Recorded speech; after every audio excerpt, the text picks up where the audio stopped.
guy who, over the past year, deliberately repositioned himself and his podcast around this whole independent... Who the fuck is you, girl? After Rogan swallowed Elon Musk, Schultz wasted absolutely no time in jumping on the bandwagon, believing that this time was different. Trump was serious. He was going to drain the swamp, release the Epstein client list, and finally expose the deep state.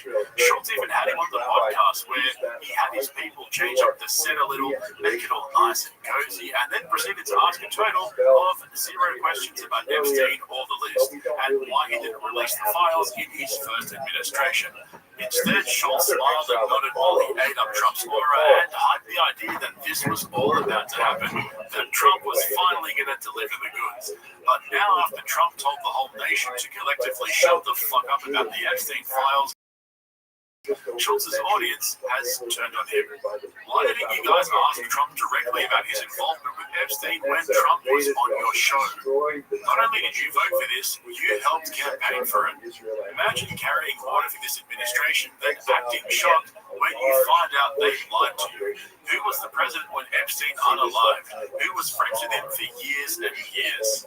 Schultz still believes in Trump. Trump is one of them, and they played us once again, and we fell for it once again.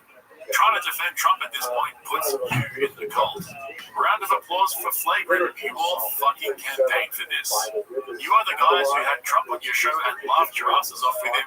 Sometimes the laughter needs to stop. Crazy how much Schultz deflects from Trump, refusing any negative light every turn. Remember when Andrew said it's not cool to be a Democrat right now? Yeah, man, you look so freaking cool right now. This is your guy, Andrew. I like Schultz, but let's be honest, he's a confident idiot. He literally helped Trump get elected. You voted for this and helped make it happen, Andrew. And that's exactly the point here. Schultz didn't just fall for Trump privately, he helped market the idea that Trump would finally pull back the curtain and reveal the Epstein files. The worst part is, though, that Schultz still can't admit that he fucked up, because as you've probably already seen, Trump isn't just failing to deliver, he's openly mocking these guys now. Trump even just doubled down on Truth Social, dismissing the whole Epstein discourse as a waste of time, ridiculing his so-called friends for even asking about it, and said Epstein was somebody that nobody cares about anymore. Hey, Schultz, he's talking about you, bro. And so even when confronted with that reality, Schultz, well, let's just say he still doesn't quite understand that he's been duped. Instead, what we get from him and his crew is pure cope, a masterclass in influence and mental gymnastics as they try to justify, explain, and rationalize why their guy, the guy who helped rebrand their entire show around, is now treating them like fools. You're still talking about Jeffrey Epstein. This guy's been talked about for years. You're Epstein. We have Texas, we have this, we have all of the things. And are people still talking about this guy, this creep? That is unbelievable. You want to waste the time and you feel like answering? I don't like answering. I can't believe you're asking a question on Epstein at a time like this where we're having some of the greatest success and also tragedy with what happened in Texas. It just seems like a desecration, but you know that. Sure. First thing I'll jump on that. And So we're stupid. Yeah. We're the idiots, guys. Just to let you know. Yeah, that's a good point. That is, like, in all seriousness, that is, I think, what is it's insulting our intelligence. Like, obviously, the intelligence community is trying to cover it up. Obviously, the Trump administration is trying to cover it up. Something changed because they ran on this idea of exposing it all. All these guys had great ideas. Cockeyed cash, Stuck in bars. he was ready to tear it all down. He was ready to tear down the entire FBI Shut office. down the Hoover building day one. That is still standing. And then he goes on Joe Rogan and he's like, listen, do you think if I had it, I wouldn't share it with you? I do. Yeah, I do believe that 100%, especially when you're staring at me like this, telling me that.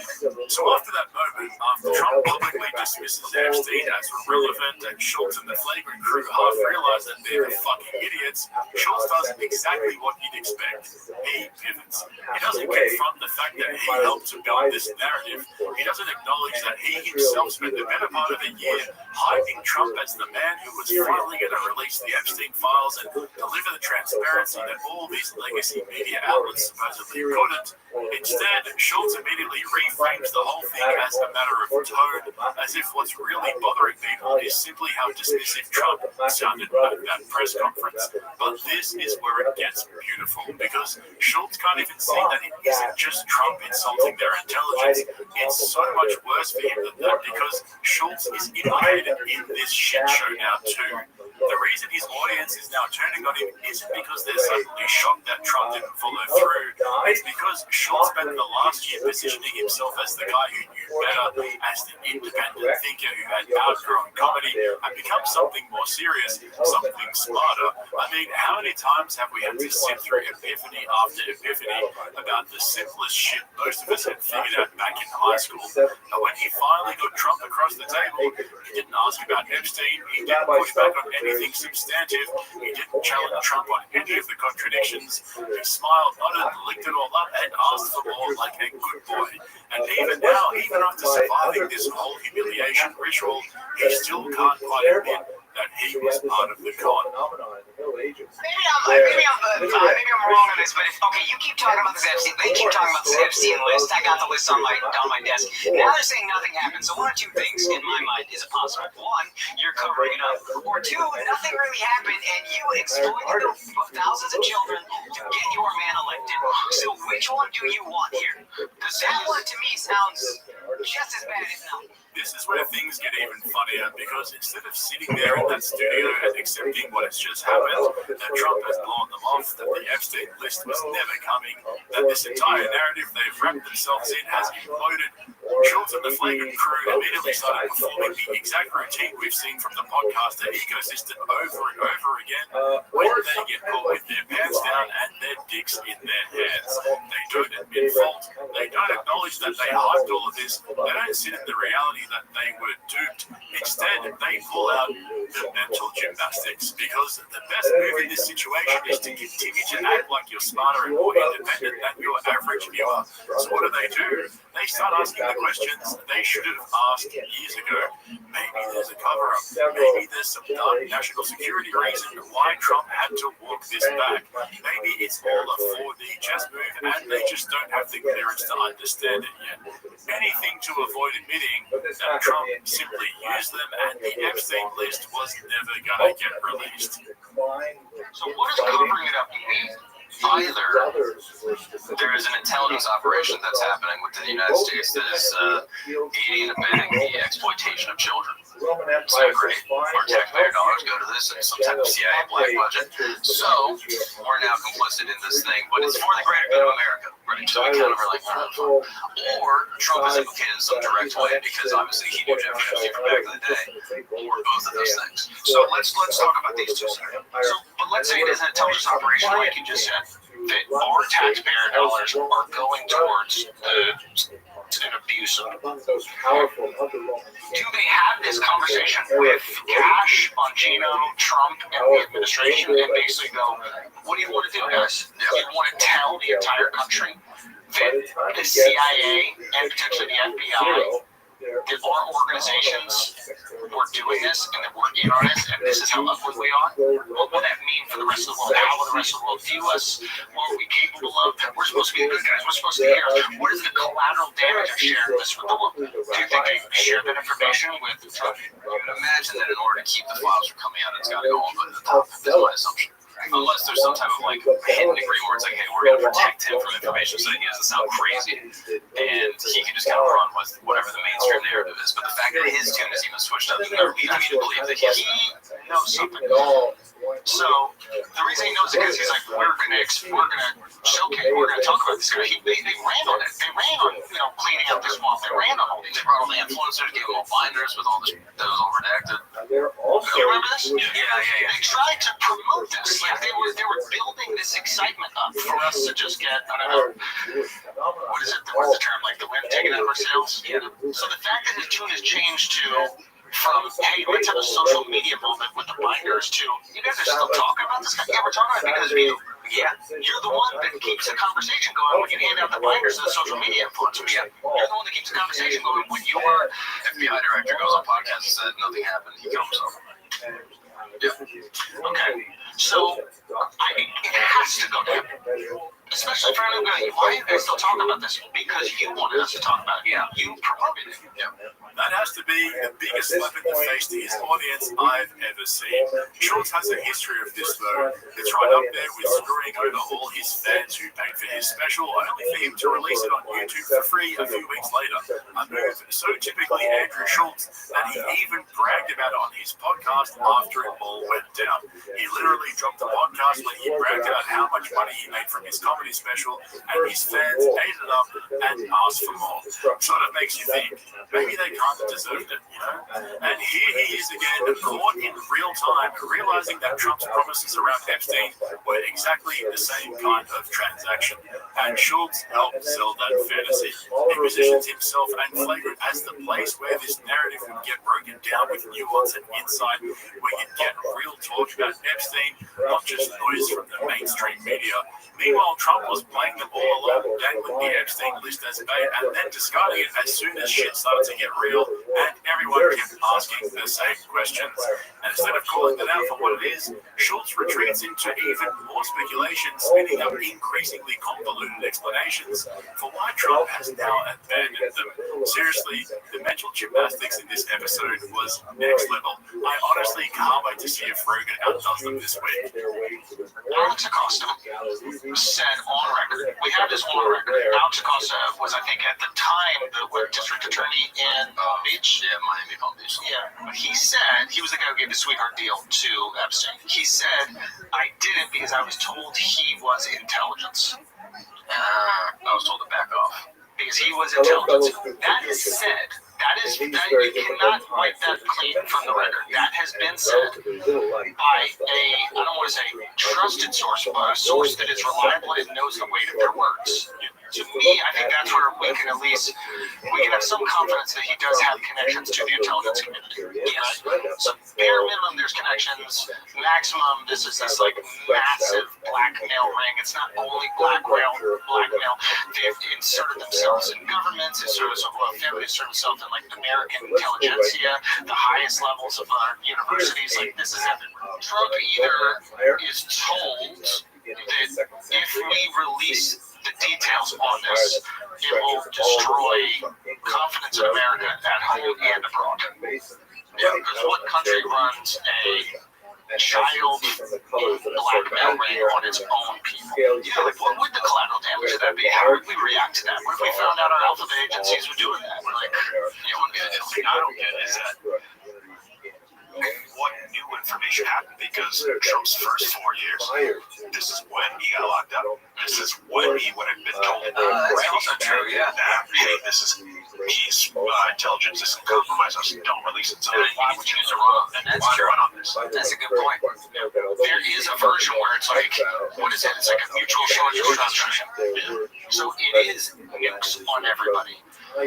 So therefore, they're like, we could go after Trump with this, but by exposing Trump as part of this thing, it might expose all the other people or confirm that it is an actual blackmail ring. And once it's confirmed that it is an actual blackmail ring, we got to see how far this goes. So there's a version of this where he is involved, right? That's not completely clean just yet.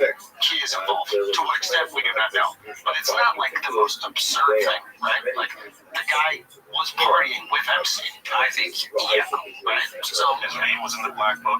I think Trump's the hooker, too, in his life. That would be like the most shocking thing, yeah, to ever hear, right? Now, is he asking for ID every single time? I don't know, and that's part of the, that's probably the name of the game, right? So you get the girls that are 16 or whatever to go, and then the guys aren't asking questions. But now you got it all. Schultz is saying this now He's finally realizing that Trump's probably on the list, that the reason Trump won't release the Epstein files might just be because Trump himself is implicated. Honestly, for America's foremost political journalist, Andrew Schultz fucking sucks. This is like having a child explain to you that Santa Claus isn't real, or that Jake Paul's fights might actually be rigged in his favor. This is Andrew Schultz's big investigative breakthrough after spending a year rebranding his podcast around becoming a political journalist. Wait a minute, guys. Maybe he's just not releasing the list because he's on it. Incredible work, Schultz. That's a blood for eyes worth listening right there. It's the dawning realization that everyone else figured out from day one. While Schultz sat there in front of Trump's smiling, nodding, hiking up the same time with the rhetoric about grading the song, and never asking a single substantive question along the way. And what makes this even funnier is that you can feel Schultz is trying to pretend that there's some nuanced revelation here. He presents it as if it's this edgy, uncomfortable truth, like he's the brave one for finally suggesting it out loud, even though people have been saying this from the beginning and he just laughed it off and calls them haters. But here's the best part. Even as Schultz starts to say the quiet part out loud, he can't let it test it because getting that Trump contemplating getting that flagrant entire rebrand was based on nothing. And this entire act as the edgy comedian turned serious conversation was a grip that his audience was right all along when they continually trolled him in the comment section. So instead of sitting with that realization, what does Schultz do? He leans right back into speculation mode, gearing up for one last desperate pivot to protect the flagrant brand from total collapse. This is the moment where Schultz and his den of dick riders slide seamlessly from admitting that maybe Trump's on the list back into their conspiracy code, where they argue that maybe Trump isn't at fault after all, because maybe the CIA actually runs the entire country. Of course, because it can't just be that Trump lied, right? Trump is compromised. So Trump's compromised the scenario. Let's go through. There's another scenario. Let's assume Trump isn't compromised. But the intelligence communities come to him and they basically say, this is us. This is what we do. There are a lot of people here that are going to go down if you out this. And the reality is you're not going to out this. And I'd like to take this a little further. There's a version where the intelligence community comes in and they go, you don't really run the country. You get to make a lot of decisions, and that's fine. But you look the other way at the things we do, and we look the other way at the things you do. And then once the things you do cross paths with the things that we do, we remind you that you don't really run the country. The idea that like we have a new person running the country every 4 years or 8 years and they plot the course of America for the next 300 is kind of absurd. Right? Like there has to be some version of permanent government. Obviously, it's not established, and they're not like speaking about it or shining a light on it.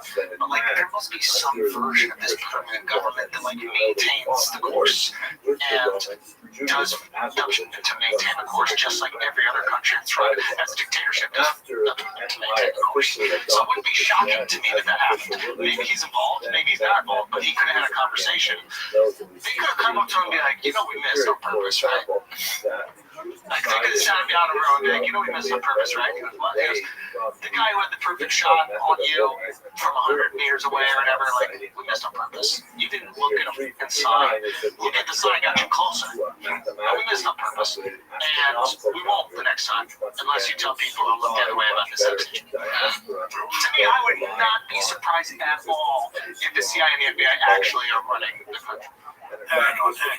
Wasn't that the entire point of draining the swamp? Wasn't that exactly what Trump ran on? The whole premise was that he was the outsider, the guy who wasn't controlled by the deep state, the guy who wasn't afraid to go after the elite, the guy who wasn't compromised. And now we're watching Schultz and his crew try to rationalize Trump's failure by saying, well, maybe the intelligence agencies really run everything and Trump can't do anything about it. That's fucking wild. Because if that's your explanation now, that Trump is powerless, that presidents don't really run the country, that the CIA and FBI are the real government, then what exactly were you selling your audience for the last year? What was all that posturing for? What was all the hype about? Rogan positioned himself the same way. The independent thinker, the guy who couldn't be born, the guy who gave Trump his platform precisely because Trump was supposed to be outside that system.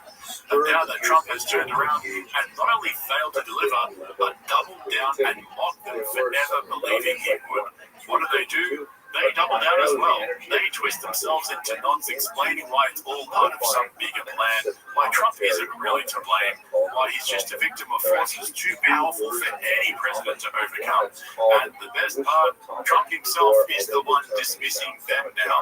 After all that support, after all that campaigning disguised as commentary, Trump is openly telling guys like Schultz and Rogan to keep quiet and move on.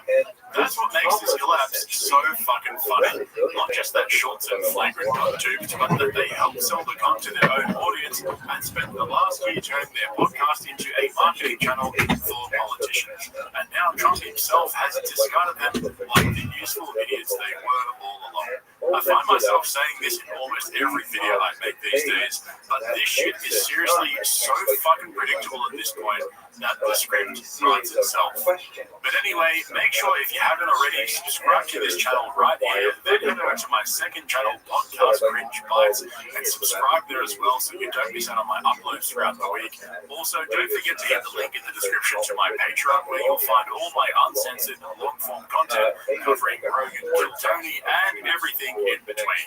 Thanks for watching, guys. I'll catch you in the next one. Alright, so what are we thinking about this? Is it Disappointing day, dude. It is disappointing. Do we ever find out? Is there ever any closure on this? Is there? No. It's hoax. So that's it. It's gonna be JFK. There'll be people that are like, they'll DM me back. You see what your boy doing? You voted for this? I'm like, I voted for none of this. You're doing the exact opposite of the voted for them. I want him to stop the war funding them. I want him to shrink spending, reduce the music, increasing it. It's like everything he said he's going to do, except sending immigrants back. Maybe even more reasonably, he's just kind of run selfishly this whole time, and he never really cared about our well-being. I don't know that he did, because none of the actions have shown me differently. His words did. I was excited about his RFK. I was like, yo, they can fix food, saying this and that. I was like, hey man, I think this could work out. None of it has happened. America's foremost political journalist, Andrew Schultz, has finally realized that he was doomed. And it's perfect. Watching Andy and the Toy Story boys sitting around looking confused as to how this could have happened is ironically some of the funniest shit I've seen on Flagrant in a while. Remember, this is the guy who, over the past year, deliberately repositioned himself and his podcast around this whole independent political commentating grift. After Rogan swallowed Elon's Musk, Schultz wasted absolutely no time in jumping on the bandwagon, believing that this time was different. Trump was serious. He was going to drain the swamp, release the Epstein client list, and finally expose the deep state. Schultz even had him on the podcast where he had his people change up the set a little, make it all nice and cozy, and then proceeded to ask a total of 0 questions about Epstein or the list, and why he didn't release the files in his first administration. Instead, Schultz smiled and nodded while he ate up Trump's aura and hyped the idea that this was all about to happen, that Trump was finally going to deliver the goods. But now, after Trump told the whole nation to collectively shut the fuck up about the Epstein files, Schultz's audience has turned on him. Why didn't you guys ask Trump directly about his involvement with Epstein when Trump was on your show? Not only did you vote for this, you helped campaign for it. Imagine carrying order for this administration, then acting shocked when you find out they lied to you. Who was the president when Epstein unalive? Who was friends with him for years and years? Schultz still believes in Trump. Trump is one of them. They played us once again, and we fell for it once again. Trying to defend Trump at this point puts you in the cult. Round of applause for Flagrant. You all fucking campaigned for this. You are the guys who had Trump on your show and laughed your asses off with him. Sometimes the laughter needs to stop. Crazy how much Schultz deflects from Trump refusing any negative line at every turn. Remember when Andrew said it's not cool to be a Democrat right now? Yeah, man, you look so freaking cool right now. This is your guy, Andrew. I like Schultz, but let's be honest, he's a confident idiot. He literally helped Trump get elected. You voted for this and helped make it happen, Andrew. And that's exactly the point here. Schultz didn't just fall for Trump privately, he helped market the idea that Trump would finally pull back the curtain and reveal the Epstein files. The worst part is, though, that Schultz still can't admit that he fucked up. because as you've probably already seen, Trump isn't just failing to deliver, he's openly mocking these guys now. Trump even just doubled down on Truth Social, dismissing the whole Epstein discourse as a waste of time, ridiculing his so-called friends for even asking about it, and said Epstein was somebody that nobody cares about anymore. Hey Schultz, he's talking about you, bro. And so even when confronted with that reality, Schultz, well, let's just say he still doesn't quite understand that he's been duped. Instead, what we get from him and his crew is pure coke, a masterclass in influence and mental gymnastics as they try to justify, explain, and rationalize why their guy, the guy who helped rebrand their entire show around, is now treating them like fools. You're still talking about Jeffrey Epstein. This guy's been talked about for years. You're asking, we have Texas, we have this, we have all of the things. Yet people still talking about this guy, this group. That is unbelievable. You want to waste the time? You feel like answering? I mean, I can't believe you're asking a question on Epstein at a time like this where we're having some of the greatest success and also tragedy with what happened in Texas. It just seems like a desperation. But you go ahead. So we're stupid. Yeah. We're the idiots, guys. Just to let you know, we release things to us. Yeah, I mean, that's the point. That is, like, in all seriousness, that is, I think, what is enraging people right now, is it's insulting our intelligence. Like, obviously, the intelligence community is trying to cover it up. Obviously, the Trump administration is trying to cover up. Something changed because they ran on this idea of exposing it all. All of these guys had great ideas. Cockeyed Cash, Dan Volcano, bars. He was ready to tear it all down. He was ready to tear down the entire FBI office. Shut down the Hoover building day one. That bitch still standing. Then he goes on Joe Rogan and he's like, listen, do you think if I had it, I want to share it with you? I do. Yeah, I do. I do believe that 100%, especially when you're staring at me like this, telling me that. So after that moment, after Trump publicly dismisses Epstein as irrelevant and Schultz and the flagrant crew half realize that they're the fucking idiots, Schultz does exactly what you'd expect. He pivots. He doesn't confront the fact that he helped to build this narrative. He doesn't acknowledge that he himself spent the better part of a year hyping Trump as the man who was finally going to release the Epstein files and deliver the transparency that all these legacy media outlets supposedly couldn't. Instead, Schultz immediately reframes the whole thing as a matter of tone, as if what's really bothering people is simply how dismissive Trump sounded at that press conference. But this is where it gets beautiful, because Schultz can't even see that it isn't just Trump insulting their intelligence, it's so much worse for him than that, because Schultz is implicated in this shit show now too. The reason his audience is now turning on him isn't because they're suddenly shocked that Trump didn't follow through. It's because Schultz spent the last year positioning himself as the guy who knew better, as the independent thinker who had outgrown comedy and become something more serious, something smarter. I mean, how many times have we had to sit through epiphany after epiphany about the simplest shit most of us had figured out back in high school? And when he finally got Trump across the table, he didn't ask about Epstein, he didn't push back on anything substantive, he didn't challenge Trump on any of the contradictions. He smiled, nodded, licked it all up, and asked for more like a good boy. And even now, even after surviving this whole humiliation ritual, he still can't quite admit that he was part of the con. Maybe I'm wrong on this, but okay, you keep talking about this Epstein. They keep talking about this Epstein list. I got the list on my desk. Now they're saying nothing happened. So one of two things in my mind is possible. One, you're covering it up, or two, nothing really happened, and you exploited the thousands of children to get your man elected. So which one do you want here? Because that one to me sounds just as bad as that. This is where things get even funnier, because instead of sitting there in that studio and accepting what has just happened, that Trump has blown them off, that the Epstein list was never coming, that this entire narrative they've wrapped themselves in has imploded, Schultz and the flagrant crew immediately started performing the exact routine we've seen from the podcaster ecosystem over and over again.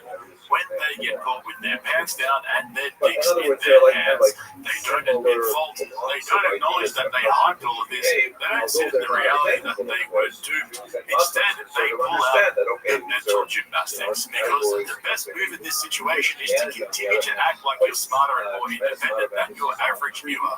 So what do? They start asking the questions they should have asked years ago. Maybe there's a cover-up. Maybe there's some dark national security reason why Trump had to walk this back. Maybe it's all a 4D chess move and they just don't have the clearance to understand it yet. Anything to avoid admitting that Trump simply used them and the Epstein list was never going to get released. So what is covering it up to me? Either there is an intelligence operation that's happening within the United States that is aiding and abetting the exploitation of children. It's not great. Our taxpayer dollars go to this and some type of CIA black budget. So we're now complicit in this thing, but it's for the greater good of America, right? So we kind of are like, or Trump is implicated in some direct way because obviously he knew Jeffrey Epstein from back in the day, or both of those things. So let's talk about these two scenarios. So, but let's say it is an intelligence operation, like you just said, that our taxpayer dollars are going towards an abuse. Do they have this conversation with Cash, Bongino, Trump, and the administration, and basically go, what do you want to do, guys? Do you want to tell the entire country that the CIA and potentially the FBI, that our organizations were doing this and that we're in on this, and this is how ugly we are? What will that mean for the rest of the world? How will the rest of the world view us? What are we capable of? We're supposed to be the good guys. We're supposed to be the heroes. What is the collateral damage of sharing this with the world? Do you think they share that information with Trump? You imagine that in order to keep the files from coming out, it's got to go all the way to the top, is my assumption. Unless there's some type of like hidden agreement where it's like, hey, we're going to protect him from information so he doesn't sound crazy. And he can just kind of run with whatever the mainstream narrative is. But the fact that his tune is even switched up, we actually believe that he knows something. So the reason he knows it is because he's like, we're going to showcase, we're going to talk about this guy. They ran on it. They ran on, cleaning out this swamp. They ran on it. They brought all the influencers, gave all finders with all this redacted. You remember this? Yeah. They tried to promote this. Like they were building this excitement up for us to just get, I don't know, what is the term? Like the wind taken out of our sails? Yeah. So the fact that his tune has changed from, hey, let's have a social media moment with reminders to, you guys are still talking about this guy? Yeah, we're talking about it because of you. Yeah. You're the one that keeps the conversation going when you hand out the binders to the social media influencers. Yeah. You're the one that keeps the conversation going when your FBI director goes on podcast and says nothing happened. He goes on. Yeah. Okay. So, I mean, it has to go there. Especially for him to go, why are you guys still talking about this? Because you wanted us to talk about it. You promoted it. Yeah. That has to be the biggest slap in the face to his audience I've ever seen. Schultz has a history of this, though. It's right up there with screwing over all his fans who paid for his special, only for him to release it on YouTube for free a few weeks later. A move so typically Andrew Schultz that he even bragged about on his podcast after it all went down. He literally dropped a podcast where he bragged about how much money he made from his comedy special, and his fans ate it up and asked for more. Sort of makes you think, maybe they can't deserved it, And here he is again, caught in real time, realizing that Trump's promises around Epstein were exactly the same kind of transaction. And Schultz helped sell that fantasy. He positions himself and Flagrant as the place where this narrative would get broken down with nuance and insight, where you'd get real talk about Epstein, not just noise from the mainstream media. Meanwhile, Trump was playing them all along, dangling the Epstein list as bait, and then discarding it as soon as shit started to get real. And everyone kept asking the same questions. And instead of calling that out for what it is, Schultz retreats into even more speculation, spinning up increasingly convoluted explanations for why Trump has now abandoned them. Seriously, the mental gymnastics in this episode was next level. I honestly can't wait to see if Rogan outdoes them this week. Alex Acosta said on record, we have this on record. Alex Acosta was, I think, at the time the district attorney in Palm Beach. Yeah, Miami, Palm Beach. Yeah, he said he was the guy who gave the sweetheart deal to Epstein. He said, I did it because I was told he was intelligence. I was told to back off. Because he was intelligence. That is said. That you cannot wipe that clean from the record. That has been said by I don't want to say trusted source, but a source that is reliable and knows the weight of their words. To me, I think that's where we can have some confidence that he does have connections to the intelligence community. Yes. So bare minimum, there's connections. Maximum, this is this like massive blackmail ring. It's not only blackmail. They've inserted themselves in governments. They've inserted themselves in royal family. They've inserted themselves in like American intelligentsia, the highest levels of universities. Like this is everything. Trump either is told that if we release the details on this, it will destroy confidence in America at home and abroad. Yeah, because what country runs a child blackmail ring on its own people? Yeah, like what would the collateral damage of that be? How would we react to that? What if we found out our alphabet agencies were doing that? Like, yeah, what the thing I don't get is that what new information happened because Trump's first 4 years, this is when he got locked up. This is when he would have been told. That's also true, yeah. That, hey, this is he's intelligence isn't compromised, so don't release it. So why would you use it wrong? That's true. That's a good point. There is a version where it's like, what is it? It's like a mutual distrust. So it is nukes on everybody. So therefore, they're like, we could go after Trump with this, but by exposing Trump as part of this thing, it might expose all the other people or confirm that it is an actual blackmail ring. And once it's confirmed that it is an actual blackmail ring, we got to see how far this goes. So there's a version of this where he is involved, right?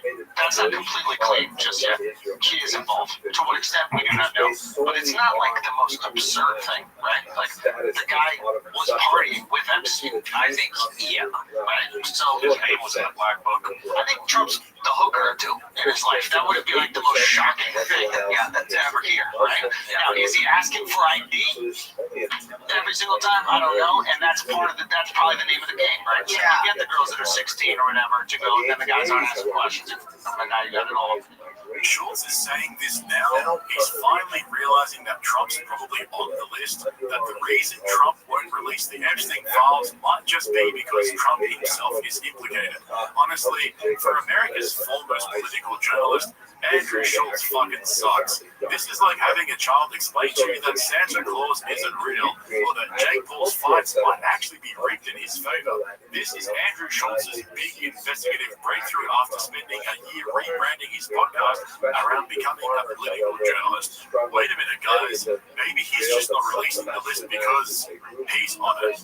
Incredible work, Schultzy. That's a Pulitzer Prize worth epiphany right there. It's the dawning realization that everyone else figured out from day one, while Schultz sat there in front of Trump, smiling, nodding, hyping up the same tide influencer rhetoric about draining the swamp, and never asking a single substantive question along the way. And what makes this even funnier is that you can feel Schultz is trying to pretend that there's some nuanced revelation here. He presents it as if it's this edgy, uncomfortable truth, like he's the brave one for finally suggesting it out loud, even though people had been saying this from the beginning and he called them haters. But here's the best part. Even as Schultz starts to say the quiet part out loud, he can't let it end there, because admitting that Trump gossip would mean admitting that Flagrant's entire rebrand was built on nothing, and this entire act as the edgy comedian turned serious commentator was a grift, that his audience was right all along when they continually trolled him in the comment section. So instead of sitting with that realization, what does Schultz do? He leans right back into speculation mode, gearing up for one last desperate pivot to protect the Flagrant brand from total collapse. This is the moment where Schultz and his den of dick riders slide seamlessly from admitting that maybe Trump's on the list back into their conspiracy code, where they argue that maybe Trump isn't at fault after all, because maybe the CIA actually runs the entire country. Of course, because it can't just be that Trump lied, right? Trump is compromised. So Trump's compromised. Let's go through. There's another scenario. Let's assume Trump isn't compromised, but the intelligence communities come to him and they basically say, "This is us. This is what we do." Hello, There are a lot of people everyone. here that are going to go down if you out this. And the reality is, you're not going to out this. And I'd like to take this a little further. There's a version where the intelligence community comes in. They go, "You don't really run the country. You get to make a lot of decisions, and that's fine. But you look the other way at the things we do, and we look the other way at the things you do. And then once the things you do cross paths with things that we do, we remind you that you don't really run the country." The the idea that like we have a new person running the country every 4 years or 8 years and they plot the course of America for the next 300 is kind of absurd, right? Like there has to be some version of permanent government. Obviously, it's not established, and they're not like speaking about it or shining a light on it. But like there must be some version of this permanent government that like maintains the course and does to maintain the course, just like every other country that's run as a dictatorship does to maintain the course. So it would be shocking to me that happened. Maybe he's involved, maybe he's not involved, but he could have had a conversation. They could have come up to him and be like, we missed on purpose, right? Like they could have sat him down in a room and be like, we missed on purpose, right? He goes, what? He goes, the guy who had the perfect shot on you from 100 meters away or whatever, like, we missed on purpose. You didn't look at a sign. Look at the sign got you closer. But we missed on purpose. Okay, try again. And we won't the next time, unless you tell people to look the other way about this episode. To me, I would not be surprised at all if the CIA and the FBI actually are running the country. Hang on. Wasn't that the entire point of draining the swamp? Wasn't that exactly what Trump ran on? The whole premise was that he was the outsider, the guy who wasn't controlled by the deep state, the guy who wasn't afraid to go after the elite, the guy who wasn't compromised. And now we're watching Schultz and his crew try to rationalize Trump's failure by saying, well, maybe the intelligence agencies really run everything and Trump can't do anything about it. That's fucking wild. Because if that's your explanation now, that Trump is powerless, that presidents don't really run the country, that the CIA and FBI are the real government, then what exactly were you selling your audience for the last year? What was all that posturing for? What was all the hype about? Rogan positioned himself the same way. I'm going to tell you what I'm experiencing from my end. The guy who gave Trump his platform precisely because Trump was supposed to be outside that system. But now that Trump has turned around and not only failed to deliver, but doubled down and mocked them for never believing he would. What do? They double down as well. They twist themselves and do not explain why it's all part of some bigger plan. Why Trump isn't really to blame. Why he's just a victim of forces too powerful for any president to overcome. And the best part, Trump himself is the one dismissing them now. After all that support, after all that campaigning disguised as commentary, Trump is openly telling guys like Schultz and Rogan to keep quiet and move on.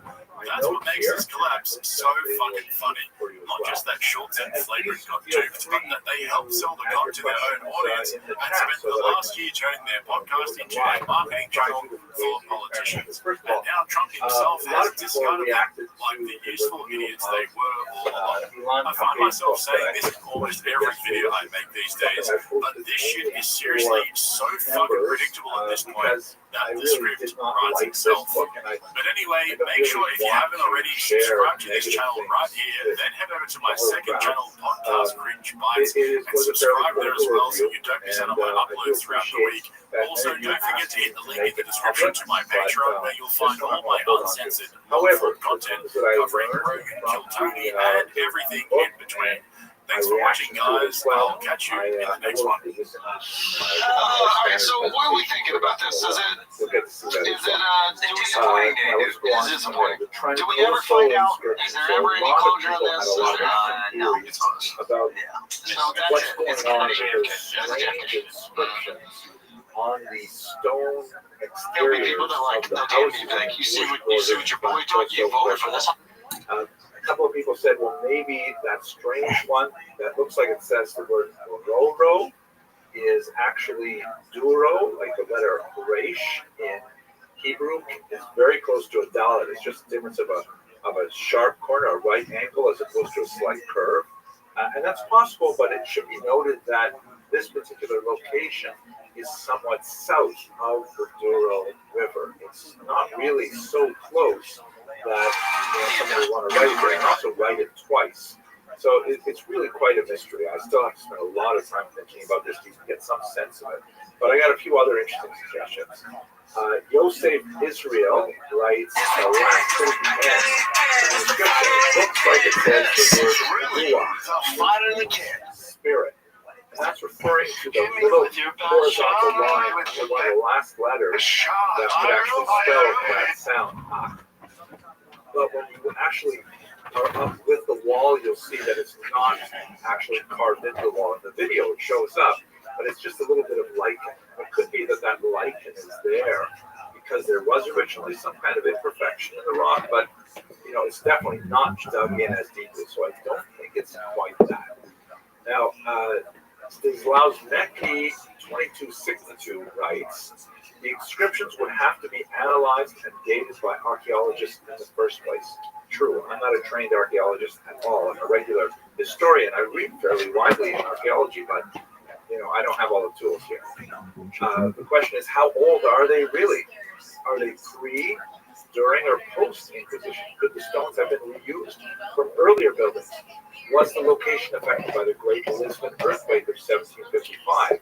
There were earlier earthquakes in the region too, 1321, 1356, 1531, and also another earthquake in 1761. So a very erudite kind of complex question there. But it's really the main problem. We know that the inscriptions have been around for quite some time, but they could even be possibly early 20th century. There's no way to carve it 14th date an inscription of this nature. It's inorganic material and so on. The buildings can date to the pre-Inquisition period, 13th century, 14th century. So sometime over the last 500 years, someone inscribed the walls with these strange symbols. They were not affected by the earthquake of 1755. We were aware of that one.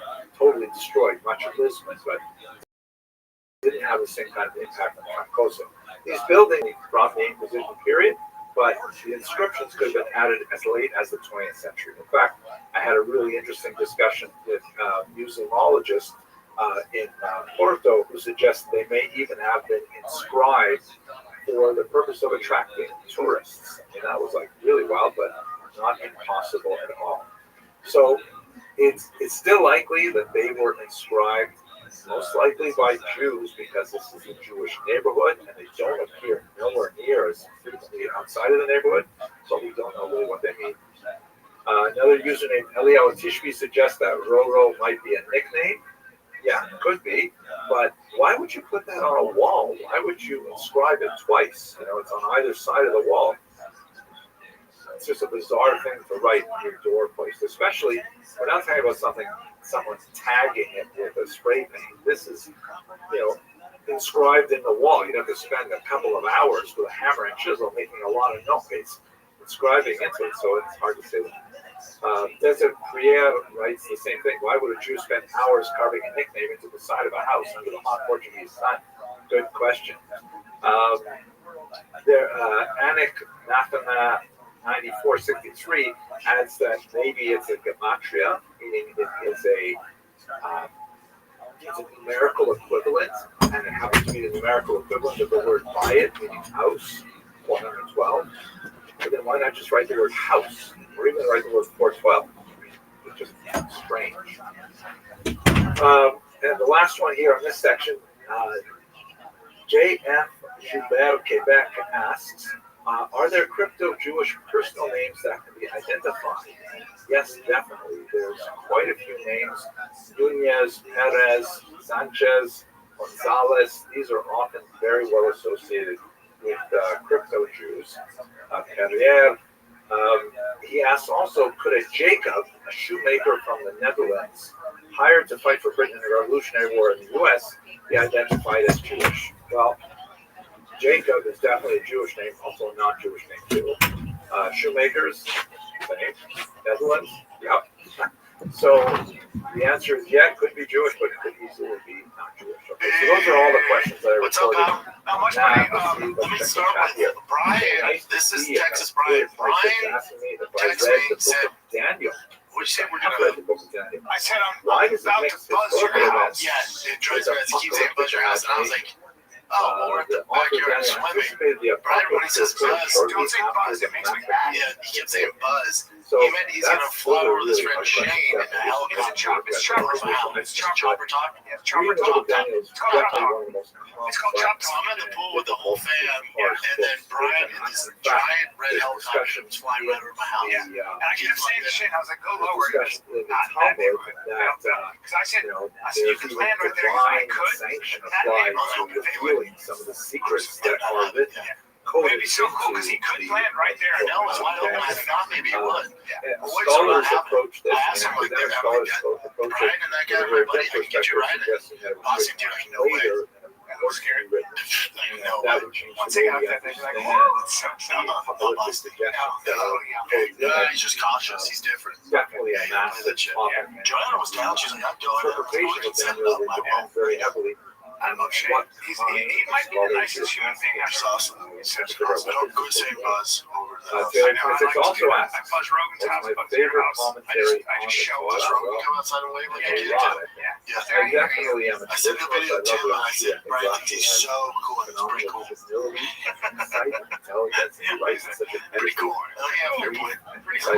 He's a helicopter. What's funny about a So the helicopter modern is they'll commentators, be like, I oh, it's an hour and a half drive. Rothschild's So we'll get there in study his work 15 every minutes. day. Like if I wanted to go to San Antonio, I can get there in 20 minutes. Del That's Sean, London, crazy. Prejean, So he can't drive. He's like, I can't drive. writes that Nissan He the lives in his 14th backyard. did not He lives occur in his in backyard. His daughter did gymnastics and shit. His daughter is what took How do I second explain in the that the world in Victorian cheer. is not I know, I heard, but I know they go down to San Antonio. Yes. I have a car and pick it up down there. I would love if I could just jump on and you drop me off down there. I will But talk what I to can say is that the calendar you know, that when he's So we I don't follow, have to get a ride down there and go back our back. That'd be great just to jump on the chopper. yeah, what would be fun it's is a just complicated, Come on, throw it in. go down there and we have ourselves we what go to we cafe. have in the And Bible go to I'm in that area, is have a little lunar lunch down calendar in that main I area. don't know if I have time for all that with you guys, but but that was the result of you guys do that, but I'm just gonna get 364 the days. fuck out after So this. the Muslims, for Just example, drop they me have a out. lunar Think of calendar, me as like, and that's why they lose 11 drop me off. days You every guys have single yourself a year. day. No time for We're us. not done right You now. gotta get your car. Yes. You wanna get in line? You got all right, all right. But, you know, the years There goes Brendan. in the winter. Well, how can it be a boss move to land right where the car is? That'd be pretty cool. The But Hebrew then again, calendar, it's like, yo, however, he's a fucking billionaire. because the Yeah. That's the Torah problem with refers choppers. to Passover Yeah, as yeah, it's my Chodesh friends. My Ha'aviv, neighbor's always Chag Ha'aviv, springtime holiday. Because it's how I like like just to whatever random happens, in your you neighborhood. have a lunar calendar, but you have to reset it every so often for Some guy Passover changes to always lights fall from out in the springtime. regular standard lights to blue. This used to be done Good luck, bud. sort of manually on an ad hoc level, that the rabbis would get together We don't play that shit. and would look at the seasons and where they're Yeah, falling out, and they would it's make a a decision good time whether or to not go to down declare a Congress leap Street month, between the buildings. 2nd of Adar, which we have this year. Have I done that? But then in the 4th Oh, century, wow. as a result of That's too low, dude. the It's not fucking dark. No, you actually can do that. Dallas Yeah, I was know. in 352, Yeah, but you can the imagine what it'd be rabbis like. decided, you I know what, wanted to we hold the better go line. with the I wanted to lie, mathematically and I was like, calculated no, I'm not calendar. going to do that. And that's how we have a fixed calendar today that does not require. I'd like to assume because I found a trench on my garage this morning, taking a picture. Dude, That's hey, probably a I'll long tell you that's cute.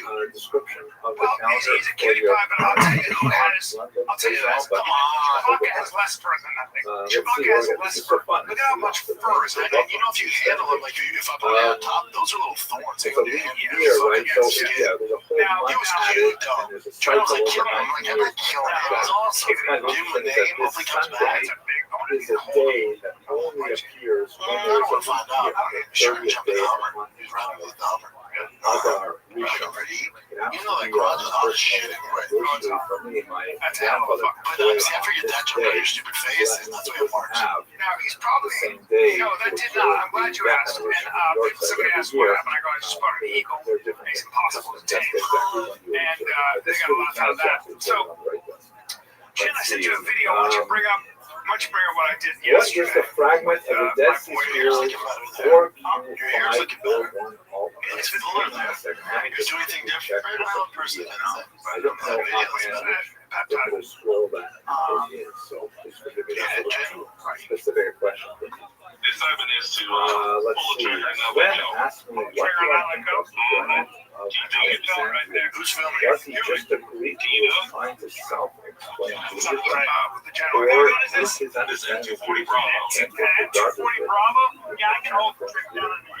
It's also a fun question. The truth is, I don't know enough about Alexander to say anything intelligent. What do they use that for in the Forgive me if I military? say I like laying down look it up cover, and but then again, I wouldn't know. You know, I say, you should just have kept it. I don't think this company does it. They use Does the kickback hit you in the face? Well, this a junior I'm going to show you what happened. So this is, I'm just going to show you Why don't what I go I did. back to the prepared list? Is it Please, raining or is whoever's that on on this the live, You're ready. So I got a lot of questions about older videos that have to do with the Maybe genetics that's good cover, of babe. euthanasia. I don't know why people are so Were those worked hot? up Were about those this. hot? I got You still hot? I got burned. Oh my God, I got burned. So hot, that come from but all not as hot as kinds that of as a different social fucking backgrounds. bald spot on my We head. have African But Jews, yeah, Asian I mean, Jews, and European it Jews. sucked. There's definitely sort of like It sucked. a group of Trying to feed people, that though, and also, you know what else? especially those who wear tinfoil Gas. hats, who It have smells like gone to ammonia. that Oh, I like that. Nazi Oh, I like knew that. it's strong. Nazar It's like people. smelling salts. There's But I not just like, a lot of evidence.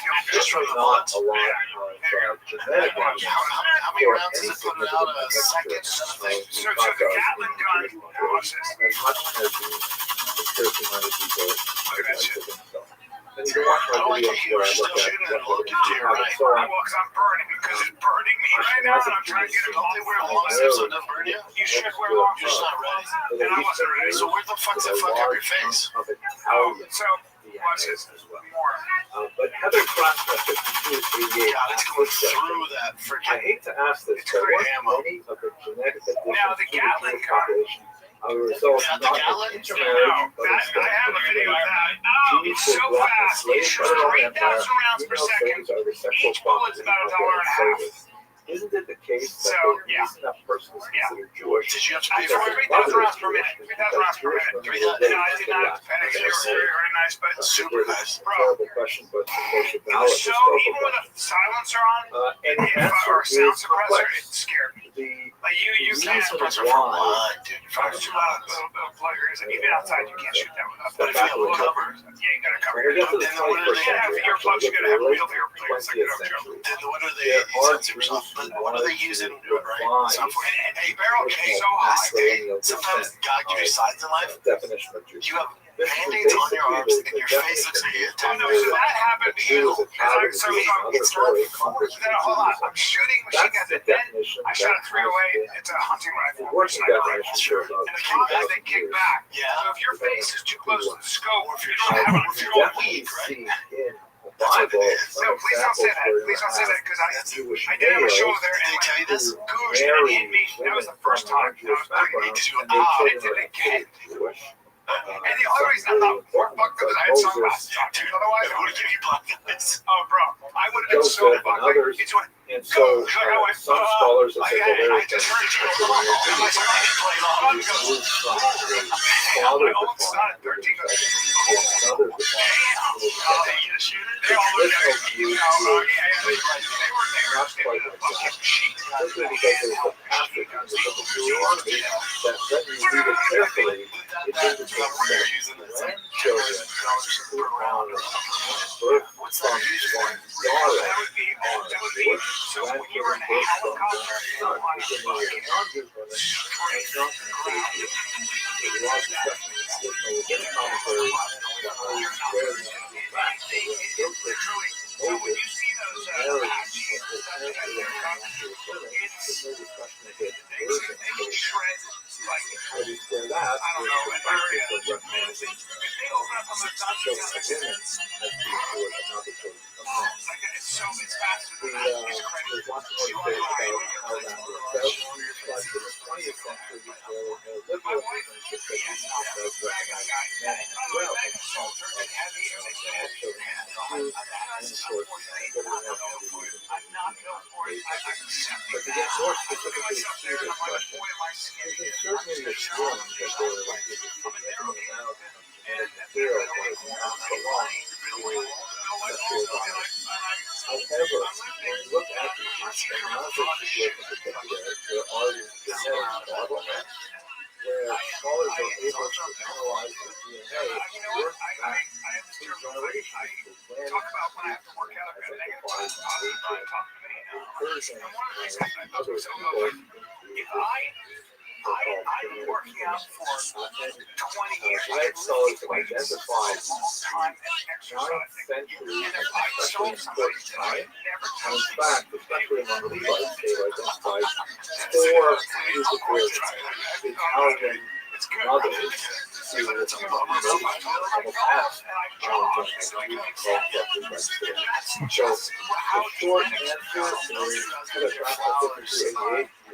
short answer is And I said, Brian, a lot of this, I can tell you exactly where the jokes are. And one of the best joke on it is Brian. There's this record of that. so who do It's true what that that he could be goes, suppressed by he's the like, what are you crash guys that, doing?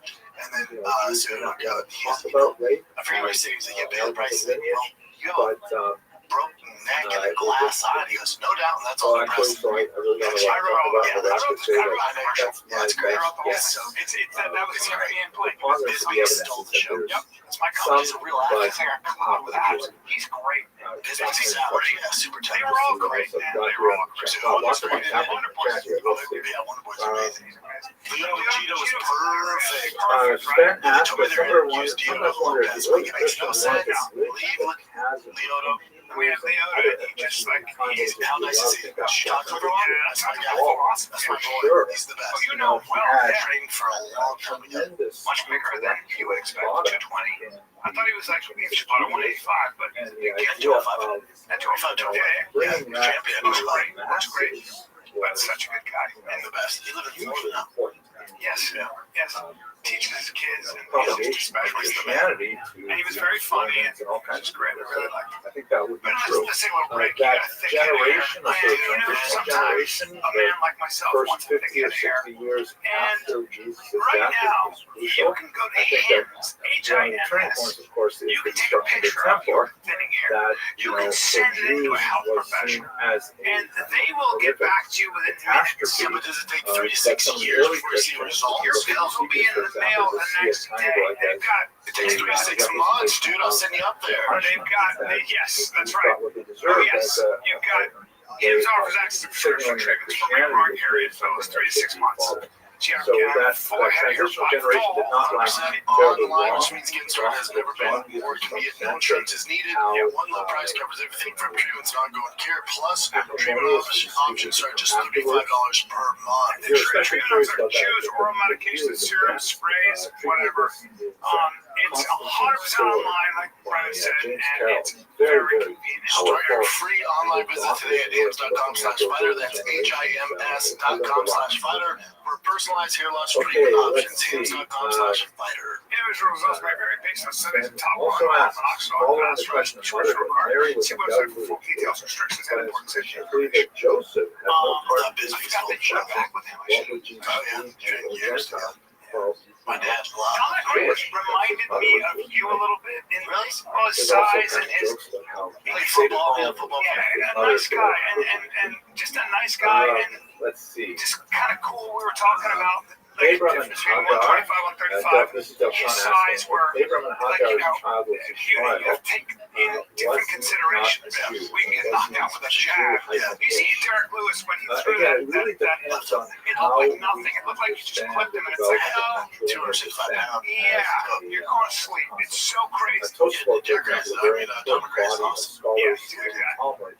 A little more introverted than I am, but yeah, I see what you're saying. I mean, yeah, I'm not introverted. It's a The physicality. idea of It's something about matrilineal it. descent, If I could just play something football, that was yeah, introduced that must be when it. the Torah was You think he was either a quarterback or obviously safety? He was quarterback, right? So Makes sense. that He's a would big mean boy. that the Big birth boy. of Yishmael occurred before Yeah, it's pretty matrilineal descent. wild. Look at Which your is team, by the way. way of solving Fucking the awesome. challenge of Awesome. Joseph Picked up and that so on. shit right away. So, Because a lot of times when you write something, he could have I'm been stressed considered about worrying Jewish about if he serious was, athletes. you know, Yes. taken in by the Yes. father. They're always The story worried. is Now, that what was great was that Hagar on was the sent way away there in the cab to the set, I found out that civilization. Fabrizio So, passed away.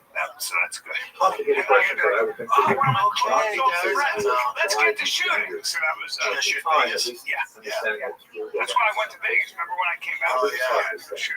Yeah. But it was fucking great. And they're really happy. Bart Todd, right? It's just Yeah, a thought, but I think commercial. that Yeah, the it does reason well. for Yeah. mothers to And Ryan's great. from Ezra, Ryan's great. and the problem was their Yep, that's my practice company. of Anybody have a company out there and you need That's good commercials, we very specialize in funny. important. So Barb yes, is Brian was great. Did you go to the mothership? Because Jeff Dye was For there. those of you who may I not was be at so Jeff familiar with Dye's the on our book show of on Ezra, Wednesday. We pre-recorded. I was with Jeff all after weekend. the Jews returned from prison Shane was to there. land Jeff was Israel, there. called St. Gilles to Hinchcliffe. You were in town a little bit. Yeah. And one of the first things that happened I'm going is to a wedding Israel in makes a rule Colombia that this weekend. What the fuck's getting ready to no come? marriages One of my between wife's Jewish men best and and oldest non-Jewish friends. Nothing worse.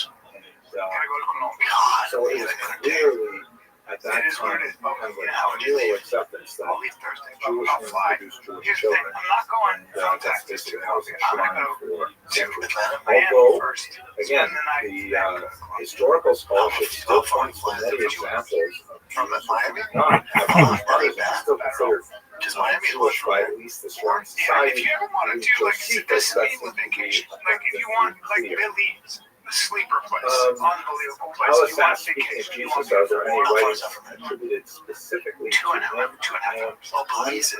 Aware Oh, that's right. You told me that. Yeah.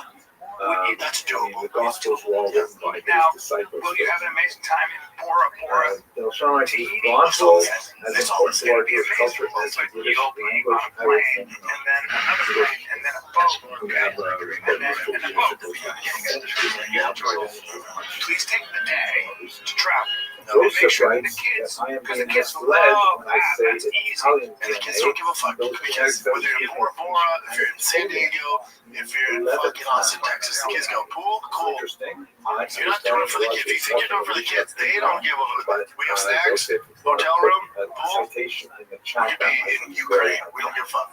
Kids don't care. Okay, folks, Parents are like, oh, I I went to Bora Bora. budgeted half Kid an does hour not give a fuck. for this Bora Bora, experiment. a Holiday We Inn got a up the couple street. minutes left. You're doing it for you, Anyone else? mama. Or we can look up at the notes or other questions. from Damn, I didn't Marius. realize. Miami's like two Right, hours. so That's not bad. Tom Guitar Yeah, 2 hours from now, that's not bad. All right, let's make not a thought. video about the Yeah, but I'm historical not even accuracy, doing that in a day. some of the disputes over the Purim study. I'm so shit soft. It's a He writes, 6-hour I think day. many Jews, including myself, wonder if the events actually happened. Have some dinner, We'd hang love to hear out. what you think about some of the Let me be historical familiar conflicts within the Persian royal lineage and how this impacts the validity of the story. It's Yeah, not this different. is a really complicated thing. It has to do with the calendar. Colombia? And for those of you who are less familiar with this, basically Wow, we have a there's a reason I challenge don't that down there. I would change my There's a reason I'm chronology, That's my traditional speed. Jewish chronology, like right now, Yeah, don't put me around the that. year we're in is You know, in flight, when they 5784. put all the alcohol in the hotel room, Drive that's me fun. non-Jewish That's calendars right. of the Yeah, Israel, that's right. particularly I the can't put me reign in that situation. of Cocaine, Babylonian. So $5. it's hard to place the book of Esther. And then you got There's also something that's a little very Blowout difficult. asses. Well, no, it's In terms silly. of the calendar controversy, It's the coffee. my rose go-to work on this I mean, is Colombia. first If you're we into wrote a book under the title that, of if you're into tiny waist, oh, I can't remember Big it. tits and ass. yeah, if you're Mitchell into, First if you're into FIRST, hourglass and shapes he and wrote a symmetrical probably faces, I don't put myself in that on situation anymore. calendar controversies, We'll go for free. chronologies in No. Jewish history. I And go there with my wife traditional for happy rabbinic too. viewpoint, there's a I very look straight persuasive ahead. essay by It's all You might as well be an Rabbi Irish. Schwab And in his my wife was like, collected writings how of is the volume capital? The salsa 3. capital of the world. We need to go out and salsa. Last question from We do. We S2P do. We need to hyphen go org. out and Where can salsa. I go to get I gotta historical pack information 2 about the suits. Canaanites? Oh, one for Referring to the rehearsal. biblical Or text whatever it inhabited is. the region of Pack 2 Israel suits. before it was It'll promised be by fine. God, David, and descendants before I'm Joshua sorry. read them to them. Have you done a video So about they'll this, be in Colombia during etc.? C318. I have talked about this a little bit, but Yeah. since most Yeah, of that's my important. I call it. professional interests are Where's the card? Jewish history, I haven't spent a lot of time on the Canaanites, but there's quite a bit of historical research.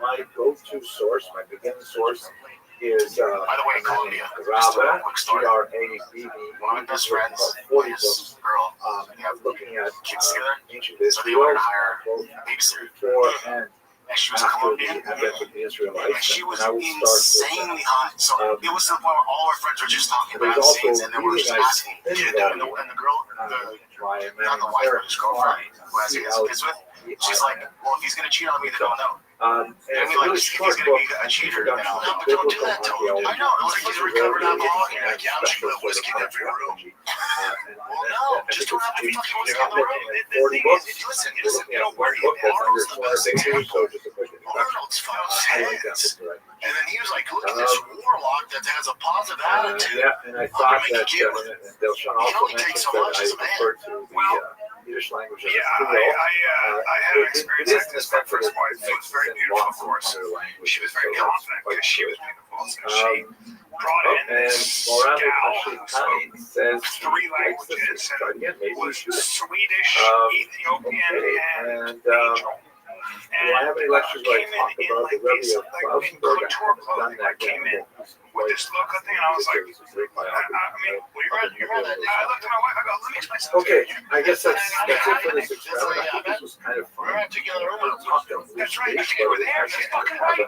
That's right, she was there. That's right. I'm sure Angel the had members to run decided another to race. take the research They were there. That was my house on yes. Okay, Oh my God, maybe I'll try and stay to one of that's these. right. Thank you very much for listening. Like, what are you doing? What? And I was like, I got a buddy we all know. He was single, so it's whatever. He's divorced, but he's single now. He was in Florida. He's like, yeah, I just, I was looking for a fucking cleaning lady. He's like, and there was like, Colombian clean ladies. He's like, yeah, I need a clean lady. He goes, dude, I heard she comes like the following week, and he's like, a 10, dude. I'm like, oh, buddy. I said, at least you're single. Hello, everyone. Clean the house. He goes, yeah. 2 weeks ago, I was like, hey, fucking clean lady. What happened? I was like, fuck. Hear me all right? You see me all right? I mean, he's single, that's how it goes, man. Yeah, You gotta have that. you gotta have sex with her. I told him, I said, I expect nothing less. What do you think was gonna happen, though? He goes, but it's awkward, though, man. Now it's awkward. It's like, sure, it's over. Sure. You're gonna have sex again. What's gonna happen? Who knows? He's like, it's just Oh, awkward. So I have very to get good. rid of Okay, My got friend, it. this is such a All right, my why friend, don't we big, get kind of started with handsome a guy. few Big, younger, questions? big, Hello, Yosef, handsome guy. Just a Delshon, black hair. London, Alpha Virginia, male. Marty Block, Football. Harmony Parajon. I guess you can all see. He's in his fucking hotel room. Let's His have parents a are quick together. look at some of the questions I They're received on in the last vacation. little while. It was a motel. And there was a stop off, and the fucking cleaning girl comes in, and she's just this like kind of seen you in a long time, although we worked together. she's like kind of probably had a little, she probably had a little Right doesn't even know it. drug energy, probably like now. She's kind of trying to work her way back to the cleaning room. And he's looking at her going, oh, fuck. Like, yeah, he starts talking, he goes, what are you doing? She goes, I used to dance, I used to strip, and I just said, I can't get in that world, so now I'm just trying to stay Didn't have a lot of and he's like, well, you're but You gotta figure this out. I really like they to study start it more. fucking on the bed right there, and his mom, he figures like she comes second and in, into the third century. and she One of just the goes, church fathers she's like, apparently. what the fuck are you doing? And And she sees the cleaning shit. On the one So hand, he comes out, he's heavily probably never, influenced he comes by out, and the she's like, Swiss looking at him, Elon, and she's also like, known as what if, Philo. did you Very don't know her? important He goes, uh, no, he goes, that was a cleaning lady. He goes, minister, yeah, who was Jewish, of course, and spent a tremendous amount of time sort of mediating Judaism for a Greek-speaking audience. It's, So, look, it's in guys. a whole Women number will of never areas, understand Clement guys. of I told you Alexandria, my who was a son, couple my of years 3-year-old, after were in he died, Congress. decided My 13-year-old, to got my follow his 3-year-old, way my of thinking 13-year-old's got in his so friend many there, areas. who's 13. However, at the same And then, time, and then Clement of there's Alexandria Nick and Nick, also so it's Nick participated Simmons, in and the then my boy Nick Coles. Adversos Judaeus tradition, which was basically a kind of epistolary or literary attempt to argue And against so, Judaism. my son is 13. My little one's playing in the Pebbles, and we're around Congress Park. We just had Jenny's ice cream. And my 13-year-old comes out and he sees his brother, who's 3, playing thing, and he just kind of walks up, squats over him, and goes, it looks like we have the culminator writing right? And he walks, and we all go, and just everybody starts laughing because it's so ridiculous. the timeline of pregnancy. So, And my hard wife is just like question. this. She's looking at him First of all, like he's this poor man happened yesterday, just a few days ago. you know, that's funny. Like a girl would never do that to another girl, right?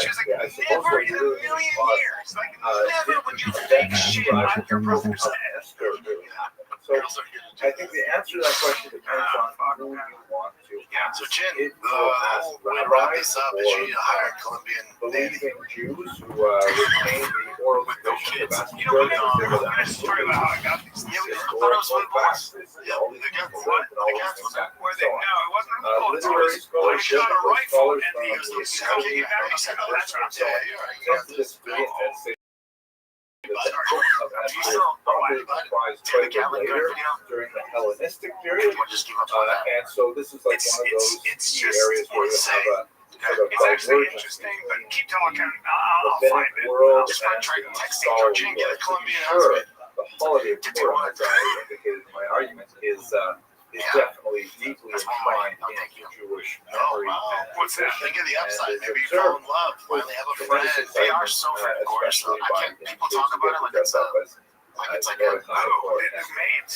In terms of the discrepancy in the timelines of Xerxes, and this is for those of you who may not be familiar with history, there's like almost 2 centuries The one that was the babysitter, she was like living in a between poor area, so the just having that job was like religious amazing for her. chronology that is maybe that's the recorded next in a 2nd century document called the Seder Olam, which was written by a military figure named Rabbi Yosef and Kalafta. And that's how we get this year 5784, meaning this is the collectible year that we're in right now. Welcome. And I'm kicking ass, taking names. How are you? Remember me, bro? No, dog, please. what do we do with Who are you? We discussed vertical farming and shit a while back. Okay, very well. I discuss that with people every day. Remind me, what are your hobbies? Well, I'm something of a. I paint the master. You paint the master. Let's leave it at that. You paint the master? It's a long topic. No, I paint the master, but it's fine. Oh, I gotcha. Just, I'm more interested in what you gonna say. So how you been, bro? I've been well. How are you? Yeah, I'm doing good. I'm doing good. The discrimination is kind of bad in the country, though. Why is it bad in your country? I'm Jewish. Well, I'm a Jew and working. You know where Estonia is, yeah? Yeah, definitely. Yeah, I'm a Jew in Estonia. Very well. It's kind of rough. You have that blue, black, and white flag. Exactly, bro. Exactly. Well, they have that. I migrated. Very well. So. Well, I'm watching Jewish history lectures. Yeah. And just enjoying the mornings. Oh, are they Jewish? Are they Jewish? Yeah. My God. I feel it. So, what are we watching right now? What are we learning? Jewish history lectures. Feel free to enjoy, my friend. About what? About what? What happened to all those years, particularly in Babylonia? He's talking about the exile, the Babylonian exile. It should be identified with Xerxes or with other kings. Yeah. Very, very big confusion. So there are multiple ways to deal with this. It's not fake. Apparent what are you talking about? And I will refer you in particular to It's made up by Nazis to like oppress the Jewish people. Actually, Jewish people migrated from Asia to Europe and from there to the US. Doug, what are you talking about? That it's fake. That's where we get the Talmud from. What are you talking about that it's fake? That's where we get the Talmud from. And there's basically 3 ways to solve it. One way is to we say are the that original people of the planet. Is right, and we were still exiled after the destruction. We were still exiled after the destruction of the temple. We all know the banks, we all know the fucking gym stores, we all know the jewelry stores. Doug, this is 3,000 years ago. Well, 3,000 years ago, the only people on the planet were Jews. I'm telling you, man, we are the original people. Okay. In my own publications, well, feel free to enjoy. On the Western okay, I'm sorry. No, you don't have to apologize. Okay, then watch it. But don't call this man who is a learned professor at Touro University and who knows a lot more about history than you do. Look, I'm not in your Discord. You're in mine. I'm just letting you know that this person's a very learned individual who knows a lot more about. He's Professor Henry Abramson. He ain't wrong. Okay, that's fine. Okay, let's see. Do you know who Ari Maddy is? Of course, very, very difficult. Yeah, he's my uncle. I really should not have advertised this class. Ari Maddy. So, what my client is asking, I'm sure you can see the chat there, but do you know who that is? relationship. originally. Esther, Do you know who Ari Mati is? Once Ari Matti, again, of course. it Who depends is he? a lot on who you ask. Ari If Matti. you ask a Yeah, who is He's he? an Estonian stand-up comedian. 100%. He's the most famous Estonian in the world. Well, the story as Well, described I'd say there, the most famous Estonian is probably as Chuck Norris. difficult because the whole relationship. Chuck Norris is from the United States, though. No. You know, But what Ari Matti were we talking about? He's I a, think we're talking about the same Ari Matti. yeah, he's a stand-up comedian. Ari Matti isn't Jewish. No, I didn't say he was. He's just a stand-up comedian.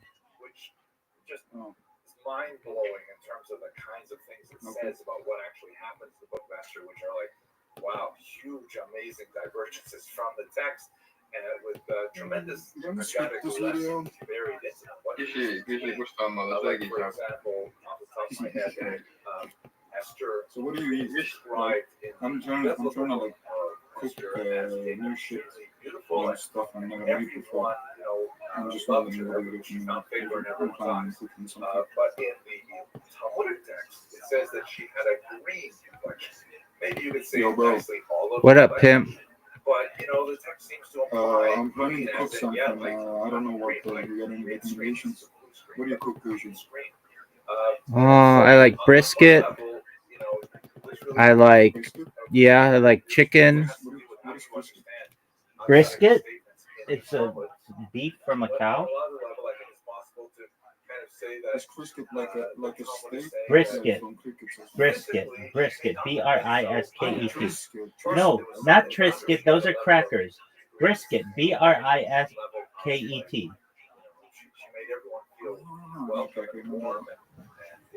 Yeah, but that's kind of expensive. That's sort of the way I tend to understand these things. So one of these big areas that might I usually get it prepared. So just from my kosher butcher. Kosher butcher. Well, it comes in a container that you just have to put on a hot plate for Shabbat, and it's warm, and it's good to eat.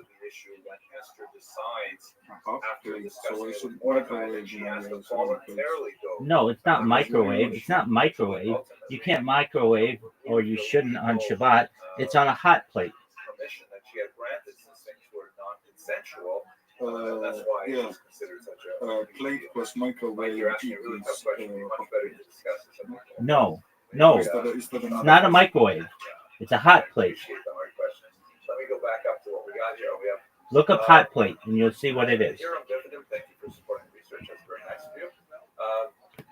So being asked that I'm just I assume here I'm just seeing pictures of that place. but here I'm been I asked think that's what. at Temple El Makor High, is it possible we zijn daar met je give a book of Esther maybe represented as an idea? Yeah, I'm just seeing a lot of like It's an anti-Semitic excellent and question. The reality is, this isn't funny. it boils down to the question of how do we deal with texts, right? Do we consider them as literal, unmoving, Dus dan flexible doe je statements of history, or do we have a broader sense of what they mean, possibly poetically, allegorically, in terms of the How do you make money, if you don't mind me asking? I'm a certified project management professional.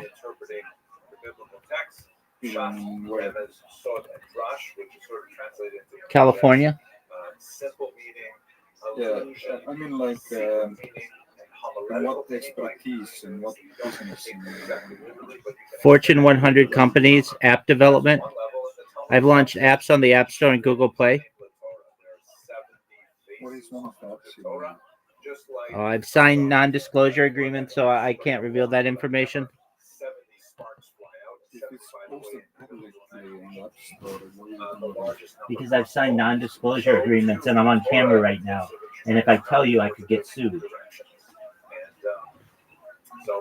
I'm not gonna sue you. I know you're not, but there are large companies for which I've worked that I have pending non-disclosure agreements. Do you know what? No, I can't. Do you know what a non-disclosure agreement is? No. Okay, it's a document that you sign when you contract with an organization that says that you can't reveal their proprietary information for a certain number of years. And I'm still under one of those, so I can't tell you what I've done. But I've launched apps. The Chinese government. I've launched apps on the App Store and Google Play. I can tell you that. So, is it a private business? It's a Fortune 100 business. So you manipulate stocks? No. I think that's sort of like a simple answer. Well, I'm just trying to figure it out. If you want to be an asshole. I'm being very polite. I told you everything that I can tell you about it. Feel relatively safe. Then, unfortunately, like many societies, Jews tend to fight with each other, and So what's the problem? differences between I'm just watch these lectures. They're fascinating. I'm not. I'm not. As calmly as I can tell you. As calmly as I can tell you. I don't want to get into a debate. I don't want to watch a Jewish guy. I want to watch you. Okay, that's fine. I gotta listen to what you gotta say. That's fine. Just you can watch me watching these lectures. But you're watching something else. I want to watch that. You're watching something else. What is that? You're not watching K-pop. I'm programming a computer. Where people will come together. And I would like to think that, But what you thinking of aliens? I love aliens. It's like one of my favorite topics. Which ones?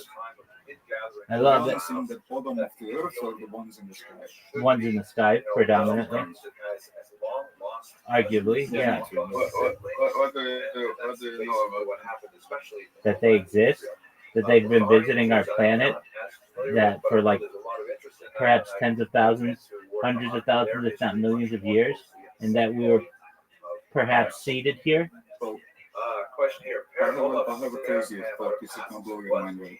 Hit me with that. Before we had like transfer over oceans, The so short answer continents is could not communicate with each other. the Right? term rabbi But has cave used in the paintings have been first found century throughout every single country depicting some kind of form of dragon. recognition of rabbinic authority. Every single culture, every single nation, every single continent, everybody has some depiction of a dragon. Rabbinic literature, where you would think Now, it is a flying thing that spits fire. That shit sounds like a spaceship, a rocket ship. This is a common theory. You're picking up what I'm doing. Absolutely, this is a common theory. Most certainly. Also, Do you believe it? Yeah. in the sense it means son of, and then there's the name of a couple. Yeah, I mean, if you really want to know what I think that ancient peoples would see UFOs in the sky that were glowing and that were perhaps multiplying, and then they would find the fossils of animals, specifically like dinosaurs and such, and they thought, oh, because a dinosaur looks like a dragon, and they thought, oh, this is from the sky. But in reality, they were two separate things. One was a UFO, and the other were dinosaur fossils. So, do you think religion comes from UFO sightings, alien sightings, from ancient times? I generally think that UFOs are separate from religion, generally. Well, like some form of god or dragons even are usually related to mythology and ideology and shit like that. That's true. Perhaps like extraterrestrials came to Earth, and I guess they were so powerful people started praising them, and that's like a shame. However, why do you think aliens like alien sex? Oh, that's a good question. I don't think they like anal sex. It's easiest to be able to get the spermatozoa from humans through the anus, specifically males, by probing the prostate. So that's the technical answer to the question. Was he actually a rabbi? So, like, your prostate is where much of your... Isn't there some more effective way though? Yeah, there is.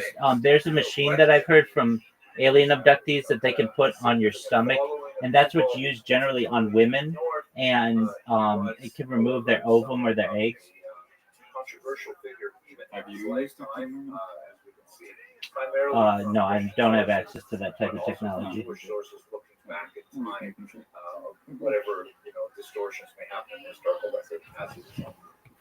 Oh my gosh, good question. Okay, let's see.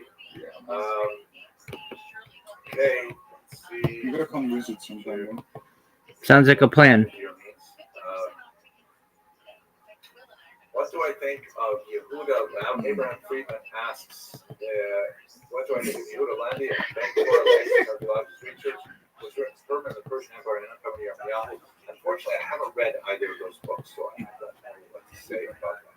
I do want to address one issue related to saying things about books. So, what is this Jew doing right now? On the screen. What is what? Melissa Martinez asked, why do What is this Jew Orthodox that's like special? I'm not really hearing that it's like nothing. That's okay. Do you have the screen unmuted? There's, I would not say, Yeah. I Okay. dislike speaking about So he's talking about generalities, Jewish history. but He's a specific statement. I don't professor think of Jewish studies at Touro University. And It's like Jordan Peterson. no, no, he's not like Jordan Peterson. Jordan Peterson is generally a secular professor who no longer teaches at university level, generally. Professor Henry Abramson does.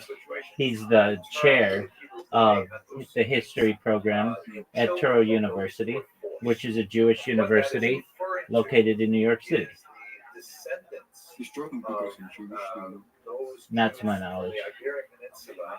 Primarily in Spain in 1391, later in 1410s, and then in Portugal in a large number in 14. Do you know about Moses?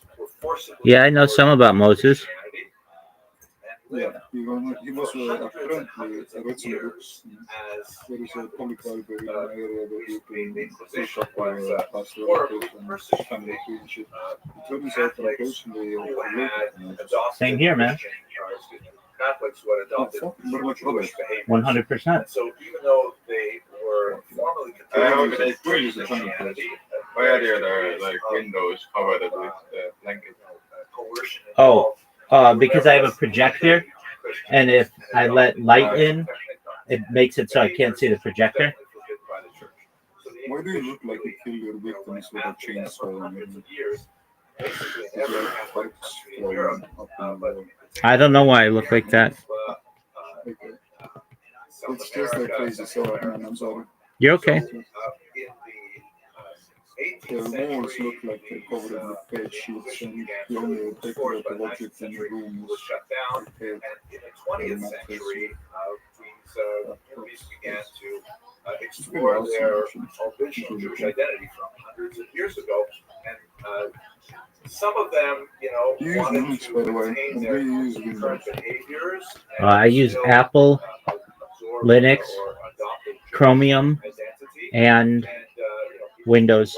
Chromium wasn't in the US. But if you want to join an organized club like Judaism, then you Oh, have to. okay, the Chrome system, which runs on Linux, but everything runs on Linux. They could not document, for the most part, to not document Well, continuous Windows and Mac matrilineal heritage. Mac does. Traditional Judaism follows the mother in terms of giving status. well, Mac So since they is couldn't trace all of their Linux grandmothers, that typically all the you way can back get to Linux a grandmother, distributions that are like they Mac. had to go through Exactly. at least a Mac is made by fucking which is known in the literature as Gerus Nechomra.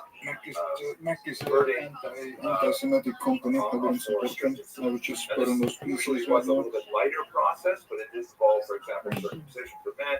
And I'm not sure if you know about that though. without the reciting of a blessing and so on. So that happens all the time. And I have members of my own family who are in that category, and they are totally beloved and accepted. So I would not say that there is a blanket shunning specifically of B'nai Anusim conversos.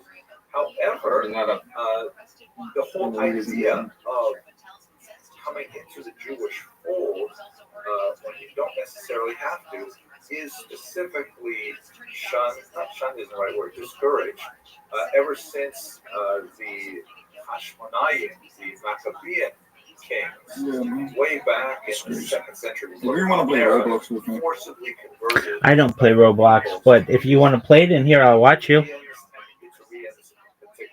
you're watching me play Roblox.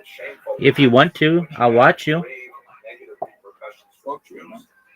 Herod the Great was descended from these. He's kind of like a mixed, record for the Jews. On the one hand, he built the temple, very nice, running, the trains on time. Israel in the first century, and a brutal tyrant who murdered. I got this going on, you know what I'm saying? See this So shit, ever man? since then, we're talking about 21 Yep. years, there has been sort I of see. a impetus to try to avoid I'm gonna go play Roblox, man. Judaism. If they insist, and there's a tradition of like sending them away 3 times, They're like trying that, me, bro. then of course Download they're Roblox. welcome. But it's definitely not something that Judaism is You not gotta download that historically shit, a bro. proselytized It's the religion. best When I say Jewish game. historically, I mean Like, since the 2nd there's no century one before the person Common else. Era, it's not been a proselytized religion. Let's see here. Join me in the Why are we so Oh, I'm sure? occupied right now. I can't play a game. That's a word in English. Yeah, for, but underworld. let's just say it face and Yeah, I agree. These are collectible issues. But And look at actually, my in the house. first volume of my book, I had about 10 pages dedicated to it. This year, reviewer said, "Who cares? Just get past it." So I had Yeah. like 10 pages. It's a really nice room. Awesome. Thank you. I agree with you. Yeah. Okay, now let's see. Oh, we got a follow-up question. Here, have you ever studied the story of possibly Governor son of Haggadah, Governor So, Haggadah? as a Jewish guy, and what I do, I think you should call for me. What do you think about LGBTQ mean? Probably you're referring What do I think about what? the remains of The rainbow movement. crucified remains that were found. It is what it is. Rather dramatic. And Yeah, Austria you sound like you have the same opinion as me. were kept, and it has a few names So inscribed on you it. think that we should bomb them One as of well, them then? has Do I think we should bomb them? No, I'm a peaceful person. I don't think we should hurt anyone. Which, by the way, God willing, will come out around Well, by the time. some people. That would be nice. No one. And it's got an ankle bone and there's a People nail think driven through it, and the nail could not be removed from the It ankle. never So they tell me a cut time the in cross history over where it. violence wasn't the answer. Nail still. All of them. It's unlikely that Bring it's an example. actually Every single event ever. the name of the Violence period. ever. There's so many that name one. There's no other indication. Okay. It's also buried with other people. The Watergate Of course, scandal. the gospel account There wasn't any is violence in really many involved ways, in it. That was anti-liberal movement by the Chinese government. Okay, and Sultan Gervis asks, are Okay. Yeshu in the Talmud and the Jesus of the Christians the same character? Someone said they are not the same. Yes, said that that's shit now, exactly the case. Again, remember that the Talmudic accounts were recorded about 200 years after What do you think about other the people? life of Jesus. And well, he's a mean guy. sometimes I don't associated think with he's very specific nice. rabbis, sometimes He's a mean associated with guy. other rabbis. What do I Some of think those about whom? Other rabbis, like the Shubin Kraka that I mentioned Other earlier, the Austrian lived thing. in the first He's a mean century, guy. such that I don't Jesus like would be their student. Not too far off, but still. Yeah, very I Somebody should give him a good teaching. I don't think that exactly the he point that was brought out was by the a great scholar nice person generally. the Ramban in the 13th century when he was It's forced not nice. into Somebody should go like a formal arrest him. dispute with I don't understand why people There's like a lot that. of Jews. who was a former Yeah, Jew. Don't joke about arguing that stuff. that the Talmud was It's okay. essentially anti-Christian. But yeah, And he's he in was bad brought to guy. trial Bad before guy. James of Aragon in Spain. And Maimonides says, "Oh, you mean these passages about Jesus? That's So, not the same Jesus. Rabbi It's Rothschild, a different Jesus. It's Yo. a different Yeshua." And that makes Yo, Mama. Yo, dog. Yeah, there's a lot of argument about these texts. Do you think he's in the hiding somewhere? Most of them, I Do I think. think- Actually, I have a better question. What do you think about the Epstein situation? But it's hard to pin it down when you start doing the chronology. It is what it is. I don't control it. Time is an important thing to start. Do you think the U.S. government Uh, and Let's see. you know, making him go to sleep. I'm trying to see lots of statements here. I don't know what happened. I wasn't there. Don't shake your ass at me, bro. Don't shake your ass. Forward to going to Dallas this Shabbos, next Shabbos for a Shabbat home there, because we're going to pull together a lot of people to talk about the idea of an eclipse in Jewish history and thought, and of course watch that. Let's see. Oh man, you got any socks on? Oh no, you don't. You let the dogs out. You let the dogs out. So I think I'd like to step away from this for a second here to let's look at something that's been coming in the comments over the week. I want to mention one. So I think other picture already good. October 7th, I put out a lot of videos on Israel trying to I think you're like good more one. light and a little bit less You heat on forgot what I was going to say. You fucking interrupted me with your anti-Semitic fucking joke about Adolf Hitler and all lost him agreeing a fault. the conflict there, so everyone living there can. Hey, why you got the dogs out, man? Why you got the dogs out? And I get a lot of Dogs hate back here, online bro. as a result. Hey, And yo. one particular scholar, Wow. said to say to me, Wow. hey, haven't you read Elon Musk? Wow. And I did. This Read motherfucker Elon won't Musk. fit in that He's name. a controversial figure anyway. He's one of the so-called new historians in Israel. I think Adolf Yeah, Hitler done a lot of, Jews. I think, very useful work and You ain't funny with that anti-Semitic bullshit, narrative man. that has been widely Funny with accepted that shit. by the state of Israel. I think that's what like you. historians do. We establish narrative models, and Hey man, what you doing then over there, man? new historians come up and say, wait a second, what about The this fuck you aspect doing, of man? the narrative model? Is that correct? If you don't talk to me, I'll beat your monkey ass, bro. They discovered new I'll things. beat your And monkey revise ass. narrative models, and that's what historians I'm gonna beat your monkey but ass. sometimes historians spend much more of their energy delighting Ma arvan, et sealt oli ikka väga hea inimene. iconoclast and destroying old models and really building effective models. That's why I do not rely on those research. I do believe there are Bro, some can I send you a funny video? what he has Can you done, react to it the on stream? history of the land of Israel, the Palestinians, and so on.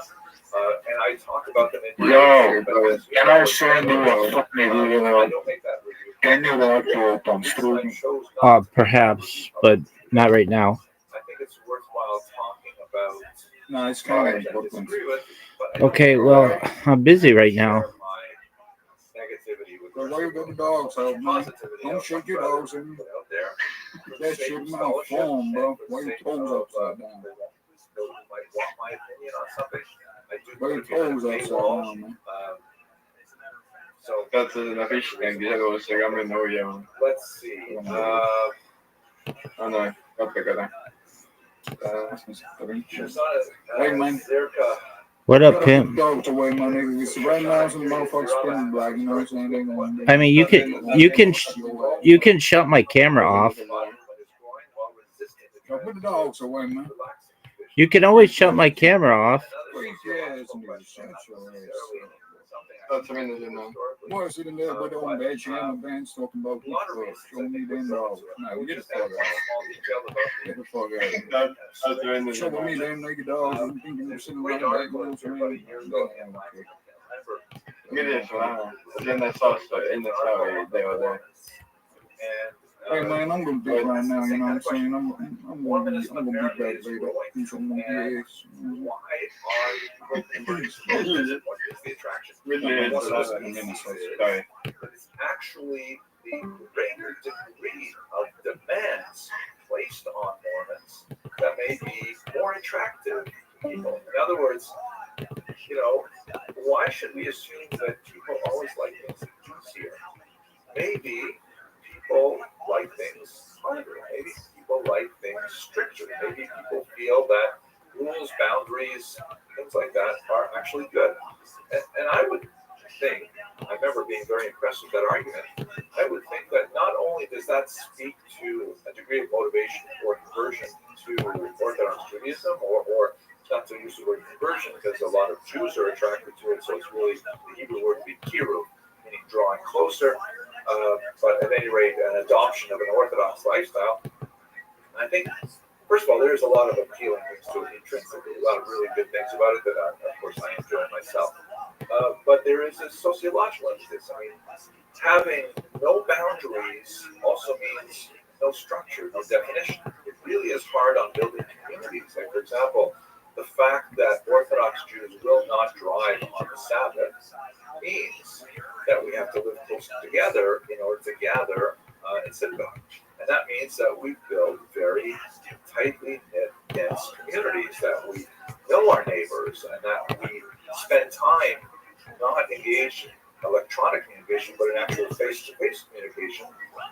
Those positives are all a result of the restrictions. If it weren't for those restrictions, you wouldn't have, as you do in unfortunately many Jewish communities, this diffusion of people living far away by car. They could come together by car, but they tend not to. The communities become more diffuse. So the restrictions actually have lots of positive, side effects, if you will, or maybe they're intrinsic. Another argument I'm not going to make right now, but if we have more time, I would say that marriage is exactly the same thing. There are incredible benefits to marriage. I have enjoyed them personally for well over 30 years, and those benefits exist precisely because of the restrictions that come along with the institution of marriage. Okay. We're a little over half an hour now, so let me see what I'll try and get back to any other questions here. Yes. Can I discuss Avery Nunley? Can I discuss Avery in detail? So, probably not in detail, but I can say a little bit about it. The term Avery is usually applied, it's translated as Hebrew. It is a term that is used to describe Abraham, the patriarch in the Bible. And it literally, it comes from the root. All Hebrew words come from a root, usually 3 letters, that means, that is avar, meaning the other side, or to cross. And so people have argued that perhaps calling Abraham from the other side refers to his migration from the other side of the Euphrates River down into Israel. Possible. And then there's a lot of homiletic things that go on. The whole world on one side, and Abraham is on the other. That's where that term comes from. So that's one of the earliest designations of the people we call Jews today are Hebrews.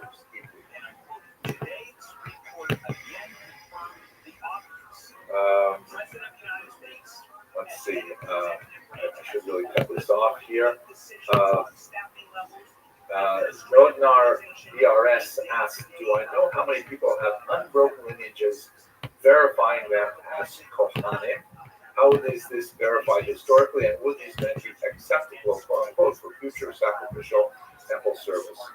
So, historically speaking, there are obviously a diminishingly small number of people who have genealogical tables that trace back to, let's say, even the 1st century. It became like much more popular to create these things around the turn of the millennium in the year 1000, more or less. Rashi's family, for example, began to have genealogies. And so there are some people who can connect themselves back to, let's say, the Maharal of Prague, and then back to Rashi, and let's say around the 1st millennium. But then there's a big gap. How do you get from Rashi back to the 1st century? 900 odd years. Most historians do not consider those genealogies authoritative. So it's really it's impossible to verify them. On a genetic level, there are some fascinating studies that look specifically at the Y chromosome of people who claim to be Kohanim, and there's like a statistically significant number of them that indicate that they are all similarly related to a single maternal ancestor 3,000 years ago. That's the so-called Kohen gene. But there are a lot of people who have that gene who are not identifying Kohanim, and there's a certain number of people who identify as Kohanim who don't have that gene either, and that's obviously impossible under Jewish law. The bottom line in the argument of Kohanim is that we don't really know for sure who is actually a Kohen today, so much so that the Vilna Gaon, who lived in the 18th century, who was the firstborn male of his family, and there's a ritual called Binyan Ben, where a firstborn male has to receive redemption from a Kohen as a child. The Vilna Gaon would famously perform that ritual for himself with every single Kohen he ever met, to be sure that he had the best chance of actually fulfilling that event. Most Jews today, including myself, I'm also a firstborn male, it's just done once with some person who says he's the Kohen, and you're good to go. In my case, it was Harry Graham, who drove the snowplow in the winter, the garbage truck in the summer, down. He was the local Kohen of Northern Ontario, and that's how I was redeemed. Okay, folks, we're already well over my half-hour mark. I'm really grateful for all of your participations. Thank you so much for joining me, and I guess we'll try this experiment again. I hope for those of you who celebrate, I hope you have a fantastic Sabbath. For those of you who are marking Good Friday and Easter Monday, I hope you have a wonderful religious experience that's uplifting, and I look forward to speaking to you in the future. All right, take care. The 10 is closed in Rialto. I'm just looking at some live Caltrans video of this situation. It does look like they reopened a couple of lanes now.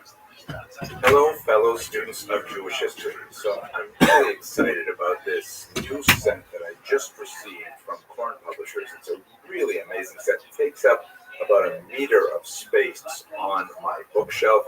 It's a multi-volume set. It's called the Lord Family Edition of the Chumash Koren Mikrot Hadorot, the scriptures of the readings of the fast way to improve your performance on the golf course is BXG Fitting. BXG fitters are highly trained, incredibly experienced, and have a deep understanding of how to optimize your clubs to get the most out of your swing. Don't waste your time. BXG fittings are educational and fun.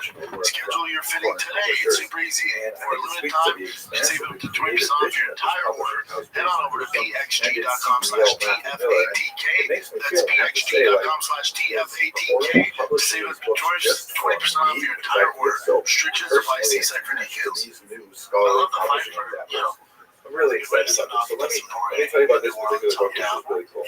So first of all, I'm sure many of you are familiar with the classic compilation known as the Mikrot Hadorot, which we translate as kind of like the Great Scriptures. It was first published in the 16th century in Venice, and basically it took like a verse or two of the Chumash, the first 5 books of Moses read on the yearly cycle, and then arranged around it a whole pile of Hebrew commentaries. From the ancient period, like Onkelos, to the medieval period, where most of the commentaries come from Rashi and Ramban and so on, and that's like been a staple of Jewish studies for the last 500 years or so. But this volume is very different. Whereas Mikrot Hadorot is usually published in 5 volumes, one for each of the major books of the Chumash. The Mikrot Hadorot is published with each volume covering one portion. So in some cases, 2 parsha if they're like typically read together. So the Mikrot Hadorot really focuses much more deeply on each individual parsha, but it does it not so much by exploiting the space on the page, but by exploiting the time of the commentators. They organize the commentaries into 3 large groups. There's one section that focuses on the time of the sages, which is basically anthologized commentaries from the Midrash, from the Talmud, and so on. And then from classic commentaries, another section which is basically medieval, and that's most closely related to the Midrash. Hadorot, that's familiar to us. And then finally, a really interesting section, Confessing Modernity, where they present commentaries from the 18th through the 20th century. And reading the commentaries roughly grouped by when they were written in major eras of Jewish history, you really get a my idea friends for before my foreign. historical texture of the commentators So and it's the like, kinds of issues have you which done remain Texas yet? eternal, No, but my buddy are over here, really I told you rooted guys, in the he's a specific hunter, kinds fisherman. of issues that So we're gonna go come up hunting for pigs because you don't need a hunting Like, license. it's It's just so some great Texas for people who shit. are I was interested in gonna show you. Torah I'll and see something. I'll Jewish tell you. history. Like I went to this car show, and Let the me star of the walk you show through the for structure of the kids. book, which is This also dude kind just had of a unusual. lemur First of all, on his it's shoulder. a book that you open What the fuck is that? It's a lemur. right? Yeah. It takes That's advantage hilarious. of Yeah, the gives a right fuck. to left, left to right difference No, between I'll show Hebrew you. and It's a fucking lemur. on In the the sort of car, Hebrew opening side, you have the indigenous Chumash to with Madagascar. Rashi, And the other brain and that's kind busters. of like much more The traditional. only reason I know that is because I watched the movie. It is really great in Look that at this the fucking translation lemur. of the Chumash, which is presented Are alongside they the closer to the Hebrew cat this, family is or the the monkey translation of none other than the great Rabbi Jonathan Sachs of blessed memory, a beautiful writer. Go ahead, so the other lemur looks like shit. This one's a real healthy lemur. And then you have He was in the ZL1 Camaro with 1,000 So horsepower. the translation is It's from like, oh, Rabbi dude, and Sachs. he was like, you And want there's one? a Like, kids are like, translation Dad, of can we Rashi go? I'm like, alongside the absolutely original not. Hebrew by I don't know what the Jonathan fucking. He also, by the way, translated all the They get up to commentators on 7 the other side, pounds. which is really useful because it means that with one I mean, translator, you he have goes- sort of a common the emotional thing is, they're literary very baseline clean. that allows So, like, for I'll the brush my teeth, put his hands on my toothbrush, and go back and commentators forth. to really Like, I can't stand do anything out with them rather all than up on me all the time. a I jarring don't want kind of that. collection of My dogs are translations ready to from fucking different yeah, translators. So leave me alone. it's really, really So they're useful. very Also, affectionate. The actually, kids I read love the, them. I of go, course, the where's he Hebrew shitting? He goes, Rashi, we have which I cats, so he normally looks do, shit. but I also read the He's English super Rashi, smart. and I actually appreciate it Was because he there's a able to lot go on of kids? helpful Oh, yeah. parenthetical Oh, really? comments. You Kids know, one can of get the enough of them. classic He was a real head. issues in studying Real. Rashi. Kids, you know, sometimes the wonder, kids are like, like touching Why everything. is he saying this? Dude, this And lemur this is kept the these question kids he's busy. saying, Look at his what's fucking hands. bothering He has Rashi? human Right? hands. Why would Rashi Get feel the the picture need to shit. say this Oh, particular thing? yeah, man. So the questions as to why Rashi might be His hands are prompted like to say gold. such a thing is helpfully included here. And I But he's actually like, I yeah, really my buddy benefited sells from them at $1,000 it. The if you only want small one. criticism I have No, is don't say that that for the kids. while I You're am a not huge fan of the regular Koren font, which of How long course did it fucking live? the publishing house takes its name from the author of that font, it is really gorgeous. I use it for my own personal prayer books. But I don't really like the Rashi font that Koren developed. It, you know, I still have difficulty with certain letters in it. I don't think it's quite as beautiful as the name, but that's a small quibble. I'm overwhelmingly impressed with the series of book that's coming across. Now, let's go to the other side, which Oh is my really god, where Bossy's obsessed with them. it's not just Chumash Rashi, it's something totally Did you new. get the So regular, the the fucking editing that here gets is shoved the in key, the and there's a great team tires the involved back here. just cheese. The managing editor, Rabbi, Now they said they're great. editing voice to this is Rabbi Shai Finkelstein. The drawbacks. Editor in Look at chief. the drawbacks of having Information leaders is that depend on permeates ChatGPT. Look at him. I come in a car show, that's what's in the fucking car. That's He's the actually one, of kind course, of who bad. makes the Isn't that cool? tremendous number of Yeah, selections badass here. car too. Choosing With from my more friend than 40 different commentators that are represented for every, Watch this. and it's really Are lemurs fantastic. aggressive? So let's look at No. those three main What are the historical drawbacks to sections. In having the section a that lemur they as a call pet? the Time of the Sages. Do they get aggressive when they're older?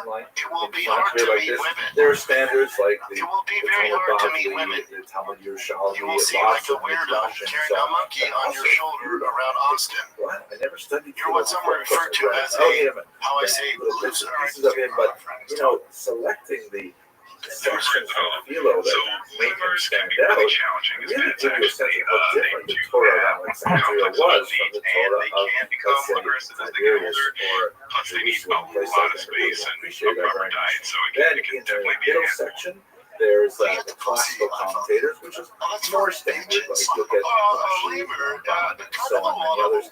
But also some voices that I've never studied before, like Abraham Ben, the son of Maimonides. It's really interesting when the son of Maimonides quotes his grandfather. You feel like, wow, this is so interesting. The He bullets must are have heard very that hot. either It from his might fuck grandfather up your personally, face. or maybe from Because his they're otherwise both unnamed father, Maimonides himself. Right? It's so fantastic. What the fuck was And that? then in the modern period, that's when it's like so unusual. You have the standard, What's you know, up, modern Brian? commentators I'm like from the the streets. Satanic Dabba and so on, but you have Shadal, Rabbi Samson with Royal Hirsch, who's But just brilliant here and it is. brought into Lemurs are it. generally not Rabbi aggressive Abraham towards Kukla, humans, but they 20th can century, become was Rabbi aggressive if they Joseph feel threatened. Soloveitchik, That's with any animal ever. To see this Especially when it kept his pets. And They need a lot of space. Leibowitz, Like she's 25 acres. an incredibly well-regarded commentator on the television.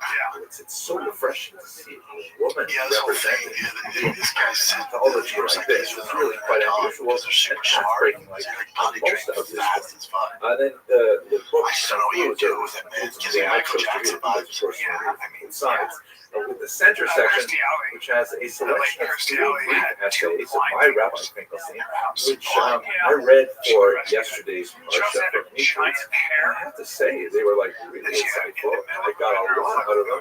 It made me feel again like, wait a minute, this book writing these just for me, and they felt like personally directed. They address a lot of the concerns that I have about life, the universe, and everything. And it was really great. She rescued So, it all. She had this just is chillins. really a So game many changer. animals. It's called And it's a significant Tiny adjustment. Hair. Each individual volume is really quite reasonably priced. Happens to be on sale for Hanukkah right now. But the whole set, That's real. we're talking about somewhere around 50 volumes. That's a lot. But nevertheless, it's a huge return on investment, in my humble opinion. It's going to change the way I study English for the next year for sure. I think what I'm going to do is on Shabbos afternoons, I'm going to do the following week's Parsha with Rashi, which kind of like make sure I fulfill sort of like that collective obligation. And then on each day of the week, I plan to learn the three levels of commentary for that particular aliyah. So Sunday morning, as I record this right now, and yesterday afternoon, I finished Parshas Vayigash. I just read There's also that. I got this set. I'm so And tired this of morning, I going. did Get a all dog. of the commentary. I told So Diego, I'm we can really do that. looking They forward just to the play next with year of learning with feed Torah them. and Yeah, Mikra like, Torah. and we have it Thank home. you, Rabbi Finkelstein, for this. I said, tell you what, you pick up shit for a month with a dog, they'll consider you an Abraham. Never mind. Volumes to the broader public. Everybody's always looking for this, the next thing that's better. They want to be different. Have a look at this particular book. There's units that are super secret in the military. You know, they're called Delta Force and SEAL Team 6. Doesn't get more elite than that. Like everybody wants to just get it. With this, they just want something different. For attention? You want it for the attention? Yeah, Get a fucking dog. Go ahead. And you know what you'll do? Every time he shows a tiny inkling that he's a little bit like a dog, you're like, he's just like a dog. But you can get a dog. And a dog. That's why these bitches get so close with the jams. Yeah, and by the way, one coyote takes that thing out. Hello, So. fellow students of Jewish history. John C. Coyotes in Texas. Quickly cover the roots Ain't seen one. I see deers with no care in the world shit on the streets. I don't like it. I don't like it. Seen a lot of deer. All right, what do you got, Jen? There's a lot Jen, of I can't material emphasize enough. Get a fucking dog, dude, or a Brazilian maiden. Come on. This Wednesday at Sunset Strip, Brian Ribbons. We're doing acting off again, 9 o'clock. Get your tickets. Well, guess you got this done. We got some funny comics. Funny comics. Okay, like you. That's up in the air right now, but we've got 5 right now committed. She has made a I'll put them very on good the case for the fact that most historians come to this Sean topic Ryan with gets a great Kevin degree Newsom of for knowledge. California. And Compliant. to see Kevin the Newsom's power still of trying to make the rounds. 65. Dude, quit trying to make the fetch work. That's interesting. I might And I'm gonna do my This is best gonna win him over some to people try and for sure. rise above that. Obviously, I have I respect this kid. This is an action. I gotta report this kid. That is a California compliant Big Sour E365 macro. This is too cool. The fact that you give me this. You just want TSA to take this from me. Airport. I'm on to you, man. I got a buddy at SIG and Elliot, so you gotta get a second to so I'm not anti-gun at all. We're just gonna save the common sense. I'm challenged by large capacity magazine clips and urban centers, weapons of war, sometimes outgoing use, but otherwise, man, people have right to your arms. But let's just make sure we're all in the Position same to have it all. By the way, you gave me a damn gun, so if we move to part 2, here's the bear. Thank you. Legit. I mean, I know it's not inside of bang, that's all right. I got plenty of those. Last thing, So that's pretty cool. He's doing exactly what he has to get elected. He's smart. I think the smartest thing Gavin Newsom can do is to tie up with conservatives. The whole. Yeah, nothing crazy. Yeah, believe fuck California stuff. It just doesn't seem normal. Yeah, Because the Democrats don't have anybody else. What's that? They have nobody else that seems normal. And the best thing he can do is also tell him that let people know that he's not like this Mamdani guy or like a socialist. That's the other thing. He's to separate Palestinian 100%, man, because that's not working out. AOC and all that. Say on break, because this podcast is brought to you by Progressive Insurance. You ever find yourself playing the budgeting game, shifting a little money here, a little there, hoping it all works out? Well, the Name Your Price tool from Progressive. You can get a better budgeter and potentially lower your insurance bill too. You tell Progressive what you want to pay for car insurance, and they'll help you find options within your budget. Try today at Progressive.com. Progressive Casualty Insurance Company affiliates, pricing coverage match limited by state law, not available in all states. Progressive. This summer, Pluto TV is exploding with thousands of free movies. Summer of Cinema is here. Feel the explosive action all summer long with movies like Gladiator, Mission Impossible, Beverly Hills Cop, Red Burger, and Transformers: Dark of the Moon. Bring the action with you and stream for free from all your favorite devices. Pluto TV. Stream now. Pay never. There's a bunch of stuff about sports. Large number of There is. all of Yeah, I watched but it does not Shock me. Muslim is a larger It's a good fight. is a religious term. The two women fighting. They look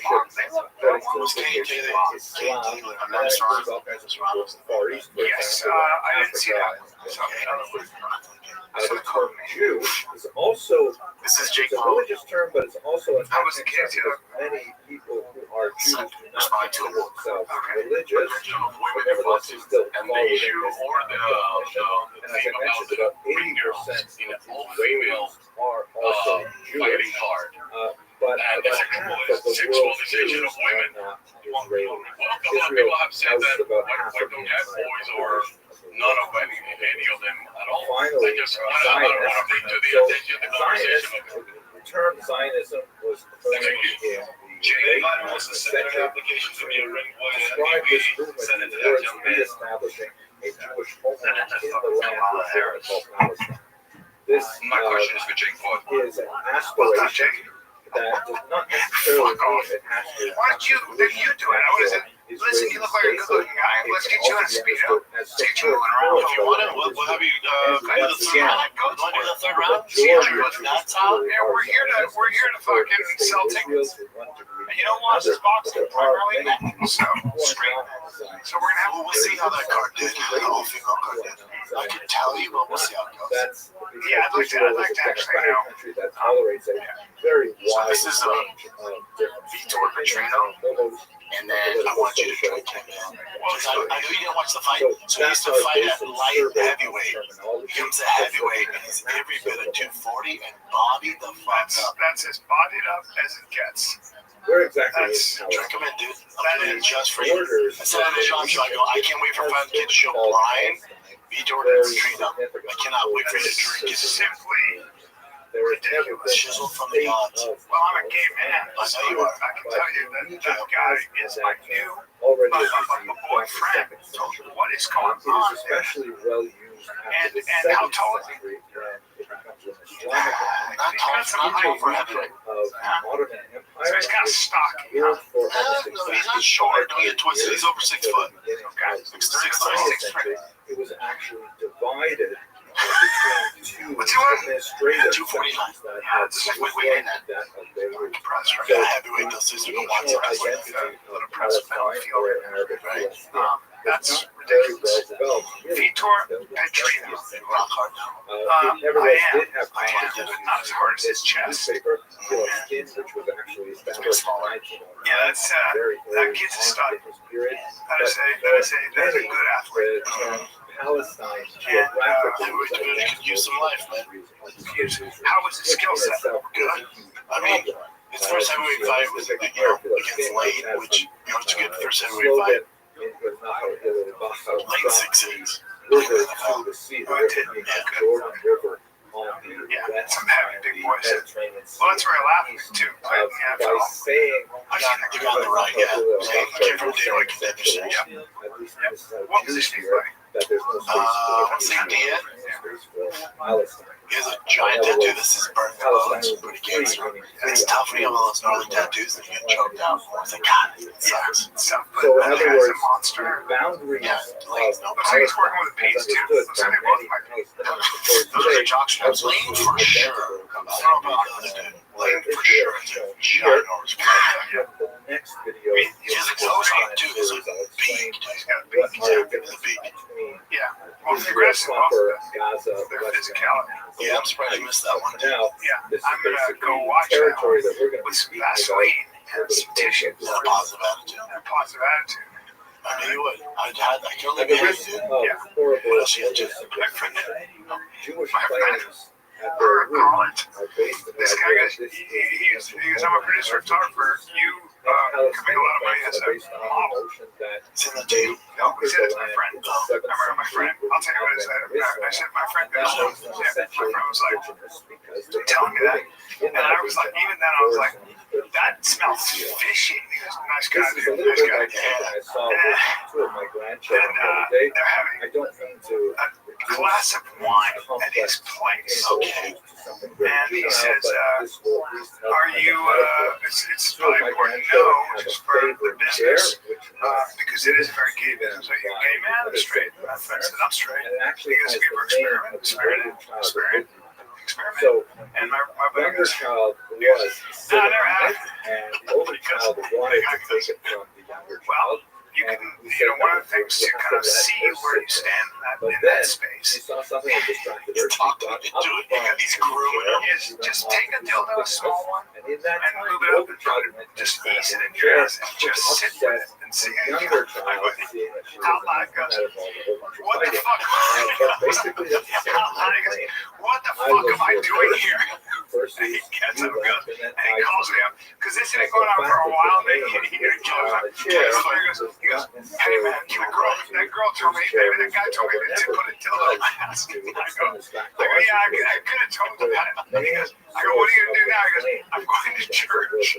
Israel for Jews is the Bible. And I go, something to church, just relax, dude. Fucking hilarious. That's any male model, man. It's a nice growth. Sanctified the same way that Jews and These stories just pop into my head. Like, I don't It's know. funny though. it's true. So, this is kind of weird. The ESPYs are not going out yet. They announced the winner of the best UFC. Yeah, they announced it on air during UFC Nashville. Makes sense. He won. Yeah, makes sense. He won. Here, which dates from about the year 1209 BCE and refers to Gervonta Davis arrested again. But For a the better charge. argument It's that and his baby the mama, Muslim right? conquered in the 7th century is also I feel like nothing ever happens to him though. in the absence No, of you know, him and Jake Paul are legit supposed to fight. Jake Paul and Gervonta Davis legit are supposed to fight. Wow. Like his last fight, if it wasn't a draw, oh huge. His last fight, if it wasn't a draw, they were supposed to do Jake Paul 100% confirmed. It's supposed to happen next, but because he needs to metaphor kind of avenge what happened in that draw, he's probably gonna do that. But him and Jake are supposed to fight for sure. Isn't that crazy?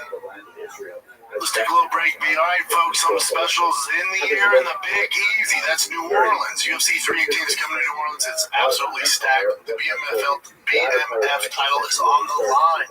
DraftKings Sportsbook, the official sports betting partner of the UFC, has all the action you need. Holloway Poirier 3, the trilogy, and it's the last time Poirier is stepping in the octagon. This is his last dance, y'all. And if you're new to DraftKings, check this out. New customers bet $5 to get $150 in bonus bets instantly. Download the DraftKings Sportsbook app now. Use code FIGHTER. That's code FIGHTER for new customers to get $150 in bonus bets instantly when we bet just $5 buckaroos. Only at DraftKings. The crowd's yours. Gambling problem? Call 1-800-GAMBLER. In New York, call 877-8-HOPE-NY or text HOPE-NY at 467-369. In Connecticut, help is available for problem gambling. Call 888-789-7777 or visit ccpg.org. Please play responsibly. On behalf of Boot Hill Casino and Resort in Kansas, 21 and over. Age and eligibility varies by jurisdiction. Void in Ontario. Bonus bets expire 7 days after issuance. For additional terms or responsible gaming resources, see dkng.co/audio. I don't know how it helps Jake move up the rankings. He's so much bigger. So much. Gervonta's super small. Colonize But super small. Ridiculous boxers. Insane. Power. And the body shots are bigger than the problem. Working Yeah, that's what it's fine. some success, But he also got they were contend with a heavily lot of power supported from James. by Now, this is if he's not in prison for beating his girlfriend. I think this stuff, it's a misdemeanor charge. So it's a misdemeanor battery charge. There from an alleged dispute with Massachusetts with his ex-girlfriend of 4 years. So this stuff can be literally like he threw something in her direction. And it comes like Continues to get he keeps having issues. Especially So, according to the report, Dave's ex-girlfriend told police she was involved in a verbal dispute with the boss over personal matters about if their son's gay or not. Dave was advocating to pick up his child yesterday. After putting both children in Dave's car, she laid Dave's punched her on the front of her head with his closed fist and slapped her in the face. Which they bought legally throughout this entire period. Here's another one that gives you a sense of She went to the local hospital for medical treatment. a nation reborn on its ancestral soil. It really appeals to the this imagination. is probably been going on for forever with these two. Socialist vibe to it, and in fact, the early settlements did have very strong socialist leanings. So basically, as you move through the early 20th century, the population in the region increases dramatically. This is funny to me. It's just important by the he's in on roads. Accurate and reasonable in the autumn figures. You can see that in 1922, So this will be the last time I've ever $155,000. I can track it down this year. What is it? I'm getting on steroids. Once you start knocking on my door and I'm playing the gloves down, I'm getting jagged in the hand. 31, there has been Ways to Wells, baby. Ways to Wells, they need to reach out to him. Yeah, him and Cowboy. That same thing. Yep. He's got to do a Cowboy thing. Years of like soaking away, like that. Oh, They start feeling good. God, watch everything you eat constantly. That guy's been fighting since he was 17. Yeah, dude. other parts He's gonna love it. of the world, and they You guys tell me. adopted a Palestinian identity. Oh yeah. Let's see what Connor did. He's running for president of Ireland, and apparently he put weights on his dick. Ottoman Empire. I'll just put this like a lifting routine. Conor McGregor has lost his goddamn mind. Sent me some of the most aggressive dick pics you have ever seen to Azalea Banks. This is some of the most reprehensible penis behavior you will ever witness. This is the first one he sent with the message, "Don't be a rat, but a rat get caught." And you can see here at the bottom where it says "accept." That means he's never had any sort of DM conversation with this girl. There was no conversation going. They haven't hooked up. They haven't flirted. They've never talked. He just bombs into her inbox with this picture. But the second picture is where we absolutely leave the planet Earth. As you can see right here, he strapped a dumbbell to his dick and left the caption, "Lifting weights." Again, I think this is. a woman he's never talked to. I haven't. His head went out. Do you know who the fuck I am? She is the last woman on the planet Earth that would ever receive an unsolicited dick pic and be like, "Okay, let's keep this private." She went on to say, "You're going to sexually harass me with your potato farmer dick and then threaten me not to tell? You're going to be the president of Ireland?" Yeah.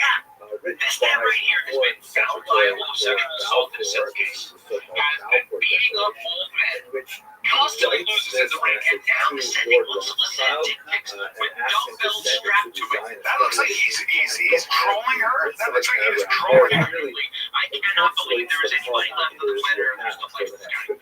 Connor, There's something fishy about this. With favor. It looks like he was sending Azalea Banks a message with like the. Well, she's I don't know. You're buying it right now. So she's smoking hot. That's Okay. She's smoking hot, And you want to troll someone with a dick. But what he said is rats. which was What's that? That's like saying, here's a dick pic. Don't say anything.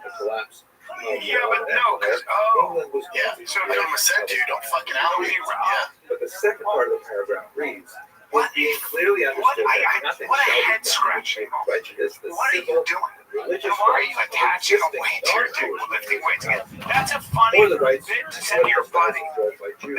That's something that you see your I'd friend send to you, like, that's saying fun. Not to us. Bring up Azalea Banks, not to somebody you don't This know. land You to dumb. the Jews for their Jewish homeland.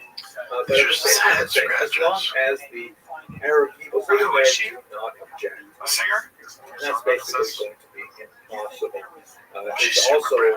going to be something With to your see. potato But farmer definitely the Jews living in any other Yeah, okay. state as well. We shall see. I don't know what to Jews say about it. celebrate Yeah, this you know what it is? great excitement, It's a huge and bummer. Arabs are concerned. They're It's not like, using the term can Palestinians you for itself, but as I mentioned, get it they together? refer to them No. as Palestinians. That term is Get it much more together, popular dude. than She said, "Are you running for president of Ireland?" That's the correct. first He is. series of disturbances were associated Yeah, with just the putting a weight on my neck and sending Are there any other actual pics? Like, can you find not blurred out? What's the notorious one working? I think he's working with it. It looked like it because that was a big. I'm impressed with his piece. I'm impressed with his piece. He's got dick. You seen it before, bro? I've seen it. It's in pants. He's been happy to show it, man. But do they?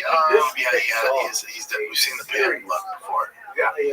Now, do the weights help elongate it? Does it stretch the skin out? I feel like There was a time, very brief, for about 20 minutes, where men were getting their dicks all done up and putting it on stage. Very, very heavy. Goodbye. This ain't it. I will allow other historians to work out, which acts of violence were more significant, but there's no question that what people refer to as the cycle of violence really began in 1920, right after the Balfour Declaration. Weird. So the British right away, they're very good at I don't need to see establishing that. They look super agitated. It looks under Earl agitated. Peel, and he issues a massive document called the Peel Report. And very rarely has anyone said it as well as this particular report does. In Texas, you can't even One look up section that. is from chapter 20, which could basically say the It's gonna same be thing harder to about find your much of ass. this later part of the century as well. The problem of Palestine is briefly Yes, described. Dick, look After at the it. stress of the World War, this is of course World War I, the British government made promises to Arabs and Jews in order to obtain their support. On the strength of those promises, both parties formed certain expectations. It's not The application to Palestine is a mandate This is just a in quick general, image and of a the specific mandate in particular implies the belief that the obligations thus undertaken towards the Arabs and the Jews respectively would prove in course of time Starting to be KFC. compatible. You know what? He might be a legit addict. He needs help. On And this is like erratic behavior from an material addict. prosperity.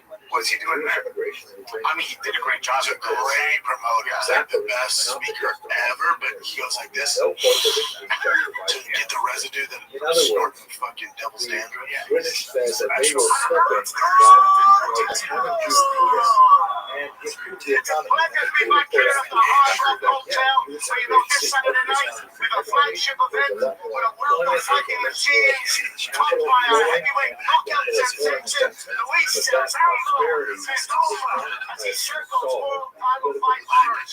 But that's not all. As much as we owe the Hard Rock Hotel here, and as much as But the they reason owe they cannot, on that to the account, Southern is give you the American obligations inaugural and World Champion Summit before you all. And as you can see beside me and in front of me, some of the baddest men and women to ever grace planet Earth. This is what we're about here at Bare Knuckle Fighting Championship. The alien of combat sport. And may we rise above the night sky and rain down blows viciously on all our desires. And announce here today that Bare Knuckle MC has no Arabs love desire to revive the tradition of the Arab soldiery. he sounds like WWE. It's great. He wasn't making mistakes either. He was just going. Neither Yeah, it's phenomenal. national ideals. Well, he does seem like he's on stuff. Hard Rock's like, without the shadow, man. Something's wrong with him. He's overshadowed by you. Which was usually perceived by any diplomatic It looks like someone's an addict. Yeah, that's the Peel report had BKFC. laid out what the map was that said you could start to area outlined in red was Take steps to ensure the homeland as we see. It's a time they just direction aren't what they could. It's just like self-sabotage. It's such a common law. Self-sabotage is such a common thing, especially when people get really, really successful before they're ready. You will do whatever you have to. Jews were incensed that this is It's crazy. This was during the BKFC fight. It's like, Oh, Well, that's what I used to be like. Now I'm this weekend here in Columbia. Then I at Alpharetta, Georgia. Outside Atlanta. Yep. Speaking College Club. Charleston, South Carolina, August 1 and 2. I can't remember the name of that. And then we're in San Diego, August 22, 23. Come get some. All right, kids. That's it. We love you guys. Wednesday, we have Jeff Dye on, the great Jeff Dye. It's a fun one. All right, this is the Five Kid. We're out. What's up, guys? I'm giving away all free land to DRX. Remember the $1,000 in upgrade. This is one on one. You will find another DRX Honolulu t-shirt back at it. I feel. That's over $15,000 in upgrade. I feel like you remember I was a younger man. Pick up some merch. Which was guaranteed for the Jewish. Welcome. I want to talk to you about Joy Mode, sexual performance booster. Who doesn't need an all-natural boost with your wiener? Brandon Deshane on Advocate, and we were talking about this. This is an all-natural supplement designated and designed to enhance blood flow, giving you firmer, more reliable dongs, boners. Joy Mode is about better sex. Daily use supports healthier blood vessels, boosts heart health, and enhances your athletic performance, and is expertly formulated and backed by science. Also, you don't have to have all the weird side effects that you get from prescription drugs or those freaking gas station pills, dude. They just simply mix a pack with water. Feel effects within 45 minutes. That winner's gonna be popping, dude. Anywhere, anytime. Never miss a It's proven to enhance erections by 50% while you're just 50%. What a shot, though. That's it. If you're looking to take your game to the next level, visit tryjoymode.com. Use code FIGHTER at checkout for 20% off single purchases, 30% off subscription orders. That's TRYJOY mode.com. Use the code FIGHTER for 20% off single purchases, 30% off subscription orders. You're welcome. That's a 50% harder boner. Put it, the Arabs have This is really the fight of the kid. Hit me with your best shot. What's up, pal? Not much, buddy. Let me start with Brian. This is Texas Brian. Brian texted me and said, what'd you say we're gonna... I said I'm about to buzz your house. Yeah, it drives me nuts. He keeps saying buzz your house, and I was like, oh, well, we're at the backyard swimming. Brian, when he says buzz, Don't say buzz. It makes me mad. yeah, he keeps saying buzz. He meant he's gonna fly over with his friend Shane in a helicopter. It's chopper. Chopper talk. It's chopper talk. It's called chop talk. It's called chop So talk. I'm in the pool with the whole fam, and then Brian in this giant red helicopter was flying around over my house. Yeah. And I kept saying to Shane, I was like, go lower. It was not in that neighborhood. Because I said, you could land right there. I could, but in that neighborhood, it would crucify. But it'd be so cool because he could land right there. I know it's wide open. I thought maybe he would. The boys are not having it. I asked him like that. I'm like, Brian and that guy, my buddy, I can get you riding. Boss ain't like, no way. I'm scared. Like, no way. Once they got up there, they'd be like, whoa, it's so exciting. Not Boss. Oh, yeah. He's just cautious. He's different. Yeah, he don't play that shit. Yeah. Joanna was down. She's like, I'd go to that. We can set it up. I will. Yeah. I love Shane. He might be the nicest human being I've seen. He's such an awesome Don't quit saying buzz all over the house. I know, I like to do that. I buzz Rogan's house, buzz your house. I just show up. Does Rogan come outside and wave like you kids do? Yeah. I sent the video to Tim and I said, Brian thinks he's so cool. It's pretty cool. Pretty cool. Let me have your point. Pretty cool. He's in a helicopter. What's funny about a helicopter is you can literally be like, oh, it's an hour and a half drive. We'll get there in 15 minutes. Like if I want to go to San Antonio, I can get there in 20 minutes. Oh, that's nice. It's crazy. So he can't drive. He's like, I can't drive. I'd love it. He lives in his backyard. Doesn't his daughter do gymnastics? His daughter is what took second in the world in cheer. I know they go down to San Antonio. Yes. I have a car picking up down there. I'd love if I could just jump on and you can drop me right down there. I will talk to Shane. Yeah. Because mean, please. So I don't have to ride down and come back. That'd be great just to jump on the chopper. Yeah, what would be fun is just come on through it. We go down there and we have ourselves we go to a cafe and go to time in that area, have a little lunch down in that main I don't know if I have time for all that with you guys. You guys do that, but I'm just gonna get the fuck out after this. Just drop me off. Think of me as like cash. Right. You drop me off. You guys have yourself a day. No time for us. No time for You gotta get to your car. Yes. You wanna get in line? All right. Okay. There goes Brendan. Well, how could it be a false move to land right where the car is? That'd be pretty cool. But then the guy's like, oh, he's a fucking billionaire charging more. Yeah. That's the problem with choppers. It's impossible. You can't be like, yeah, it's my friends. My neighbor's like, oh my god. Because they just land in your neighborhood. That's right in the field. Ballsy. Can't do that line. I just get it. Some guy changes lights from regular standard lights to blue. Good luck, bud. Outcast. Boycott from his house. We don't play that shit.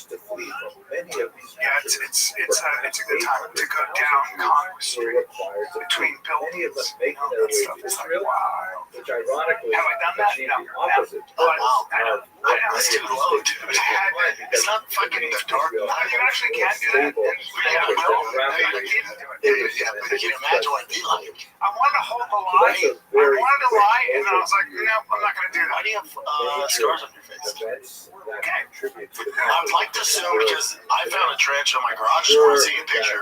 Hey, I'll tell you this is cute. Well, he's a cutie pie, but I'll tell you who has. Come on. Chewbacca has less fur than that thing. Chewbacca has less fur. Look at how much fur is on And you know, if you handle them, like if I put my hand on top, those are little thorns. They go in your hand. Yes. Fucking skin. Now, He was cute, though. Joanna was like, kill him. I'm like, I'm not killing him. He's awesome. Give him a name. Hopefully he comes back. I want to be the holder. I don't want to find out. Sure, jump in the Hummer. Running the Hummer. Really for heat. Even though that garage is on as shit anyway. Oh, it's hot. That's a hell of a fucking. But see, I figured that jumped on your stupid face, and that's why it parks. Now, he's probably. No, that did not. I'm glad you asked. And somebody asked what happened. I go, I just bought an eagle. Makes it possible to tame. And they got a laugh out of that. So, Jen, I sent you a video. Why don't you bring up what I did yesterday with my boy? Your hair's looking better there. Your hair's looking better. It's fuller there. Is there anything different? I don't know, person can say. But that video looks better. Peptide. I've sometimes this state solution because This happened is to pull the trigger and not let go. Pull the trigger and not let go. in this discussion, Can you do it? Right there. Who's filming? Do it. Can you do it? Something with the general. What kind of gun is this? This is M240 Bravo. An M240 Bravo? Yeah, I can hold the trigger down on your mouth. afterwards sometime in peace. I will not be Now, what do they use that for in the military? I think laying down cover, but then again, I would know. America, You know, you should have just kept it. I don't know. Wait, does the kickback hit you in the face? Well, So, dude, you're so I'm immature. going to show you what happened. So I'm just going to show you what I did. Is it raining there or is that our roof? Be ready. You're ready. There you go.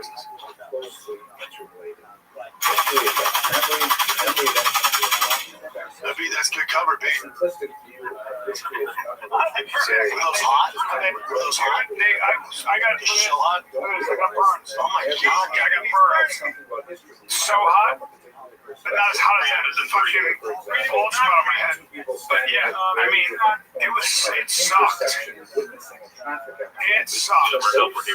Trying to feed that belt, and also, you know what else? Gas. It smells like ammonia. Oh, I like that. Oh, I like that. It's strong. It's like the smelling salts. year-long conflict between Israelis and Palestinians. How much more so is it crucial to understand exactly where we are standing, what kind of perspective we have. In this context, let me share a little bit about my own background and how I come to this history, and then specifically the sources that I have been researching specifically for this video.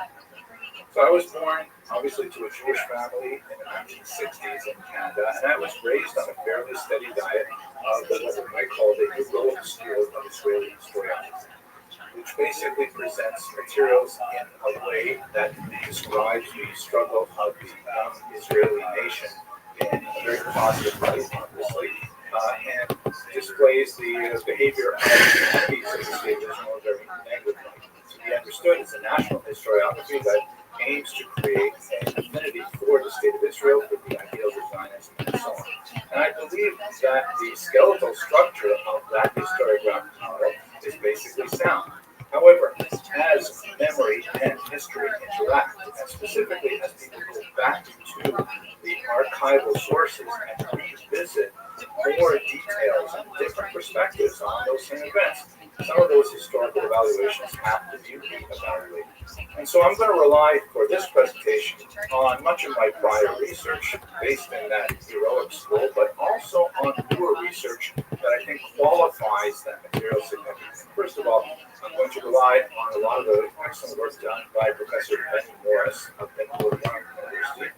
He is a member of what's sometimes called the New Historian School in Israel. It has basically done the hard work of going back to the archives, asking some of the very difficult questions about those controversial elements that we'll look at briefly in this video.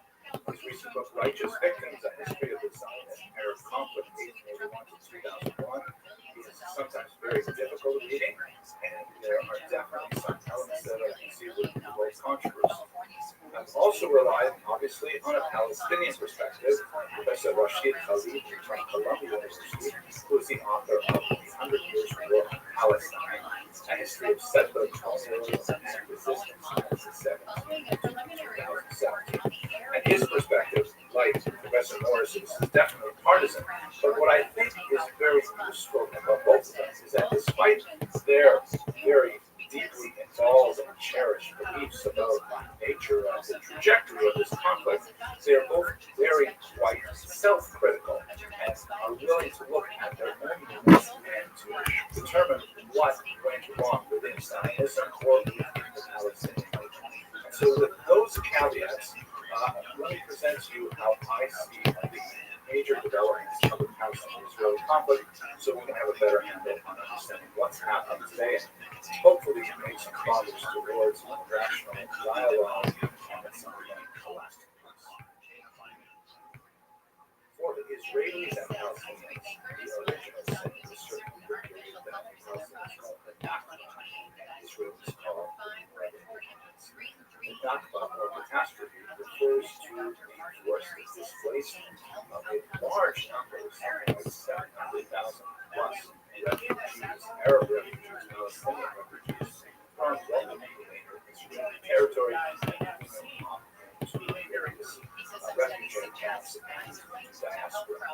The way in which the heroic historiography of Israel portrays this is more like a voluntary flight, sometimes with penal motivations, but a closer look at the archival records indicates that while there was no organized plan to displace these refugees, it was definitely something which was not unwelcome to the United States for reasons that I think should be obvious. Now look at this map here. This is from Professor Morris's book. You can see the hatched lines represent territory held by Israel on May 15, 1948, which is not when they declared independence. It is smaller than the territory that was allotted to them in the 1947 partition plan, but this is where they actually existed. Israel was in control. They were then invaded by several armies, by Egypt, Jordan, Iraq, and by Syria. And amazingly, we were able to hold them off. Not only that, actually expand the territory a little bit. Now, it is a remarkable military achievement. As Professor Kramer put it in her last book, though, it's not exactly a David versus Goliath kind of battle. It was more like David versus many Davids, because the Arab armies suffered from a lot of deficiencies. But if you look at the challenges that the young Israeli state faced, particularly looking at that small strip of land extending from the coast to Jerusalem, this is a very defensive kind of territory. And so this plan Dalet, which was especially focused on consolidating territories and roadways in particular to be able to access important Jewish settlements, was crucial, beginning from the date that the Israelis declared statehood to the period when the British actually evacuated and then the full-on war, there are a lot of hostilities which occasionally involve some horrific atrocities, such as that of Yassin, which spread fear throughout the Palestinian population that the Israelis would be attacking. And they could point to a few examples where, in fact, that had happened. For the Haganah, the proto-army of the State of Israel, later transformed into the Israel Defense Forces, or IDF, they had no reason to stop Arabs from fleeing because they saw that as the Palestinians left their homes, they were freeing up more territory to allow them to achieve their objectives of securing the roads and more defensible boundaries. So what that means for the displaced Palestinians is that many of them, hundreds of thousands, were displaced into camps. And as you can see from this map, refugee camps were set up throughout the region in the Gaza Strip, in the neighboring Jordan, which of course from 1949 to 1967 also controlled the West Bank, in Syria, and in Lebanon. In terms of the numbers, looking at it from the early 21st century, there were about 5.5 million people who were registered with the United Nations as being refugees or descendants of refugees. Those are the children, obviously, of the original 700,000 refugees. And about 1.5 million of them are still in the camps. About 370,000 in Jordan, 200,000 in West Bank, 100,000 in Syria, 200,000 in Lebanon, and 700,000 in Gaza. It is really a note that most of the descendants of those original refugees have made lives for themselves in the Palestinian diaspora. But still, that massive number of 1.5 million people living in refugee camps throughout the region is deeply troubling, and of course is a constant reminder of how important this problem is and how it must be solved. By 1949, the Armistice Alliance had created something which was later known as the Green Line, the borders of Israel and the states surrounding it did not recognize its official existence.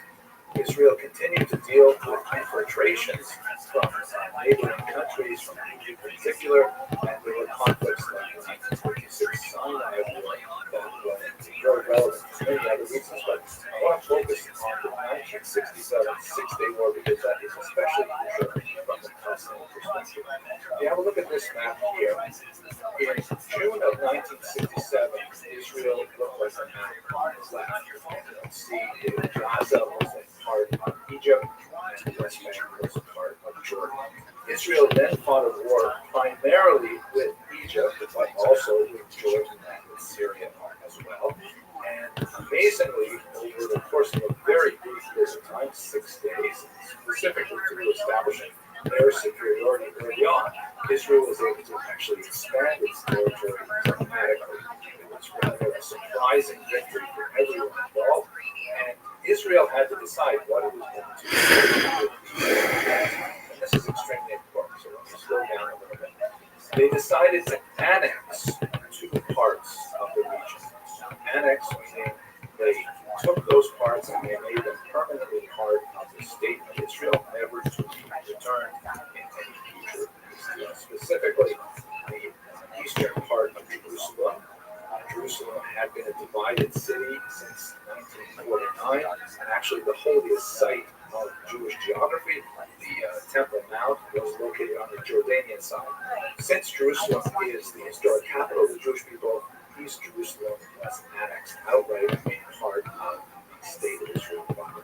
This also happened north in the Golan Heights, where this is the mountainous region, and whoever commands the heights either looks down onto the Galilee or looks down onto Damascus. Given that it had great strategic value and not a huge local population, it was easy for the Israelis to annex that territory as well. However, the West Bank, with its large Palestinian population, posed a much greater threat because annexing the territory would involve giving all those Arabs citizenship, and that would deeply upset the demographic balance that Israel must maintain if it is to remain a Jewish state. Let us recall that Israel is striving really for 2 basic goals. One, to establish a Jewish state, a country that is free for Jewish immigration, that Jews can flee there if they are persecuted elsewhere. ultimately it wants to establish a democratic state. It wants the political basis of Israel to be essentially one person, one vote. About 20% of Israel's population is not Jewish, primarily Palestinian Muslims, also Palestinian Christians, also Druze, Baha'i, and many other peoples. And 20% is a sizable minority, but it still retains the basic Jewish character of the state. If citizenship were extended to all of these people in the West Bank and Gaza, it can seriously threaten demographic balance of Israel as a Jewish state, and simply could not be maintained. So the West Bank and Gaza and the largely uninhabited Sinai Peninsula was simply occupied. These territories were administered by Israel, controlled by Israel, but the general thinking was that they would be exchanged for some kind of peace deal. Not all Israelis felt that way.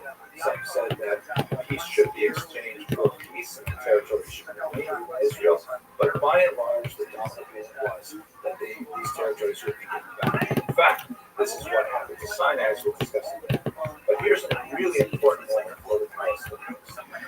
This document is Resolution 42, which was issued a few months after the conclusion of the Six-Day War. That's really important for two main reasons. The first is something that you see in item number 1, Roman number 1, which refers to the basis of a peace, just and lasting peace, as the withdrawal of Israel armed forces from territories occupied in the recent conflict and the Six-Day War.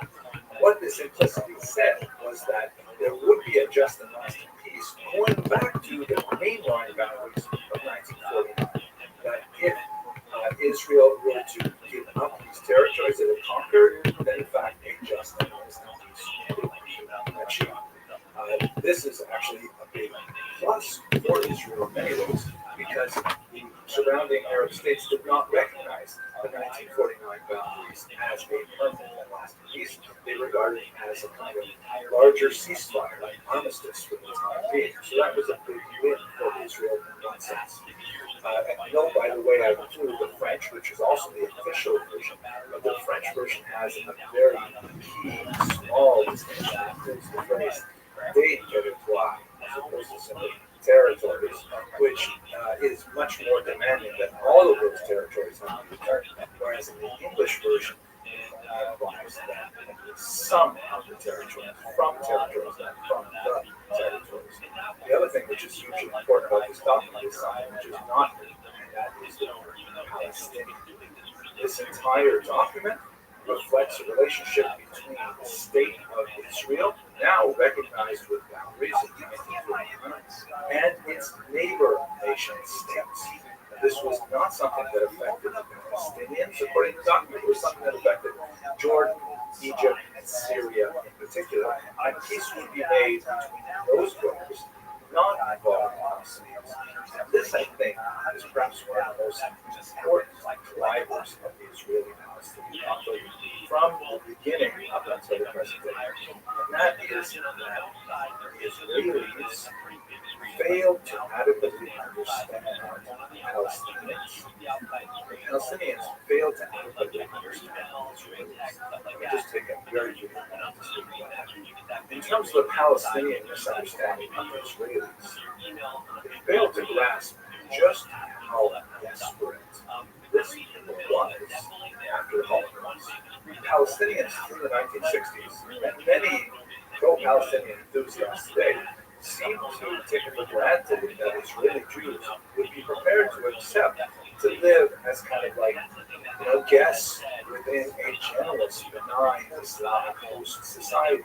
And that's simply not valid for Jews. Jews must have a refuge. They must have a home.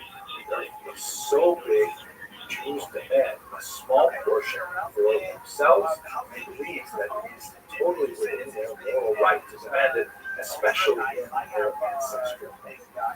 For their part, the Israelis misunderstand that the Palestinian national cause, although it awakened much later than many other nationalities, it nonetheless is very real and profound. This is a society that at the beginning of the 20th century was still quite primitive, still having very low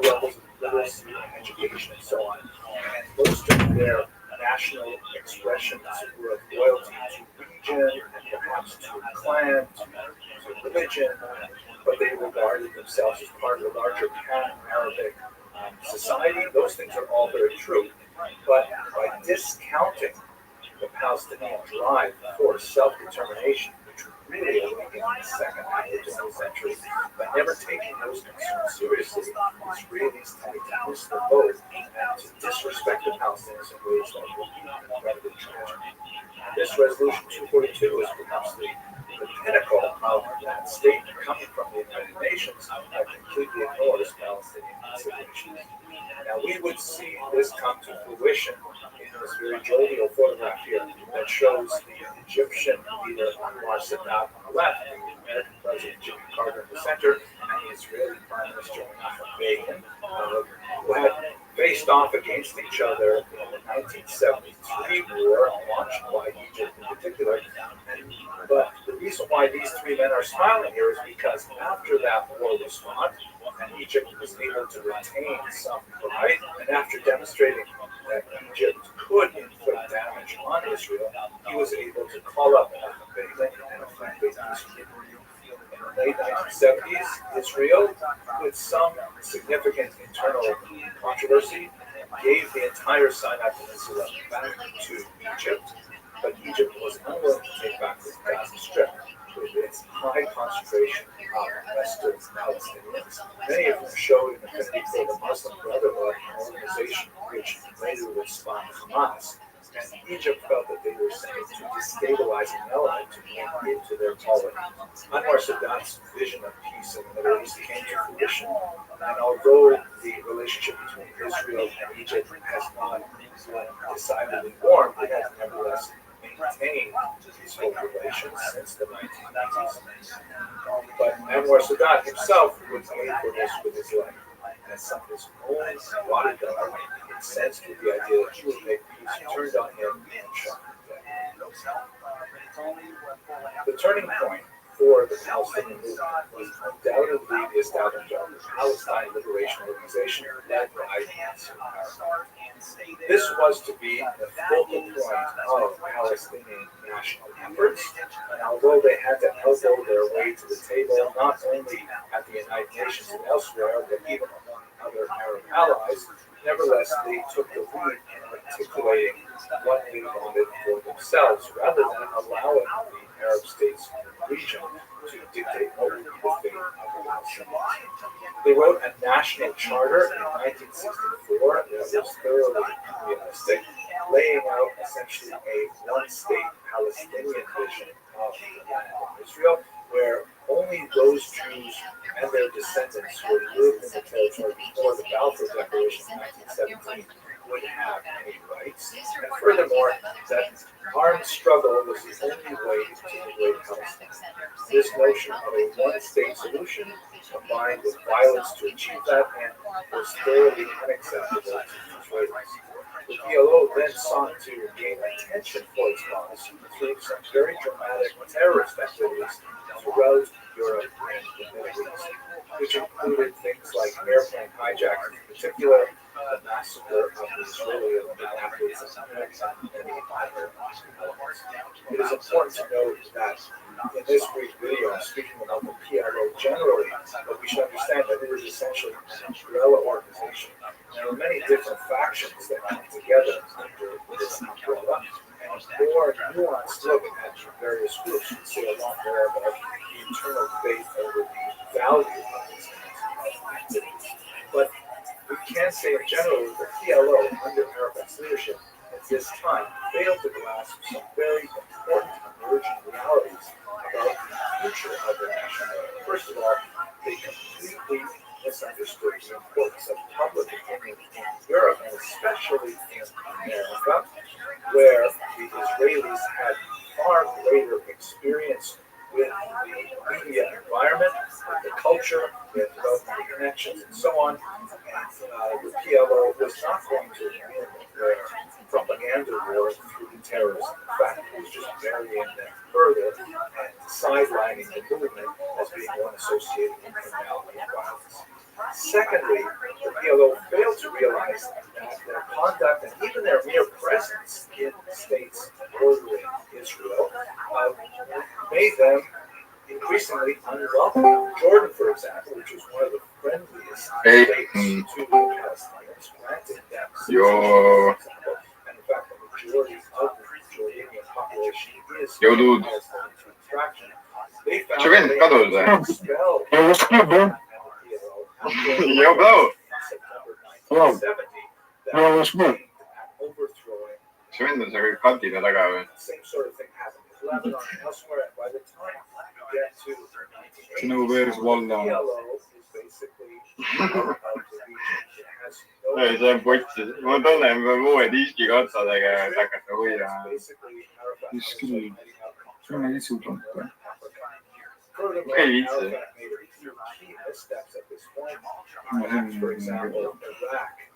Ma vist hakkan serverlisti läbi lappama ja vaatame siin, mis see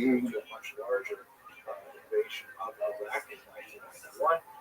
Much of the PLO was bankrolled by the Soviet Union, which saw it as a useful proxy in its battle against the United States. Eesti RuneScape CC, mida ma olen proovinud.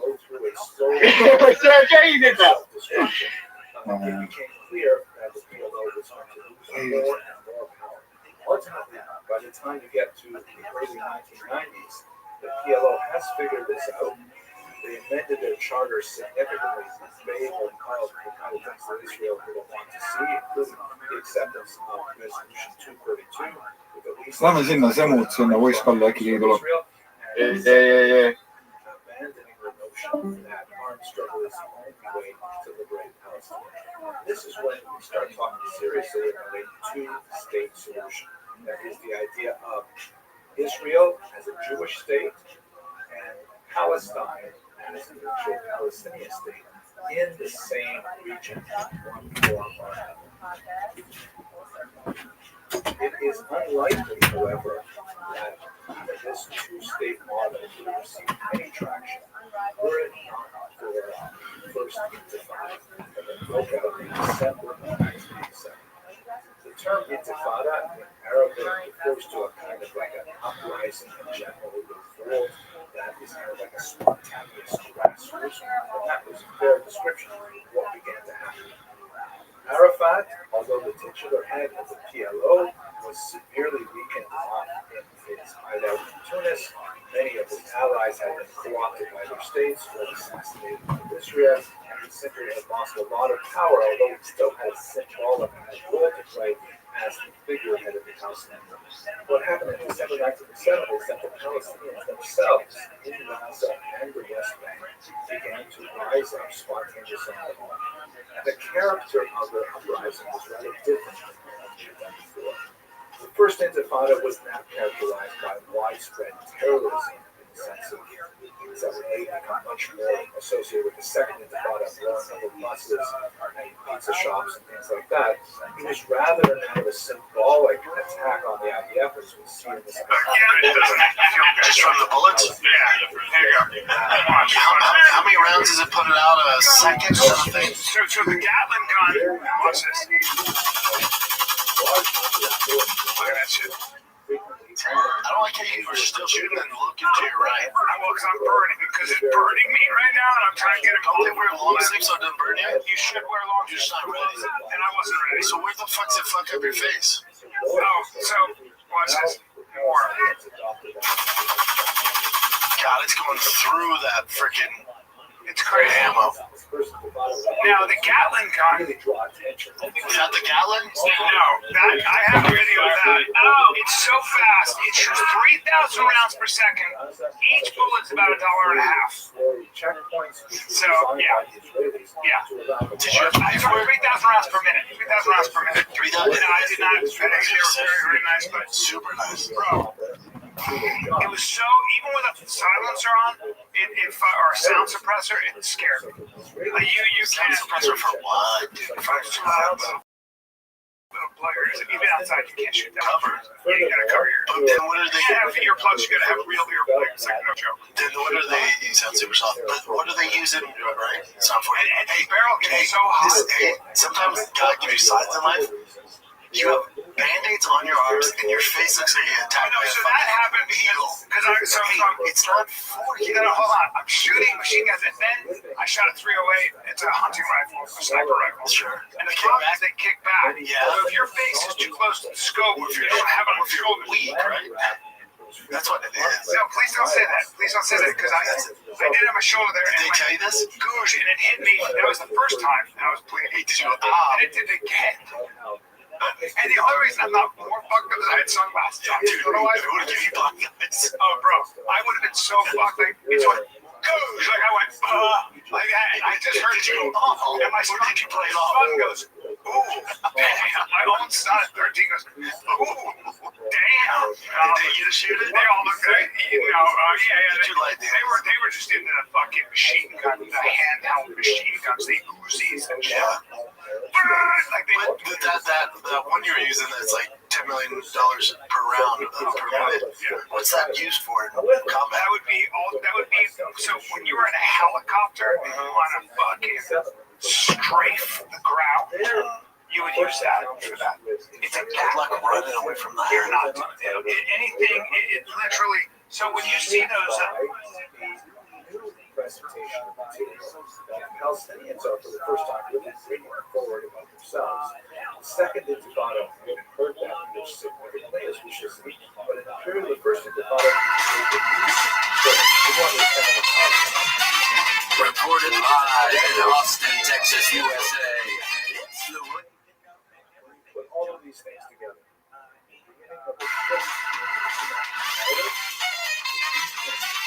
Reported live in Austin, Texas, USA. It's the William Montgomery Show.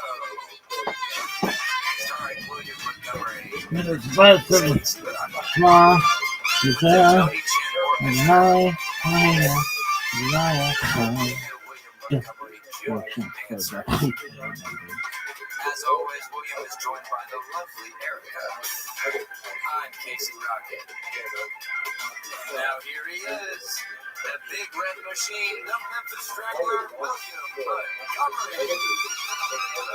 I just got died after someone that got eaten by a shark. Yeah, I saw that too. He was in Hawaii 5-0. The Big Island, using so many shows, and also the movie with Captain Jack Sparrow. Yeah, he was one of the parents' friends, and then he fucking died. One of the pirates' friends. So scary. He was actually close friends with Captain Jack Sparrow, and unfortunately that led to his death on the island of Tortuga. Yes, island of turtles, tortoises. Don't go out at night there. Do not go out at night. Some of the turtles are bigger than you remember. Yes, they will take you into the ocean at night, and that's probably the scariest place. It's time to be in the ocean is at night. You can open your eyes and it'll still be just as dark out.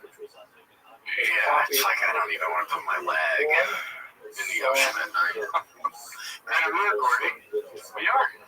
Well, that was great, buddy. Oh my gosh, yeah, good. Good. Funny already, man. I know, we won't even try. Sorry, Bretta. Grant, what would you do if you got eaten by a shark for $100? Hey, what about paid 100? Guess I paid 100 sharks $1 to eat your ass. Would you get in the ocean? Like, are they actively hunting me? For $1 each. What would you feel is too little? I paid him. Like, what size are these sharks? No, would you be offended that Casey only had to pay him $1 to pretty much kill you? Would that be an offensive number for you? Would you hope that number would be higher for the value of your life? I mean, the exchange rate. I imagine it's still deep. We're not on the big island, so don't be talking about exchange rates. We're talking about Hawaii. Well, that's right. Inflation is a lot bigger than the Big Island. So $1, I'd pay him a Hawaiian dollar, which is like $2 US. It's like a euro, basically. It looks like a Chuck E. Cheese coin. You can get your money out of there. Like a Chuck E. Cheese coin. And not the euro fully wham me or which a fat ass.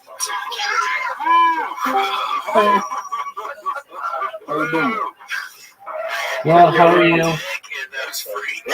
I'm sleeping. Why you sleep? What?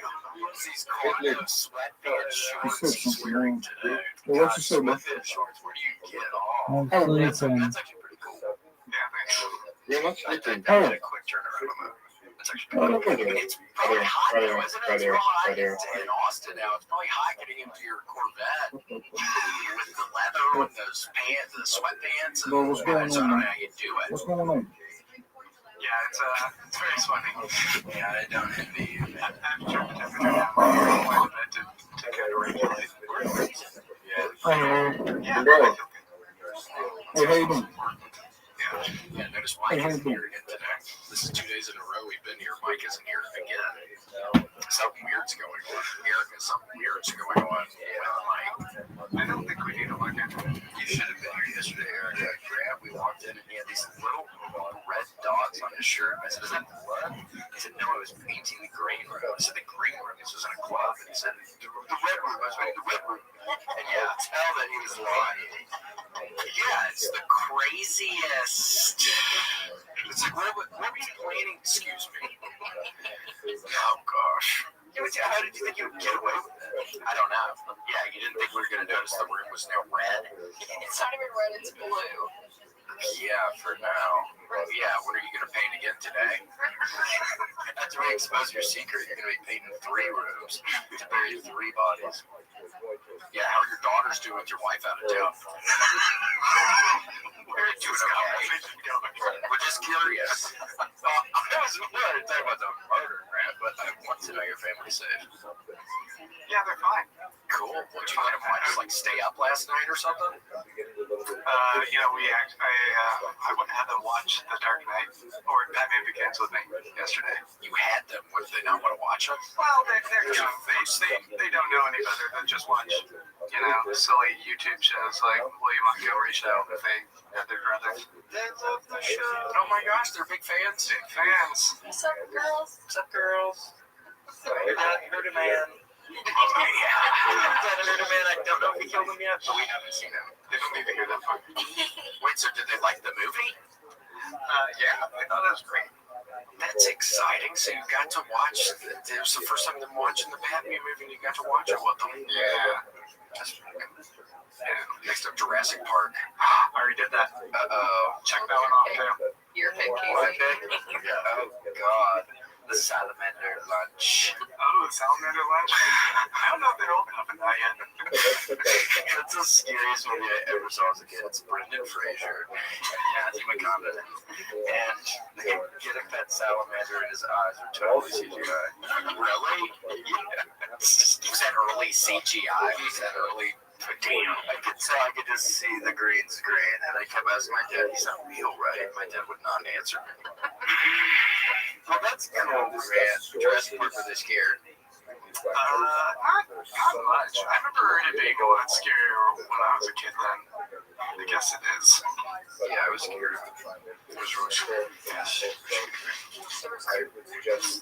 Somebody making a kite? Yeah.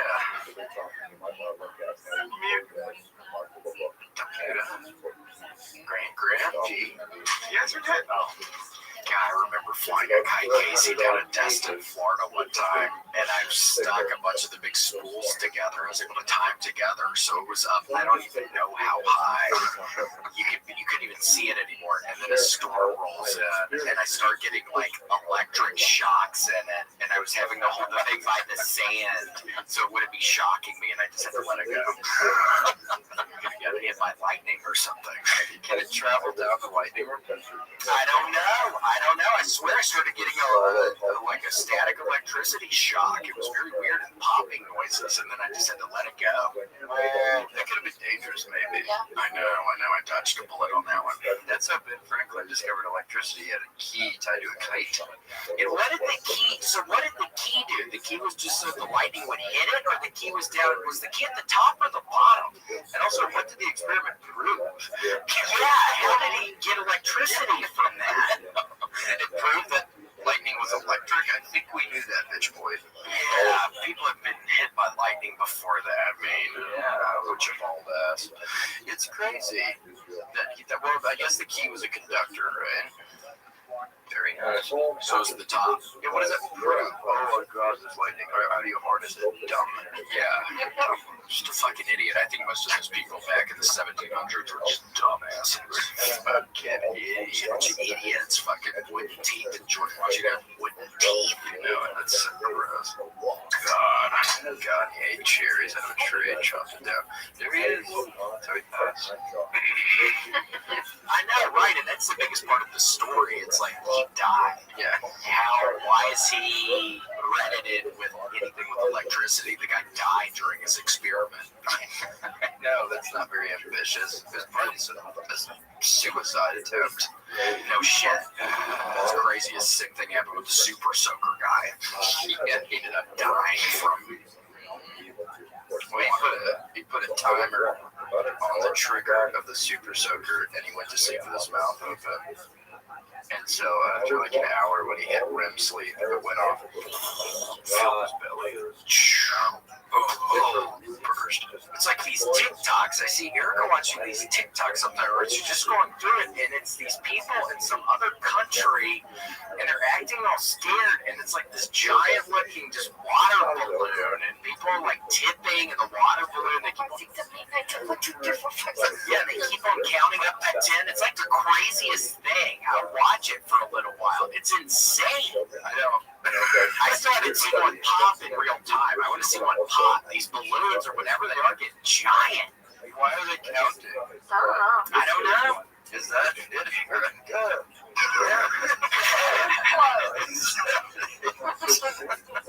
No, it doesn't look like that. There's just a big old balloon above them, and they're like laying on the muddy ground somewhere. It's very strange. I got more of this lady though. What is she doing? She went to a lake. She should not go in the water with that thing on. Yeah, especially if that's filled with water. I wonder if that's filled. Would she sink? I think she would sink. She would sink like an old stone. But she has a little life in there. Yeah. Do you have one of those things in your car, Casey, that if you ever went off of a bridge, you can hit it and it knocks the glass? Yeah, I don't, but I've been in cars that do have one. No, I've been thinking about getting one because you'd be in a real bad spot. You never know. I always think I'd be able to roll the window. Like, I would have the wherewithal to be like, what's going off? And I would roll it down really quickly. And then you get your seatbelt off. You know, get your seatbelt off. And I'd wrap it around my neck so I'd make sure I'd, my parents could get the insurance money. I'd say it was on a business trip, so it pays out double. Damn, I know, that's interesting. It seems like that would make insurance companies go bankrupt doing that deal on those life insurance policies where if you die on the business trip, it's double. Because as a self-employed person, I can always say it's business related. I would claim that. You'd have to. I mean, that's what's going on in Florida. That's why all the insurance companies are going fucking leaving Florida. So they're all going belly up. And it happens to people, belly of the beast. It's a cutthroat industry. Belly of the beast. Belly of the damn beast. Oh my gosh, Casey, have you seen the thing for Nosferatu? Oh, I just saw it. The witch. Oh, it looks so good. Willem Dafoe. Literally shaking thinking about that vampire standing by my front door. Yeah, it was a scary looking vampire and it just shows his shadow. Hello. What's so serious? Yeah. He does that Joker line. Did your kids see that, Grant? No, we haven't seen the second one yet. You should have started with the second one first. Yeah. Should have 2, 3, 1. Yeah, that's what people normally do with the bad movies. That's watch order. That's what I did. The first one's kind of boring. Really not. It's good. Who's the bad guy in the first one? It's got Ra's al Ghul and it's got Scarecrow. Ra's al Ghul. We talked about that on Kill Video. Ra's al Ghul. Is he a bad guy? Yeah. It's Liam Neeson, man. I never liked that guy. Really? Ra's al Ghul. Yeah, you have 1 minute to find your family. No, that was the stupid thing. He was in Taken. I swear, I'm not normally critical of like an actor or an actress, but I did not believe his fucking ass was doing all this shit with the families with saving his family. I did not believe it. That's such a small amount of time, too. I've been in your family. You have 1 minute to find him. Can I please have longer? Please give me like 5 minutes to find him. No, 1 minute, or else you're calling forever. I swear to God. Yeah, is that what it is? So he takes his family and he has to find them or something. I swear to God, I'll keep him. You got like 20 seconds now. That's not enough. Is that possible? You should watch that with your kids. Yeah. Take it. Did you guys see the Bob Odenkirk one? Nobody? Yeah, that was good. Yeah, that's good. Wait, what's that one? I have not. It's like Taken. I'm sorry. I'm sorry. I haven't even seen it. Oh, that's interesting. Seen the trailer for Nosferatu, but not nobody.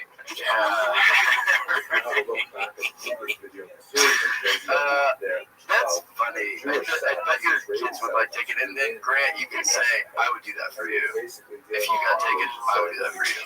That is a pretty good line. Yeah, they'll remember that for the rest of their lives. I did it for you. I did very good for 1 minute.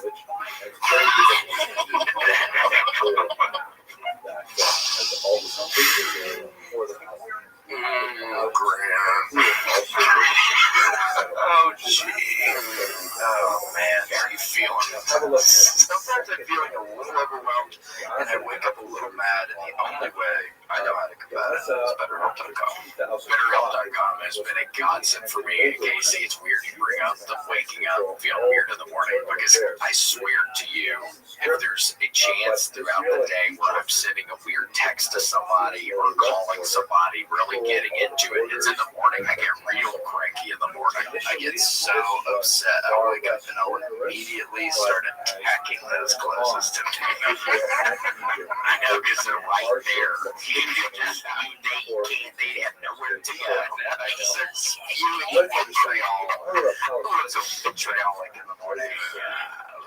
But, you know, it's so easy to feel jealous of other people's lives, especially when they're showing off their new houses, flashy cars, and amazing relationships all over the internet.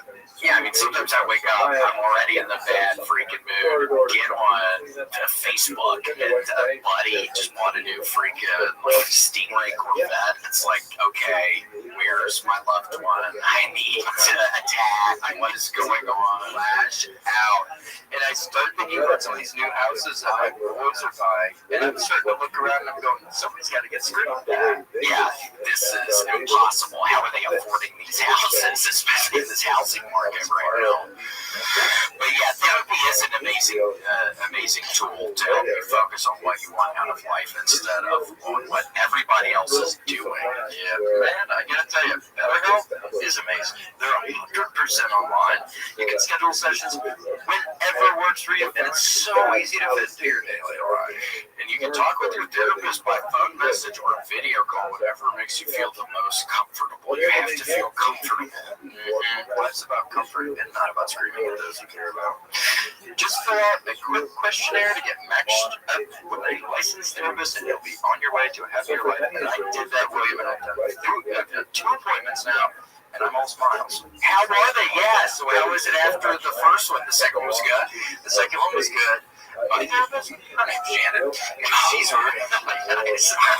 And she's a little bit older than me. And I thought, well, she's a little bit older than me. And I thought, maybe Shannon won't get me. Turns out the questionnaire worked. She does get me. And she's been helping me a lot. So you fill out a questionnaire and it really gets what's going on. And then they match you with somebody like Janet.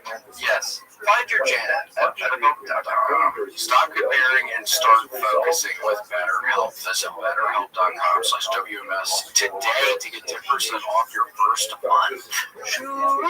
That's BetterHelp, HELP.com/WMS. William, what is a movie you want to watch with your kids? Do what? Shining on repeat. The Shining. No, probably not that. My kid. Whoa, that was a pop. Yeah. Sometimes I get worried I'm going to pop my neck and break my neck. I'll be right back, guys. What? Don't be scared about me popping my neck. It's weirding me out. I'll be right back. Juju. Oh my gosh, I don't even know what kind of movie. I don't know. I've been wanting to watch. What is it with Jodie Foster where she's stuck in a room? Yeah, Panic Room. I remember watching that with my aunt growing up. That was kind of a fun one. Yeah, and then one of the bad guys is somebody famous. I can't remember who it is. You don't remember that? And I think Phone Booth came out at a similar time where he's just in the phone booth. Colin Farrell? Yeah, Farrell. Yeah, I know a lot about mid-2000s thrillers.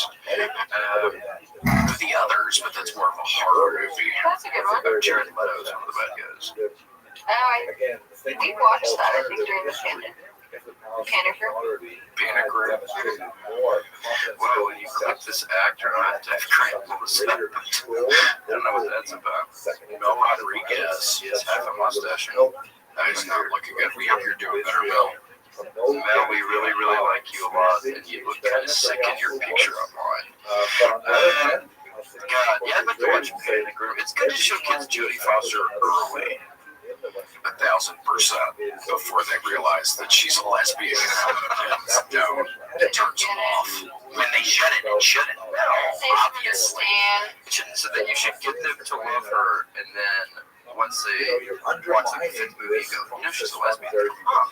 Well, she seems like a nice woman. For sure, after you get it 5, I mean, you gotta get her playing Clarice. She's a classic. They're gonna love her after Clarice. Taxi Driver. She's a young prostitute. Oh yeah, the young prostitute. Barbie Keitel plays a Cuban. I don't know whose idea that was. Me and Robert De Niro could do the clubs in that movie. Remember when he starts working out? Every muscle must be tight. And then he has that cool gun that he freaking does out of his thing. Yeah, so cool. And then just blasts everybody at the end. That is pretty sweet. Yeah, shoots it on Frank's hand off. He goes, Jody, you're coming with me. Yeah, you're safe too. If you've suffered enough trying to stretch itty bitty teeny hats over your normalist buffalo head, it's time to treat yourself. And Casey did. He said, Buffalo head. Historically, I have a big head. I don't like admitting to it. At first, I didn't fit in. I had to get a baseball helmet that adjusted growing up. I had to share with Russell Needham's big ass. He had the biggest head of the grade. So we're talking, I had a big ass head. Second in command. Yes, I was second in command behind Russell Needham. He had a big old head. But yeah, I mean, Mammoth Headwear was a game changer for me. It allowed me to really kind of start my front flag fly. I really started to fly. That was a cool head. Yeah, with the big head. And, well, I was born with a big head too. And Mammoth is for guys just like us. Mammoth Headwear hats start at 7 3/4 inches wide. So even if you're not genuinely huge, you'll be able to find something that fits like a hat.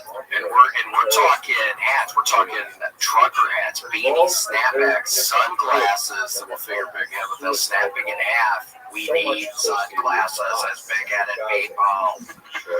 The sun is even bigger to us. You think the sun's big to you? It's much bigger to us. Trust us. 1,000%. Yeah, it's more space behind your eyes into your brain than the sun is reflecting into. I mean, it gets hot in there sometimes. Yeah, our ocular cavities are twice as big as yours. And also be careful. I went to the dermatologist, and it didn't. I don't think the thing on my nose was cancer, but she's like, "Oh, have you been to the ophthalmologist recently?" I was like, "Why?" And she said, "Oh, because you can get the melanoma in your eyeball." And then I started thinking, "Oh my God, my eye has been bothering me. What am I going to die from melanoma in my eye?" So wear that Mammoth Headwear. Don't get that melanoma in your eye. Never look at the sun again with Mammoth Headwear.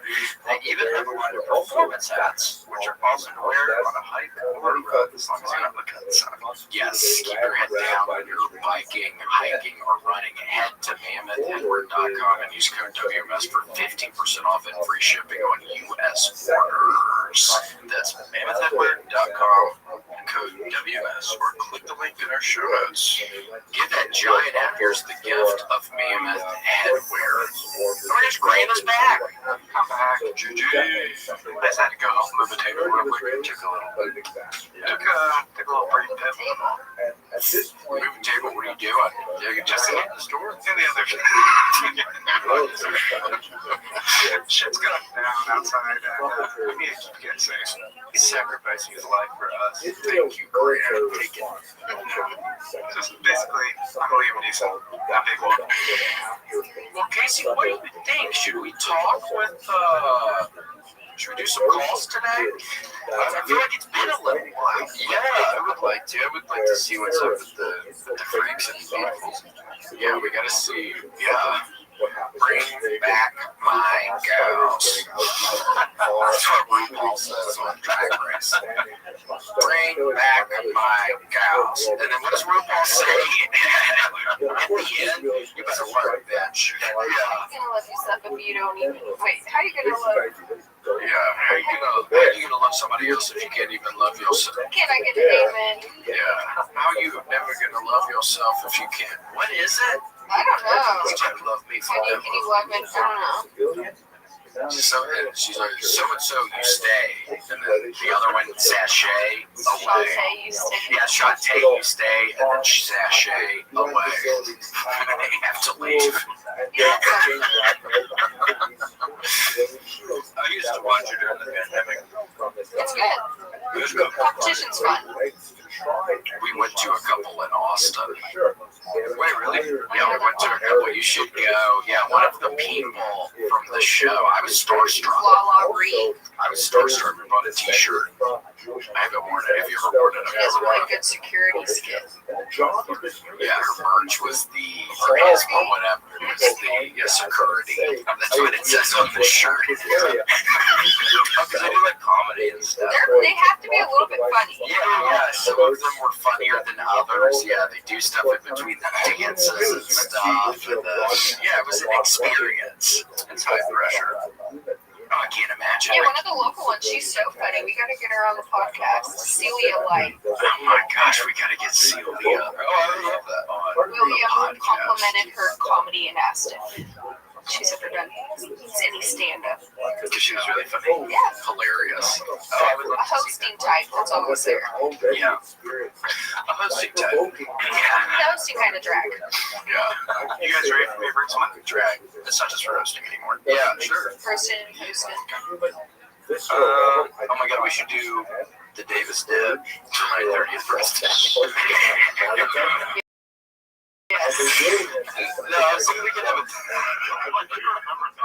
And that's when stuff gets in your mustache. It's funny. It's just a funny... what do you call when two words are sound similar? Not an anagram. Alliteration. Yeah. Davis Dib. Yeah, it's hilarious. Guy did a Davis Dib unwillingly in Phoenix when I was with Sugar Sean and Tim, and they asked me. They had like a coffee shop in their dojo, and they made me somebody gave me some sort of green matcha, some sort of drink, and he's like, "Oh, taste it real quick or something." And I go to do it, and my fucking mustache gets all of it's way more foam. I didn't realize it was all foam. And I was wearing a white shirt, and it just spills down the front of my shirt, so I'm walking around that place, trying to feel kind of good. It's just a cool environment with all this shit all over my shirt. It was the stupidest thing. Hey, nigga. Yes, sir. Oh my gosh! The gaming headphones! He's got the gaming headphones on. We know what you do. I got one. We know it's you. He's gaming. Oh my gosh, what are you doing in a hotel room right now? Where are you? Oh, this is my room. This is my real room. You live in a Marriott? Do you live in a Marriott? I live in a Marriott. My parents are the Marriotts. Mr. and Mrs. Marriott? The gaming Marriott. Oh my gosh, are they doing better? Yeah, they're doing all right. They just got out of the hospital. Ooh, we're pretty sad. If we catch the guy who did that, he'll never see the light of day. Trust us. Seriously. Just tell him to stop going to the freaking reservation casinos. Where was that? South Dakota? Yeah, I think so. Gosh, you fucking tired there. It's a touchy subject. I haven't really talked to him about it. Yeah, they need to stop doing that at the Native American reservation casinos. It seems like for them. Yeah, I don't know. I don't know what their deal is. It's the wrong people to money to do. They will collect. Yeah, they still use bow and arrows sometimes. They still, be careful. They do collect, right? Yeah, they collect. They has a spearhead in it. Oh, you gotta dig that out and send it to us. Yeah, please. So, while he's sleeping, I'll go dig it out. Make sure he's anesthetized. Yeah, tape him down. Tape down his arms and legs and bodies before you do it so he doesn't move too much. Because Yeah, you don't want to go the arteries. He's a hard singer. He'll be alright. Oh, you get so tired.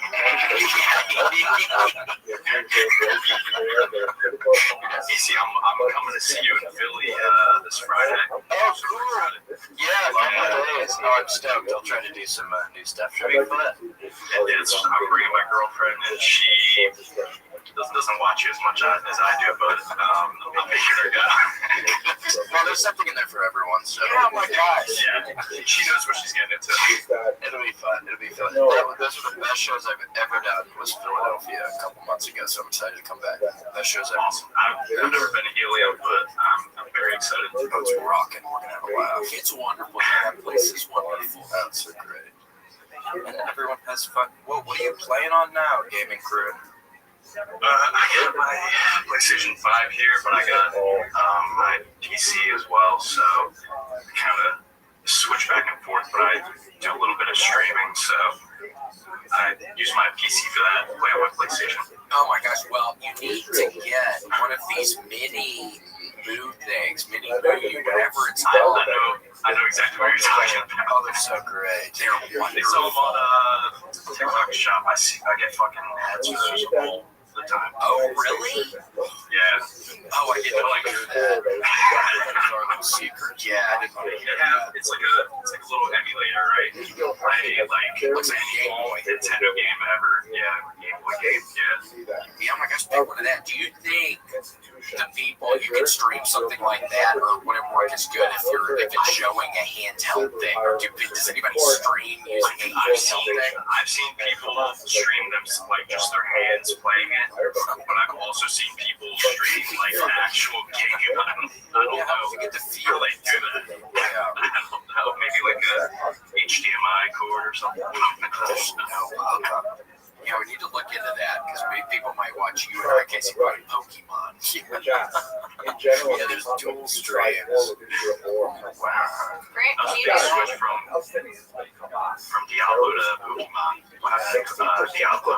Well, I had some good Samaritan who walked me through getting my druid, I think I was, something like just so powerful, and it was very exciting, but then it got to a point where it was just so powerful, and I didn't even need to look for anything else. It immediately became boring. Like some of the fun for me was like finding the stuff and upgrading your guy, but like once this guy was telling me everything to get, and like I don't know, there was only so much of that I could do after that. Yeah, that's how I was with Diablo 3 a long time ago, but yeah, after a while, you just kind of, it's like, what the fuck else am I supposed to do? Maybe I need to play a new season. Is there a new season? There's a new season. Yeah, they do seasons now, yeah. I don't know, a lot of people I know stop playing that game, but I mean, I played it for like an hour. I dropped $70 on it, played it for an hour. I was like, yeah, all right. You didn't like it at all. I liked it. I like Diablo games. I just would rather play other games. For sure. I play a lot of Fortnite. Oh, nice. I don't think I've ever played Fortnite. You ever played Five Nights at Freddy's? Oh, man. Yes. That's scary. That game scares me too much. So scary. Yeah. Back when it was, oh my god, when it first came out on fucking, I'm pretty sure it was on my iPod. I had it. I was like 12 and it scared the fuck out of me. It was coming out on an iPod? You can play it on an iPod? I feel like it came out that long ago. My memory's not too great of when that came out, but You're breaking off. He's got something coming out of his pants. It's a ferret in the pants. What is going out of his pants? It's just a classic Game Boy ass and trousers. What if I got a ferret thing? So the ferret's giving me an age too. Oh, this thing stings. Those things kind of hurt, right? You would imagine was covered in gloves. Yeah, but if it's wearing gloves. gloves, maybe it could be nice, but if it's just bare hands, no way. Without a Latex gloves, a little bit of lotion. Oh yeah, latex gloves. Yeah. Night vision. Yeah. Like it's doing a psyop down there. Black Ops. Yeah, Black Ops. Are you a big Black Ops player? Do you play any Call of Duty? Yeah.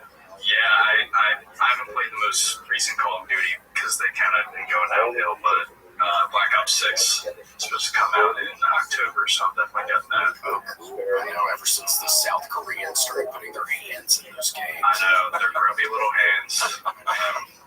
It's like we get it. Y'all have too many old people now. There's not enough young people to take it out on the rest of us. We didn't cause that problem. I didn't cause that problem. It's not on you. And then it's for the next generation to make games that are even scarier than the last. Yeah. Let's hope they get pretty scary, but not too scary. I don't want to play a game that's too scary. Have you ever played Outlast? That's like the original like console scary game. It's like you're walking around with like a video camera and like an abandoned asylum. No, I don't think it's like a mini movie. It might be on the mini movie, yeah. Yeah, you might be able to emulate it. Yeah, how do people do that? I don't understand. I've played a little Outcast. I love that. Let's see. Okay. I recommend that. I don't know if it holds up as well. I haven't played it since I was a young boy, but actually, like Blair Witch Project. Yeah, that was the first scary movie I ever watched. My mom made me watch it with her, and yeah, that's the thing. Brandon made his daughter watch the scary Batman movie. Yeah. So, which one? The Scarecrow, the first one. That movie again? Oh yeah, the scariest Batman movie. That was definitely the scariest Batman. Yeah, the Scarecrow runs on fear quite literally. Yeah, and has those chemicals he puts in people's faces. Okay. Yeah, it was a little funny. The smile. Yeah, so he says, put a smile on my face. Yeah, the Scarecrow always says messed up shit like that. Yeah, it's scary. He's got that grin. Here's the Scarecrow. Stuff like that. Fuck, man. No idea what it is. Well, so what is it? So what is it? Is it daytime where you are? You got the blinds closed. Is it night I got the outside? clothes because it kind of fucks with the camera, but yeah, I'm in Pennsylvania, so it's 53% of them said no, I'm not prepared to 3:30. this particular slogan. You got a big dinner for Based dinner. only on the map. Other data indicates had a that when they know a little bit more about what the slogan It's like an early dinner. I have like an early dinner and then like a mid dinner. Let's do the job. And then maybe It's like early dinner at what? 2 or 2:30? That's like Yeah, no, I'll probably like eat. I'll eat half a cheesesteak and then I'll go to the gym, and then when I get home, I reward myself with the other half of the cheesesteak. But nice and probably some good protein in there. So like Yeah, you're decent amount. Yeah, cheese, meat, onions, delicious bread. hell yeah, that's a good way to that's a good way to do it. What's your guys' favorite cheesesteak place in Philly? Many actually identified the Atlantic It's Ocean. a tough question. Geno's.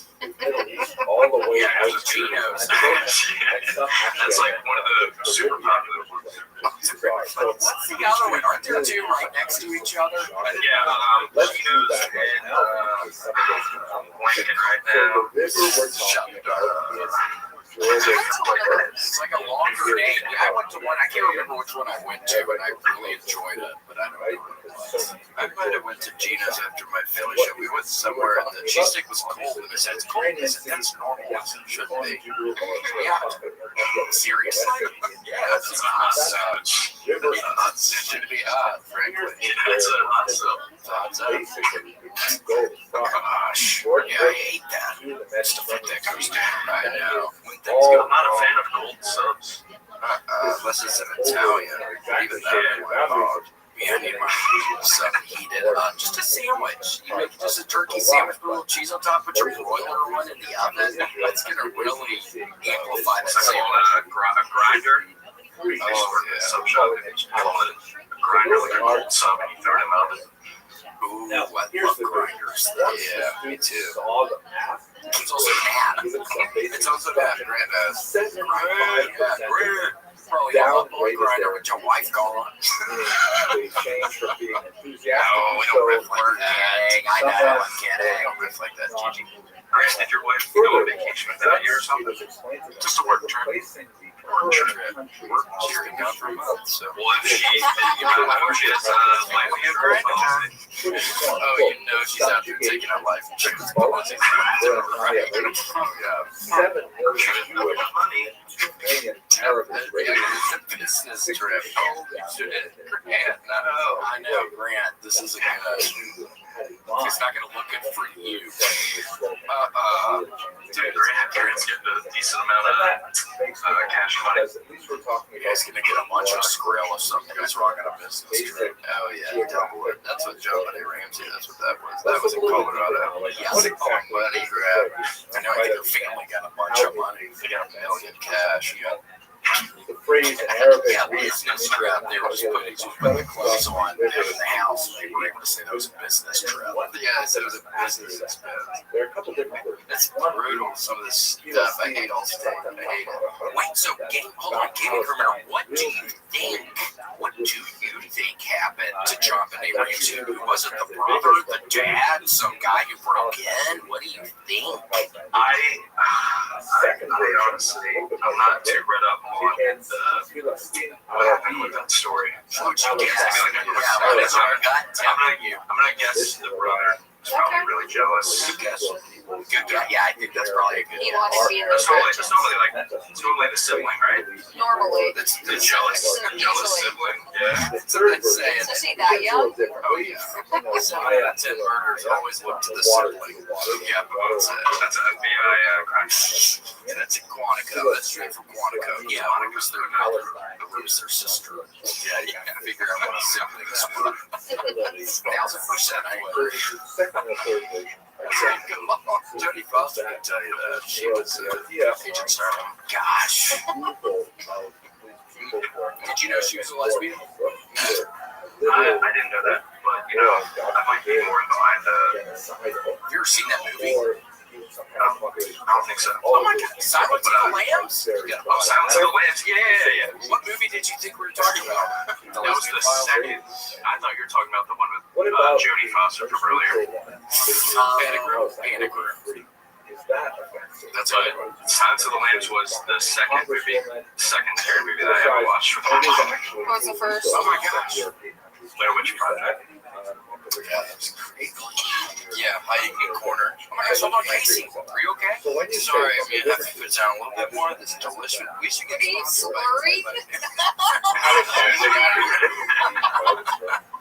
We gotta get sponsored by Noon. Every day I do Noon, and they are sports hydration for athletes like me who don't work out. So they give me a headache, and I have like so it keeps you hydrated, but be careful. Side effect is headache. Side effect, headache. Other side effect, I feel really good for 30 minutes, and then kind of bad for 4 hours. So really good for 30 minutes. Yeah, really good. I mean, it's perfect. You don't have a lot of luck with like drinks like that. I feel like a couple episodes ago, you're talking about like a CBD drink or something that was giving you headaches, or was that? The kids. Yeah, that made me feel out. Kid euphoric. You guys ever get a response from that? No, we didn't. Which is kind of weird. It was a little offensive. After the shouts out, we would have gotten something. We didn't even get restocked. You guys spent a lot of time, shouting them out. you drink every I feel like flavor? you should get something out of it. Trade 6 that That's a generous interpretation. I only did one, and it was really good, but I can only do one. Yeah, it was cool. I can't believe you did 6. I did 6. I called my sponsor. I said, dude, that's 6 kid euphorics today. And he said, "Send me more, I'm coming." And it's RFK Jr. It's RFK Jr. In his case, he spots her weirdly enough. Yeah, he came. That's what he is. I know, he comes in, he flies around in a chopper. I heard. That's kind of cool. It was going to get busy. We can get you You out. guys both met him. Yeah, We both met him. him and William. I don't want to get too personal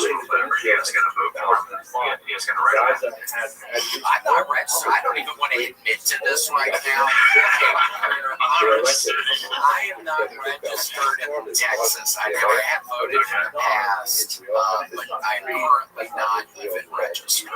Yeah, sadly, same old story for this guy right here. I'm not registered in Texas. I don't even have a Texas license plate, so I got bigger fish to fry. Yeah, I don't have a Texas license plate.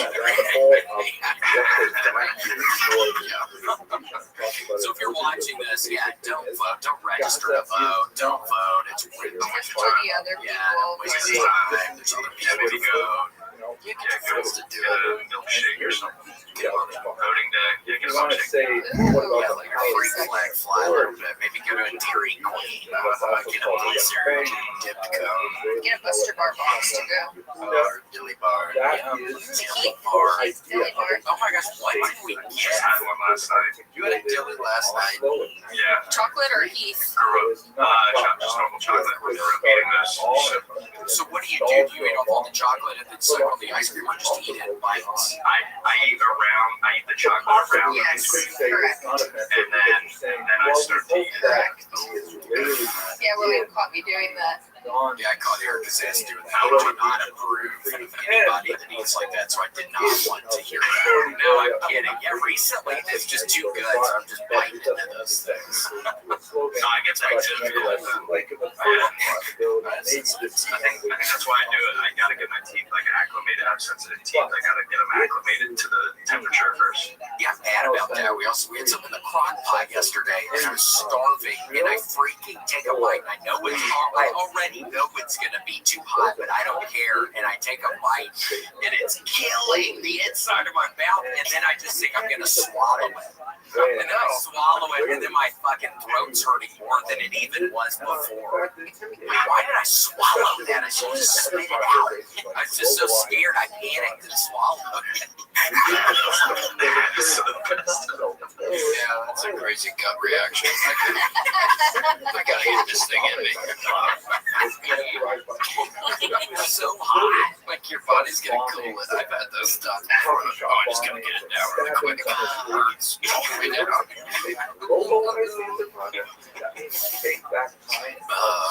Well, do you have any insights, Gaming Critter? Do you have any insights on who the mole is? Okay, what is going on? We're trying to figure out the mole situation again. We don't know exactly what level this person is at. I don't know if there's a way you can trace people's IP. I feel like the mole has multiple accounts and is in each one of the tiers. Oh my God!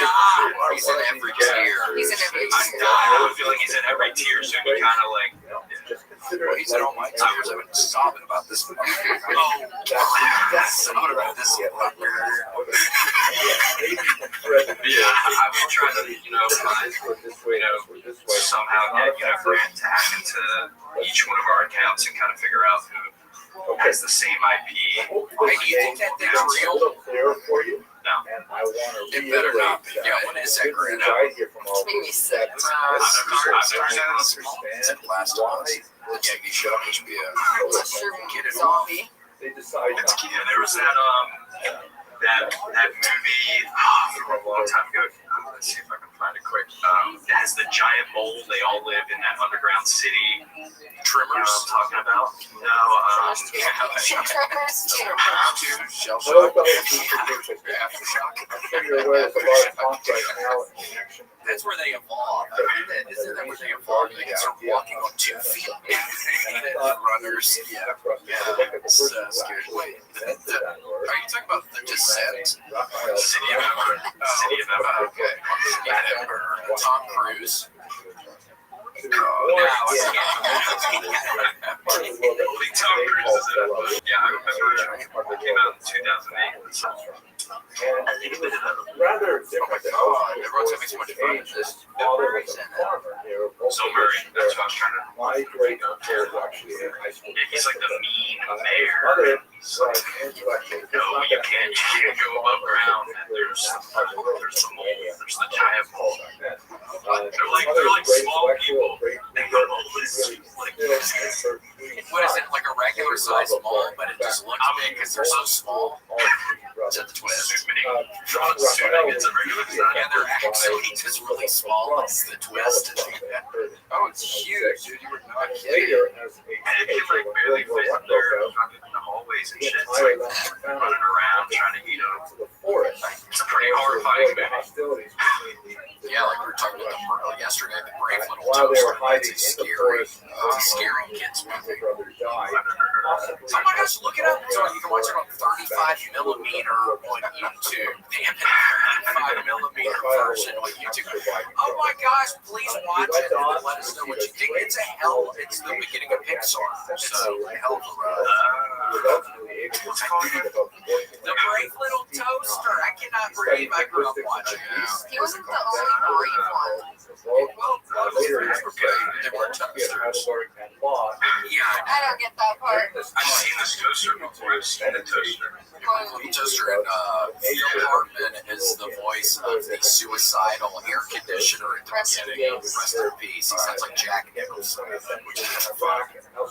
So what's the toaster's deal? Like, The bravest one, apparently. Yeah, just they're scared. The master. Yeah, I call it the master. They live up in this cottage, and then the master decides to sell the cottage, and then they have to. It's like a homeward bound, incredible journey. Instead of animals, they're inanimate objects. So it's, I don't know. I mean, there's heartbreak. There's dry up tension. Toaster. I'm gonna watch it right after this. Oh, it's wonderful. Be careful. Don't watch it around anybody. You might cry. Don't watch it around anybody. A little scary. A little too scary, but you can handle it. Yeah. What's your guys' favorite horror movie? Saw franchise. Saw franchise one. Yeah, that's for sure. Saw. That's up to me. So mine is Jacob's Ladder, or a movie called The Dark and the Wicked, which is very twisted. I watched that a couple months ago, I think. That's in the case of Shalom just a lot of that again. Well, it's about how the devil comes for the most vulnerable people who are arrested. And it's a family in a farmhouse, and the devil comes from them, and the dad is very sick, and the mom is very lonely. And the two kids come back to try to save the family. What does the devil look like? I do remember. That's very scary. Devil. Interesting. Well, the devil takes many different appearances in different cultures. I don't. He shows up as like a black shadow thing, and he's all kinds of different things in the movie. It's very scary. It's good. It's a Shudder film, right? Yeah, I think it's a Shudder original. It's by the guy. I like some Shudder films. Oh shit, yeah, I remember that. It's Like scary. Dracula? Do you watch Dracula? Dracula's good. The Blade Brothers? But during the 1930s, It's on Shudder. Check it out. Dracula, watch that. Another Dracula. It's scary. Well, be careful. It's not a drag queen, but it is scary drag Horror queen. drag queen. Shit.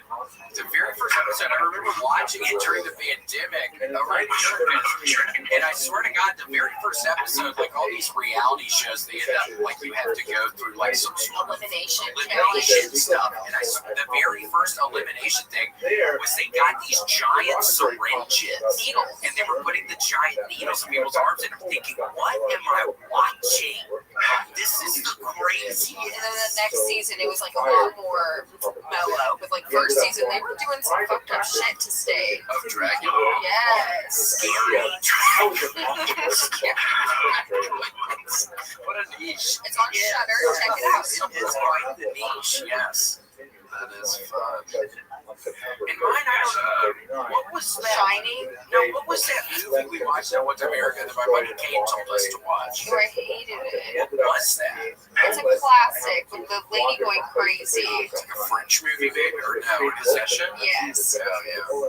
and also Russia's detention. Possession, where she's throwing the milk in the hallway. Sam Neill. Yes, Sam Neill. Drove dress. Caveat is another good Shudder film. What is it? Caveat. Oh, very good. I have the DVD. Yeah, that was really scary. Just there. Shudder. I didn't know it was on. Walmart sells Shudder DVDs for like a month after they come out. Cool. Wally World. Later, Yeah, that was scary. Baskin. Baskin is a great, some sort of British horror movie. What do you think about that one? thought it was good. But Lemkin was able to But make his way it's very strange. and then I love it. USA. It's a newer movie, but Barbarian. It's I Barbarian. loved that Oh one. shit, that's a great movie. We smashed that so through that. What's What's his name in it? Who I I love Justin Long. love? Yeah, Justin Long's great. Yeah. He's a Scream King. Scream King. Tusk, Tusk Man. It was so Man, I remember watching that as a kid. That was a very movie to watch. How old are you? Yeah, how old are you? That's what I was wondering. I'm 23. Heck yeah. Good age, brother. Not that old. Forever. That's when I got my first book. Yeah, Was at I 23. know. Look at him, he's just dreaming. William was married to a woman named Katie John. Yes. Johnson. Katie John Johnson. Yeah, Katie John. How long were you guys married? 7 Years. years. Oh, Yeah, we were at 16. Yes. It was a different deal growing up outside of Memphis. It was Mennonite. Arranged. Yeah. Arranged. Old school Mennonite, old school arranged. She was a debutante. It was a debutante down in the halls, down in the Delta, Mississippi. Just lots of balls. Yeah, oh my gosh. I had to do the foxtrot. Learn the foxtrot, learn the shimmy, all different kinds of business. I live in Lancaster. I got a lot of Mennonite and Amish people around here. Oh yeah, they make great pies. I found that they make wonderful pies. Shoot that pie. Yeah, There they are. Unfortunately, I wanted those pies. Yeah, shoot that pie. Guess I never been yet. Shoot my pie. Oh my god. That's an Amish staple. It's delicious. It's like cherry corn, cherry bits. I'm gonna be honest, I don't know what's in it, but it's so good. I think it's molasses. I think it's molasses, right? So kind of like syrup. Yeah, it's like solid molasses. It's the same genre. They're not, they make great food, but they're not great people. Yeah, there was It's Amish. they had the Escaping Amish show on TLC. Breaking Amish. Yeah. Yeah, a lot of that was in Lancaster. Oh, you know that? I don't know about a lot of it, but I know some of it was. They run puppy mills. Supermarket. Pretty fucked, yeah. Supermarket mills. Yeah, they run a flower shops. Barn building. I got hit. I think a car got hit by a horse and buggy once. Whose fault was it? It was their fault. Their horse was going nuts. Their horse was going nuts, and they were like in my lane coming towards my car, and there was like a drop off right next to me, and I couldn't go anywhere. So I was like, I was sitting there. I was going up a hill, the horse was coming down, so if the horse went right into my car, it would have went right to my windshield.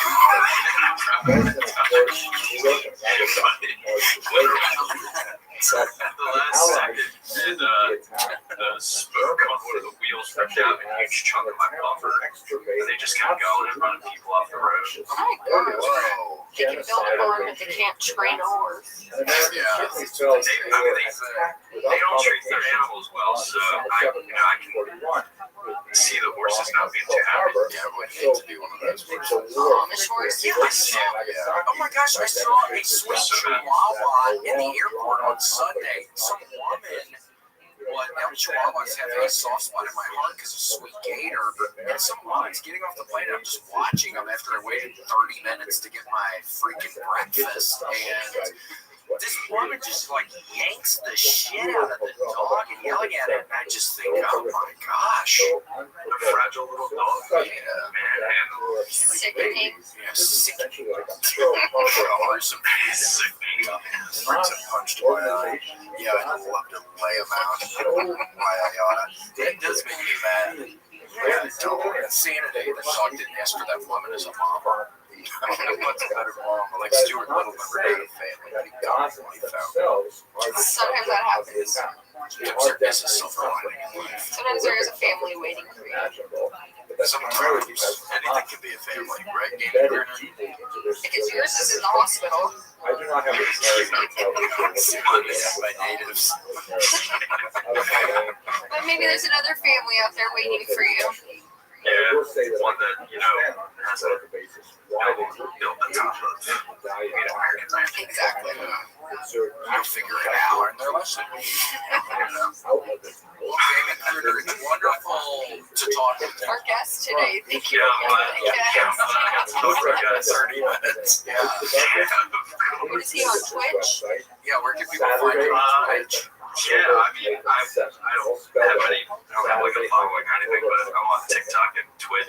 Very, very graphic website. Yeah, it's just the Game Recruiter on Twitch and the Game Recruiter on TikTok. Are you going to be playing Amanda the Adventure 2 when it's out? I haven't heard of that game, but I can give it a try. What about Pajama Sam? Pajama Sam, I haven't played that either. No. You should play it. We'll watch if you play our games. Okay, I'll do that. Pajama Sam and You can start with Amanda Adventure 1. Yeah, work up to Pajama Sam. Then now are those RPGs or like first-person shooters or TikTok games. Pajama Sam's a game for Lucas on the computer where he's trying to go to night and he gets stuck in the wall because in a dream world. Ooh, that actually sounds good. Scary. sounds awesome. Yeah, it's fun. Sounded to me so early. Well, we love Thank you guys. I love you guys too. Casey, I'll see you on Friday. I'm super excited. Come bring you a sandwich. I'll see you Friday. Come talk to me after the show. I'll be hanging out. Talk to me. Awesome. Thank you guys so much. I appreciate it a lot. Nice meeting you guys. And of course, the metaphor of Bye, gaming Kruger. Oh my gosh. No. And it scares me a little. I didn't even think about the person could be a He could be the one. It's him. It could be the mole. Oh my god, listen to him laugh. It's like when the murderer shows up at the funeral. I don't know who the mole could be. Could have different accounts. He's walking out. I trusted him with my life. Well, you can interrogate him when you see him. Pat him down. See if he's wearing a wire, they can flash his stomach. Show me your waistline. Ow, immigrant. Ow. All right, well, that was fun. Met the gaming Kruger. Couldn't believe it. That was fun. Well, we had a pretty funny day. Real fun day. 2 days in a row. I know. 2 bangers back to back. Who would have thought? See you tomorrow. Hold up, let me put the thing. One more. Hello, fellow students.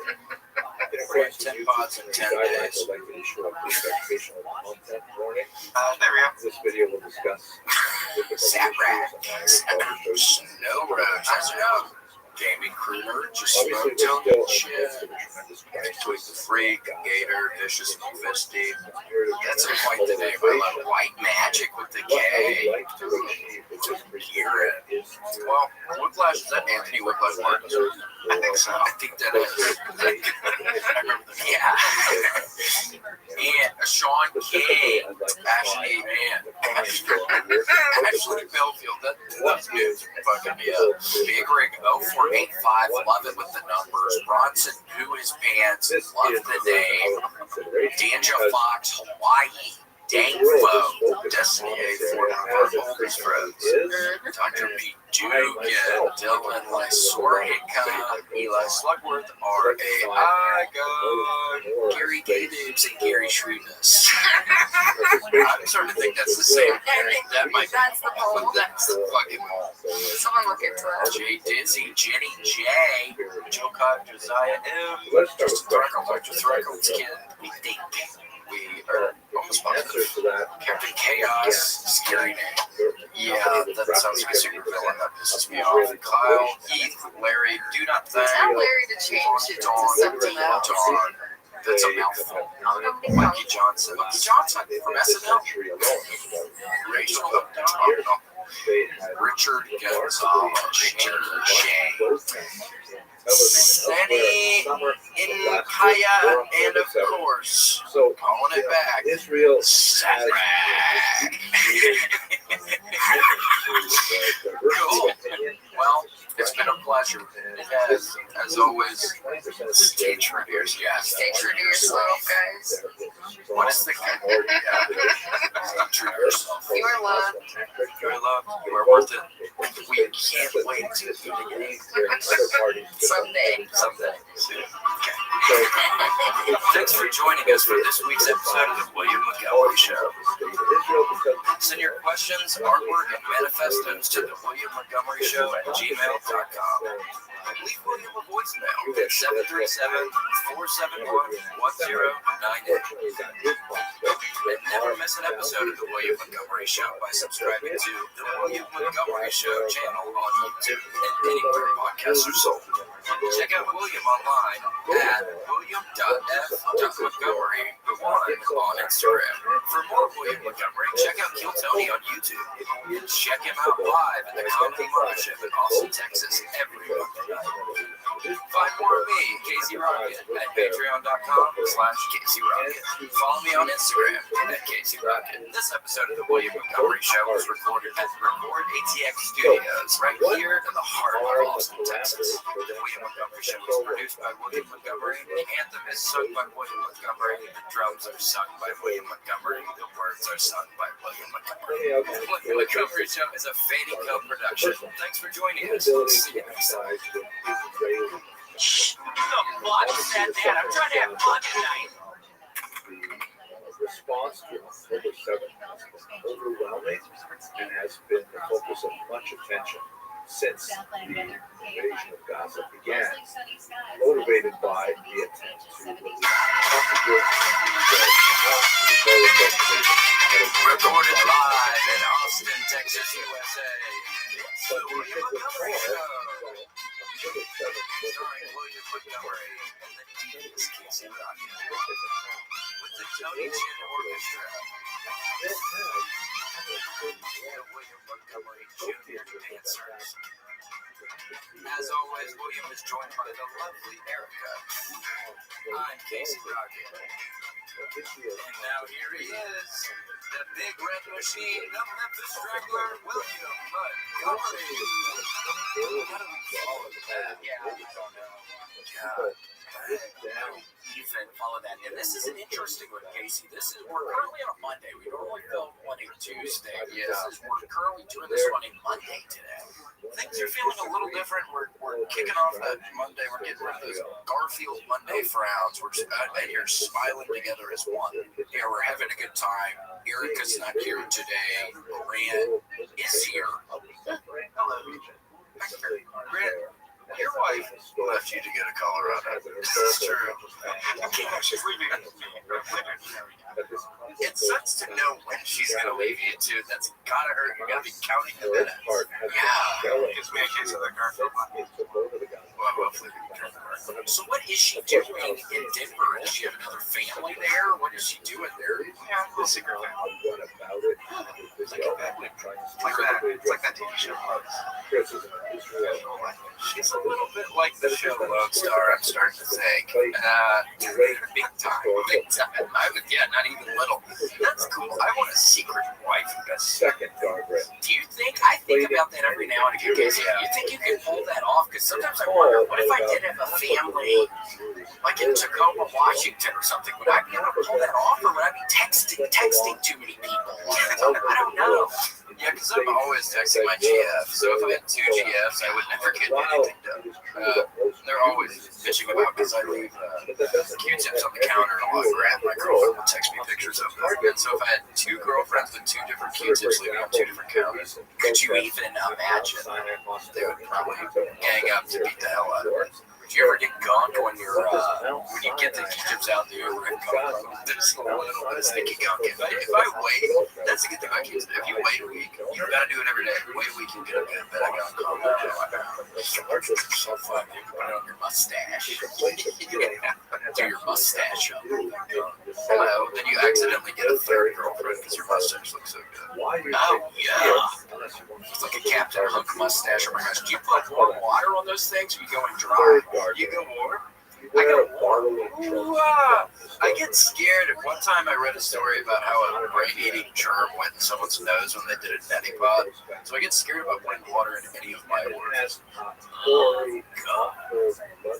Yeah, well, maybe someday try more. I get it really hot.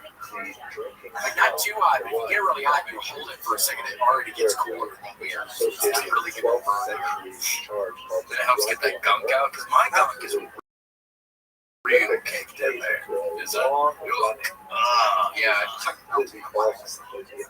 What, with the hot water? Yeah, that's a good question. Yeah, it just helps declog the gunk. Did you guys ever do the wax pin where it was like,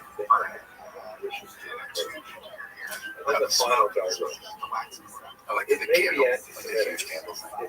The candles look scary to me. Yeah. I know. That was like ancient Orient technique to get out. So cool. You've never done it. Oh my gosh, you know what I found out about gator long-eared chihuahuas? What? I was watching the dog show recently. The Kennel Club, or whatever it's called. And a long-eared chihuahua came up, and they're from the ancient Orient. Oh my God, I thought they were from like the Aztecs or something, but they're actually from ancient China. I thought they were from Mexico. Me too. That's what you hear. That's what you hear, because there is a city in Mexico, Grant. I don't know if you know this, but it's called Chihuahua. So he's been a Chihuahua. He's been holding out on us. Like, hey, what were you doing down there? I did a study abroad in college where it went down. What was your fucking major? It was actually in design, but it was okay. It was in design? Oh, design. You like Zion Williamson? That's cool. Yeah, I guess we all like Zion Williamson. They have very specific majors. So you're telling me pottery? Yeah, digging clay with this little humanity and firing pots. Dug the clay that you made the pottery with? Yeah, that sounds kind of fun. Yeah, it was pretty cool. They told us, they were like, yeah, we just paint like really sexual overt things on the pots and those some books. I was like, oh. So you painted like 2 huge boobs? Yeah, what'd you paint? Just boobs. That's as graphic as I can get. So no penises. Yeah, I guess drawing boobs is maybe easier theoretically than just a penis, right? Yeah, it's totally not. Whoa, look at the jugs on that jar. Yeah, penises, it's actually harder. You can do a rudimentary penis, of course, where people will understand what you're doing, but if you want to draw a detailed penis, and every dick's different, it's like a snowflake. So. And I never know what to do when I'm drawing them. Do you do the 2 balls on either side of the penis, or do you do the penis and then 2 balls underneath the penis? Because you want the viewer to know there's balls, but it's tough to know. I haven't even drawn a penis in art. I know it's been a little while for me to attempt 6 months. I need to give a shout out to I Draw Dicks. There's a guy named I Draw Dicks on Instagram. If you want to look at a well-drawn penis, look at that guy. He draws the best penises, I swear to God, of anybody. Do you want to put, is that legal to put on YouTube, Greg? You want to look up I Draw Dicks? You know what's funny is, a couple weeks back, I put something in the background of this shot. The editors blurred it out. It went live. I was like, I guess I can get that on there. What was it? It was a building with like a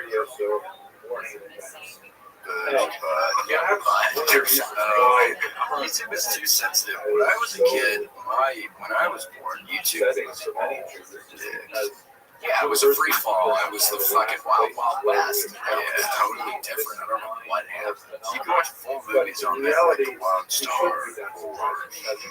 You know what I watched last night? Full movie on YouTube. What? The Brave Little Toaster.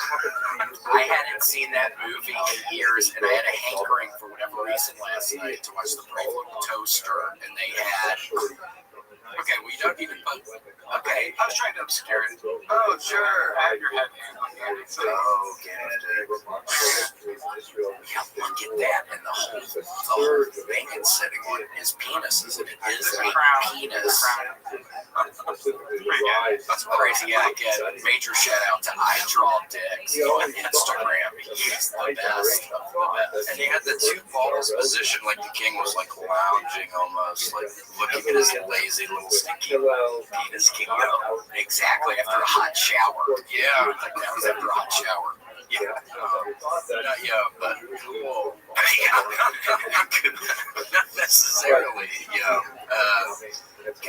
If you watch the Brave Little Toaster recently, that's not the one where the shoe gets killed on the grinder. That's Roger Rabbit. Yes, but the Brave Little Toaster does sacrifice itself at the very end for the boy. The boy they go to the junkyard and the big magnet face is coming down and the kid gonna try to smush him on the little cubes. And the Brave Little Toaster, he's really brave at the very end. He sacrifices his life to save the boy because the guy's hand. It's kind of a graphic movie for little kids. It's showing like in slow motion his hand getting close and close to the scary thing going down. Chomper, the chomper, and then the Brave Little Toaster saves the day at the end. And he gives his own life. I don't want to spoil it, but he dies. Well, luckily, the kid, he's going to college, and he's an engineer, so he's able to build the toaster back. So it's a real happy ending at the end. We can rebuild him. Yes, he's able to rebuild him at the end. But yeah, the Brave Little Toaster, it's really sad. There's one point where they're in the scary forest, and a flower happens to look at its reflection in the side of the Brave Little Toaster. And then it's like trying to hug it. The Brave Little Toaster's like, no, it's not another flower. It's just a reflection. And then it goes behind some bushes, the toaster, and looks at the flower and it starts dying. Oh, no. From heartache. Oh, it's so sad. It's a sad deal. Yeah, show me that dying flower, Gigi. Yes, or a dying flower, but somebody has it on, somebody remastered it, or did someone 35 millimeter film. So I watched the 35 millimeter version of the Brave Little Toaster last night. That is so funny. Oh my god, it's passing. It's passing. And that's passing to the other side. Yeah, it's a real sad movie. And the little boy, oh my gosh, Phil Hartman is the voice of the freaking air conditioner unit at the very beginning, who has a total freak out and basically kills itself. It works itself up so insanely, and then it dies.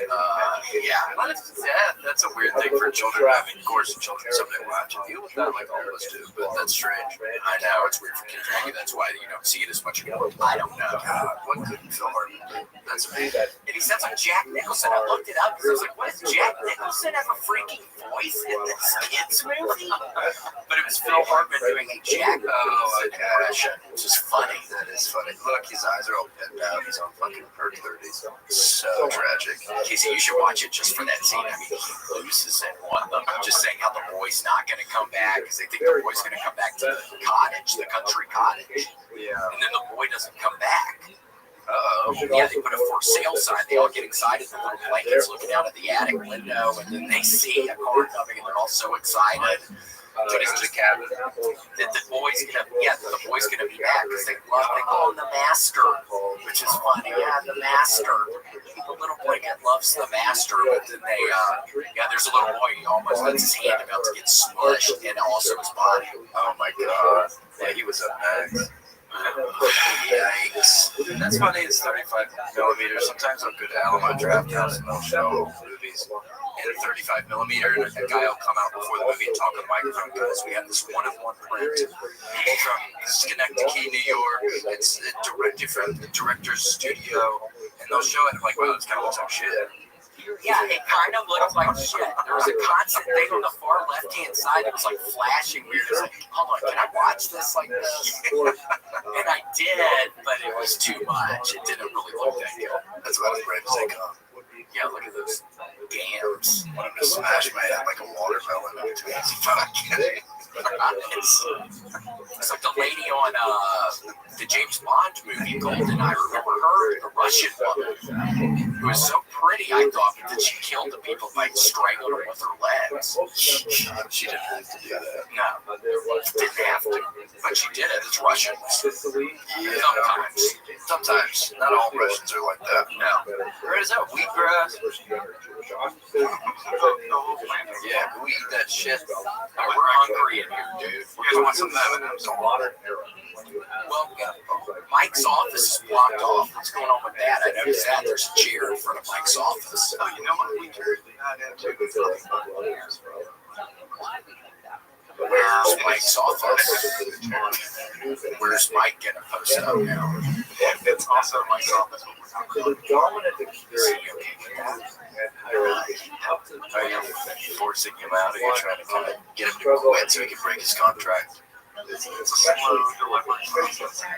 Yeah, because you'd probably make more money if Mike wasn't around. If you had just put the money with Mike, you and fucking what's his name in there would kill it. Yeah. Where's our it's a picture of us as Oh, Mike ain't gonna watch this. You deserve it, man. Take his cut. Yeah, get his cut from him, dude. Get his cut. Give a little bit to the intern. We like him. He posed funny in the doorway that one time. Friday night. Stop. So what's the connection there with Mike not having an office and the intern gone? Was he messing with the intern, or what's the connection there? It's more of an open Oh my gosh, did he leave on good terms? Oh yeah, he seems nice. Yeah, he's nice. He's funny. Don't say he's fine. Say you liked it. I hate when people say It was actually fine. well, yeah, exactly. Well, you're gonna get somebody else. That girl was going on that girl for a while. What happened to her? She took a more full-time job.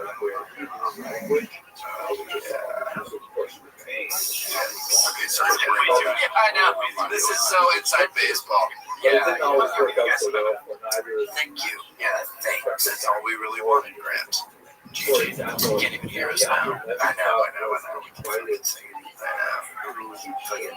Yeah, just say nice. Like I'm wrong.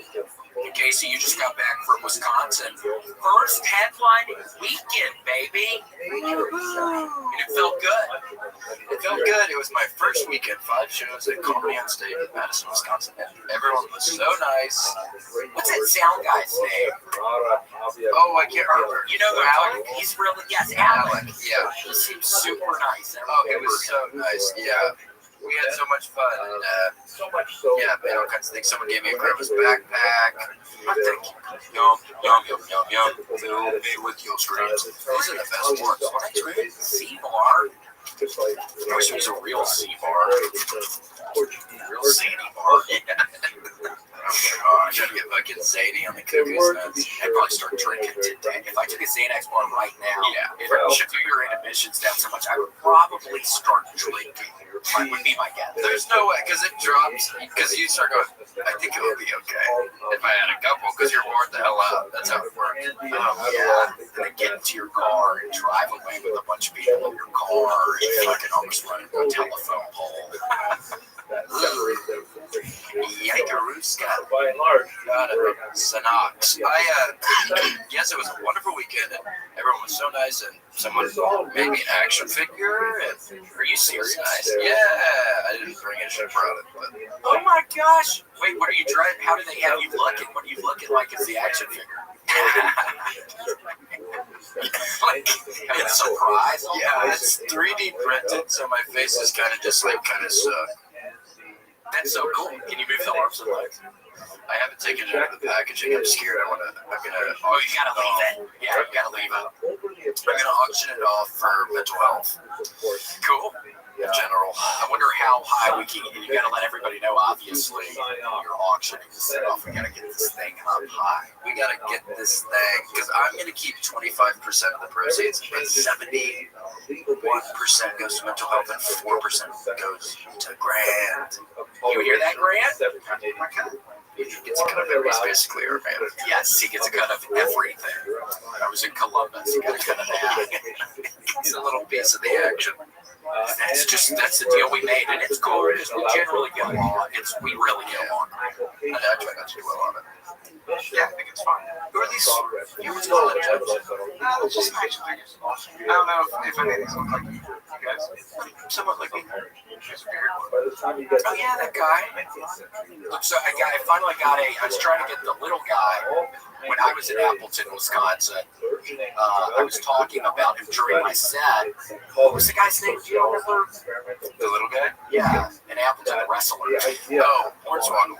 Yeah, well, Hornswoggle finally responded. I was like, yeah, Hornswoggle. It was on Saturday. I was like, yeah, come by the show. I've been talking about you. It'd be funny probably if you came out and confronted me about talking crap. And then he finally responded this past week, and he's like, oh, I feel real dumb. I'm just responding now. Sorry, go to see Cam tonight. He's like, oh, have fun. Thanks for letting me know. Thanks for not responding. Which could have been a huge part of this fucking show, dumbass. You could have changed the whole trajectory of the weekend. Yes. What a prick. He seems nice. I know, Hornswoggle, we're kidding. We fully respect you. We respect what you do. But come on, man. Next time, if I'm saying you can be a giant part of the show, please, dude, think about coming next time. Don't respond a week later so you're going to somebody else's show. And you know what I mean? Obviously, go see Cam. I love him. He's great. But come on. Yeah, come on, dude. It doesn't do you any favors to go see. Yeah, what's it doing to me, Hornswoggle? Very early on. I haven't been sleeping because of this shit, dude. Next time, how would you feel, Hornswoggle, if you invited him to wrestle, and he never showed up and he had to wrestle alone?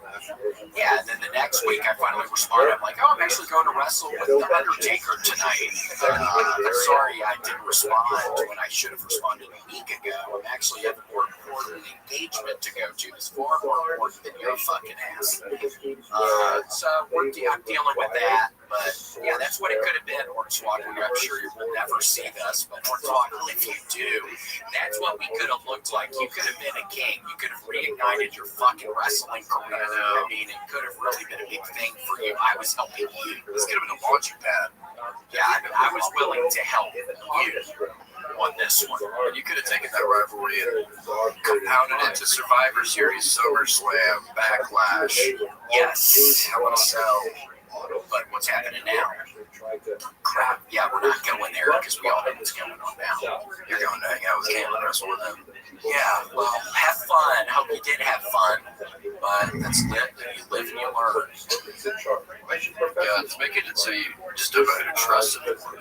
1,000%. It's like you think you know these people, and then shit like this happens, and then people are still in the ranks of the mercenaries. And we're going to give a shout out. We really want to thank the mercenaries. We're getting more mercenaries. Hey, gang. Which is very exciting. Y'all are so sweet. And I do want to. Should I read, Casey? Remember that comment I sent to you? Should I read that? Sure. Magic Spoon. Magic Spoon. 2 words. Everyone wants to hear this somewhere. Magic and spoon. And a lot of the times people use spoons in the morning time. One of the best times to have any sort of breakfast, gotta be the morning. And if you're thinking about morning, you're thinking about Magic Spoon. Magic Spoon is quickly turning into a fan favorite. Is quickly turning into just a go-to cereal. Again, I'm an Aubrey and Blood Scott. It's quickly turning into this wonderful. Oh, I love it. I mean, we all miss those Saturday mornings filled with cartoons and a huge bowl of cereal. Oh man, nothing takes me back like a bowl of Magic Spoon. Nothing's gonna take you forward like a bowl of Magic Spoon. Just because you're an adult now doesn't mean you have to give that up. Okay, get fun cereal that fits your lifestyle with Magic Spoon, and you heard that right. It's a fun cereal that fits your lifestyle. If your active lifestyle is anything like mine, you're gonna want a cereal that has 0 sugar, artificial ingredients that tastes like nostalgia.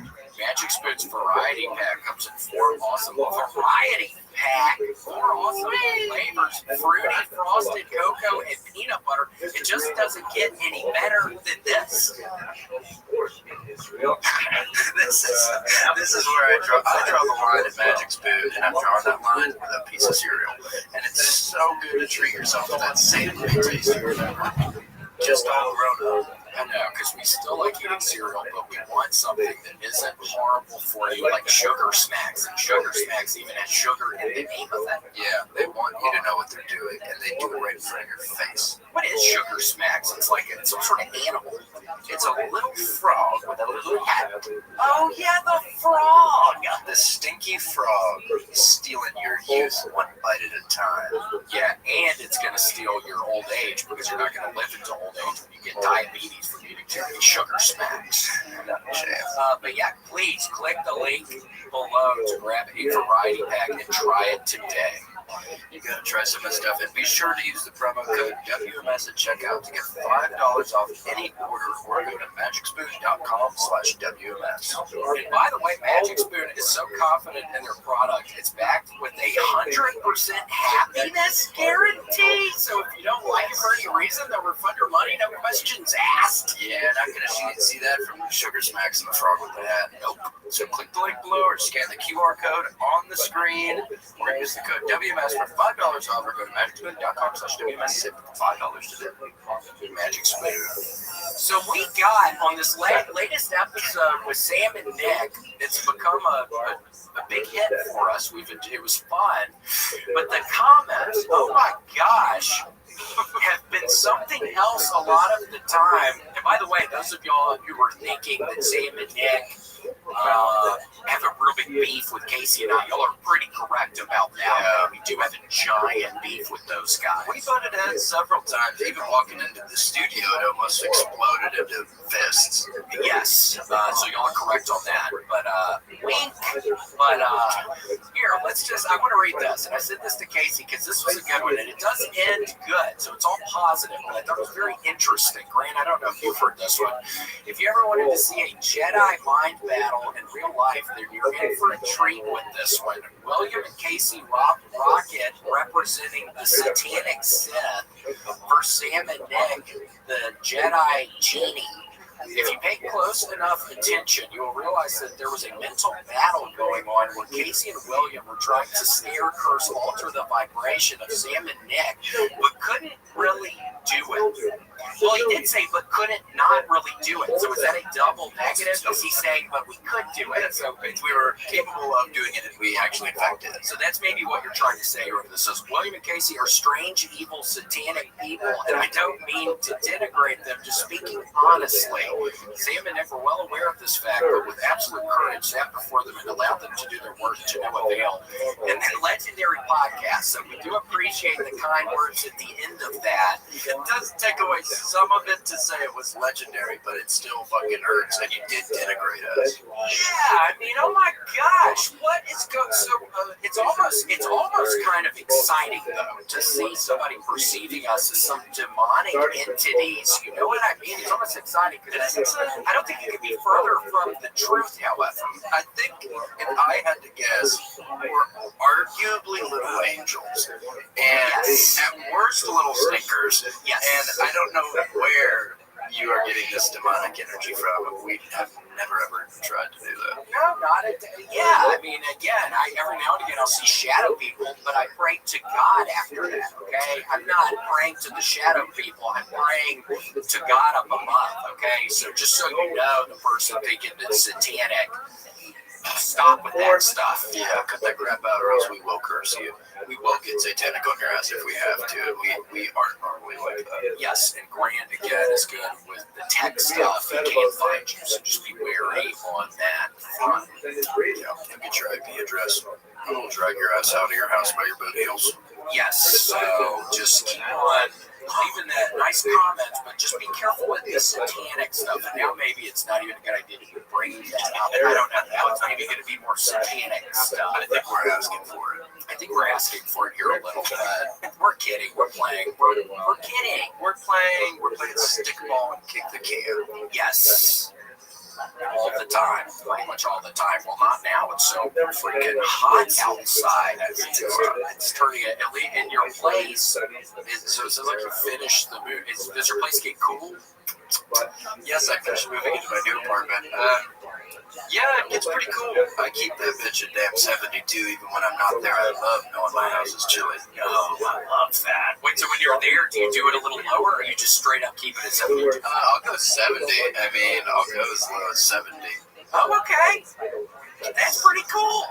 It's nice. I've been hanging posters nonstop. I think I've spent 5 full business days hanging posters, so Is it thumbtacks or area tape? Thumbtacks, tape, and then I have some frames, some using nails, thumbtacks, tape, all over the place, just decorate the hell out of this thing. You sent me that wonderful picture last night of in the little room at the mothership. That was fun. Over a year I got them. I know. Yeah, I save all my comedy mementos, so I have a lot of like old comedy lineups from like random shows. I love it. It's full of mementos. It's like a museum to myself, which is pretty it's pretty insane. But looking at the finished product, I look like a crazy person. So I'm just a little bastard. Yeah, oh my god, I love it. Wait, and you got a freaking, somebody made you a backpack, a Grimace backpack? Yeah, I have, I should have brought all these little materials. Yeah, I have someone gave me a wonderful little, like, kind of Asian girl backpack. Like a Times Square cutie backpack.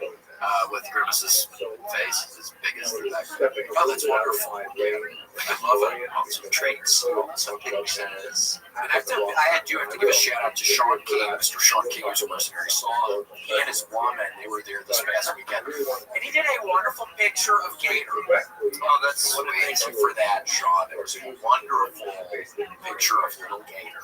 We talked to him on the I know, we talked to his ass on here.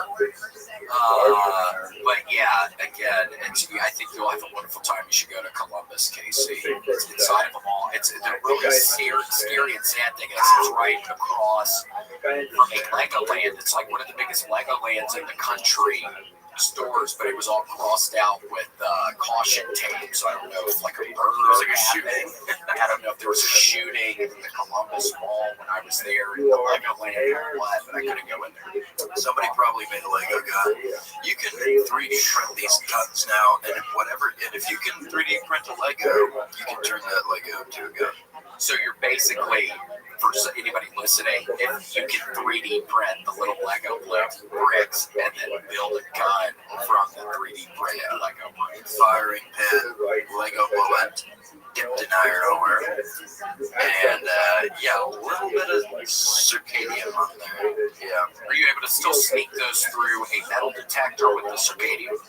Yeah, okay. Circadium is only perceivable to the human touch. Okay, so you can't sneak that bad boy through some security if you had to. Yeah, you could. Like, if you needed to assassinate like Abraham Lincoln, you definitely could. And we saw the chair. Well, Casey and I saw the freaking chair rested in peace on his name. We saw the chair. He got in. Yeah, dishonorably discharged. He was a good man. He did a lot for this country, and that bastard Wilkes Booth owned him, and I'll never forgive him. Yeah, it's bullshit. I mean, the guy was trying to be an actor. It sounds like it didn't work out. And it's like you go after the president. Yeah, dude. Just take an acting class. Yeah, go get taught. Go learn something. Don't be taking lives from people. Oh, and people think he went on to live. He faked his death in the Confederacy. He grew up to be Ulysses S. Grant. Who, Honest Abe or the other guy? Wilkes Booth. I think the Confederates found him and hit him because he was a sympathizer. Brutal. Yeah, brutal. And we were actually there because I remember that woman in the blue shirt with the ponytail. I think we actually met her that day. Oh, it's Kirsten. Yeah, Kirsten. She was so nice. She showed us. That museum had JFK's car he was murdered in. Cool. Yeah, so there's one in Lincoln's bloody chair. That's two in George Washington's cot he used to sleep on. That's three, and it had freaking, who was his name? Spinkler? Who was the Ghostbuster? Spinkler? Yeah, he got guns. It had guns. It wasn't a cot, but like more of a bed. I think that he died on or something. Harold Ramis. Yes, they had his blow-up mattress that he died on. He died penniless, which is crazy. Not a lot of people know that about Harold Ramis because I thought he was a big-time comedic actor, comedian, but I don't know. I guess the Ford guy, it's his museum of pretty much freaky things in there. That guy was a freak. Harold Ford, not Harold Ford, but John Ford. what's his name? It's a museum of freaks and geeks. So every item is freaky in its own way. So when you see something like you have to think, okay, why is this freaky? Which adds to everything. Yeah, that's the allure of the museum. It's a layer of it. You're like, I think that's just a pencil, and then you look a little closer and it's covered in germs. Yeah, and you're like, what is going on? What do I touch? What do I not touch? What? Some of those germs. The SARS virus, they had it in an old mayonnaise glass jar. They said, open if you dare. What? Yeah, no thank you. Hands off. I wonder if anybody ever does that. I don't know if it could possess me to. Yeah, and it's funny to pay for the experience of getting SARS, like, no thanks. Yeah, it's like, doesn't everybody in the museum at that point in time get it as well? It's like, do you want to be... Hello, fresh. Hello, fresh. Hello, fresh. Hello, fresh. Hello, Casey. Hello, Casey. Make meal times easy with Hello Fresh. I've personally tried this. They send farm fresh pre-portioned ingredients and seasoned recipes right to your door. It's really good, yeah. The other day I was really hungry and I ate 2 of their chicken offerings and they were good. I really enjoyed it. My favorite is garlic chicken, and it comes with a little bit of mashed potatoes too. Plenty for me. Yep. I know they all come with, you get a main thing and then you get like a side. You get like a little starchy side or a little vegetable. It's a whole meal you get. And this thing that takes really quick. It's really quick. Oh, they're so good. It's so good to eat. I'm thinking about it's tasty meals. Home cooking can finally be easy, fun, and affordable. I mean, really, and you gotta make time. You gotta make meal times easy with HelloFresh. They send farm fresh, pre-portioned ingredients and seasonal recipes right to your door. Home cooking can finally be fun, easy, and affordable. Home cooking, let's just say it's finally gonna be easy, fun, and affordable. And this season, check out their taste of summer recipes like Old Bay shrimp and sausage, or grilled steak lettuce wraps. And for anybody listening, normally with food, you don't get all 3. Normally it's just 2. It's never easy, fun, and affordable. Normally it's just easy and fun, but not affordable, or fun and affordable, but not easy. So you rarely get all 3 together. No, if you can hit 2, I think you got a hit product on your hands. It's a hit for your stomach, and HelloFresh is certainly that. It is. And if you're headed on vacation this summer, don't worry about food going to waste on your doorstep. You can update your delivery address to get your box in one vacation. Or pause your plan until you get home. It's HelloFresh wherever you go. HelloFresh on the Big Island. Big Island. Oh my God. St. Simon's Island. Las Cruces, New Mexico. Anywhere you are. Could you imagine eating the Old Bay shrimp and sausage and freaking St. Simon's? I would love to be that close to Savannah and still on the beach and still on the sausage and shrimp. Yeah, I'd love to go there. But yeah, you can go to HelloFresh.com/WMS apps for free appetizers for life. For life. You guys, if I know anything about our listeners, you're going to live another 60 or 70 years. You're going to want these free apps. Yes, and that's for life. And it's 1 appetizer per box while subscription is active. So you want to keep the thing active. That's free appetizers for life at HelloFresh.com/WMS apps. That's WMS APPS. HelloFresh, America's #1 meal kit. Oh my gosh, I was flying, Casey, and there was some guy. Hold on, so what's the deal? If you sit in the middle, correct me if I'm wrong. Normally I'm taking the window seat, because even though it jacks my neck up, I still can lean my head on against the window. Sure. But I sat in the middle this time because I had a flight. I couldn't miss the next flight, so I sat in the middle and it was up front, kind of. And so I go to sit down, and some weird older dude's already sitting next to the window. And his arm is on the thing, and I just sit down and get my arms up, and he looks at me funny, and I just look at him and get back to my Game Boy I'm playing. But I'm thinking, you dumbass, do you not know what you're supposed to do here? Yeah. That's the order. You're in the middle, you get both of the freaking armrests, and then I'm spying on the guy, and he's texting. It says like Elizabeth-wife, and I'm thinking, what are you, a fucking idiot? You don't remember your wife's name is Elizabeth, and then it says like mom on there and all this shit. And his phone isn't on airplane mode, and I know that doesn't matter, but he already angered me a little bit. So I'm thinking, what are you trying to kill everybody? Yeah, I might tell the fucking pilot. I might pass a note up. goddamn, I would love to tell the pilot he did that. yeah, the phone isn't on airplane mode. I mean, it's insane. And again, he's texting his Elizabeth/wife, and it's like, what are you, just an idiot or something? I don't know. It seemed insane. When did he change it? You think he changed it on his honeymoon? Hey babe, take a look. I finally made the change. It says damn what.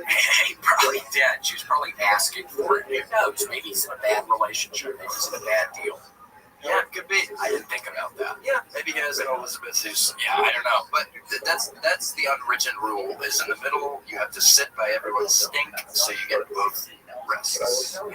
Man, and also, are you going back? You've been flying a lot, Casey. Are you doing your seat back or keeping it up? I hardly ever do. I feel it's rude to those around me. Yeah, it seems weird. You go back. I haven't been going Yeah, back. I typically don't. I have not been going back. I like to fall asleep with my mouth open. That way, anybody can put a treat in there while I'm sleeping. So it's basically like at the zoo when they put little pieces of watermelon in the hippo's mouth.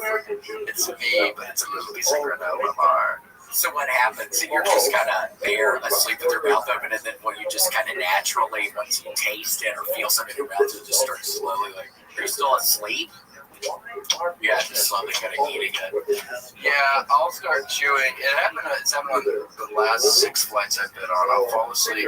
I think somebody's following me around, but I'll fall asleep with somebody put like a cherry in my mouth.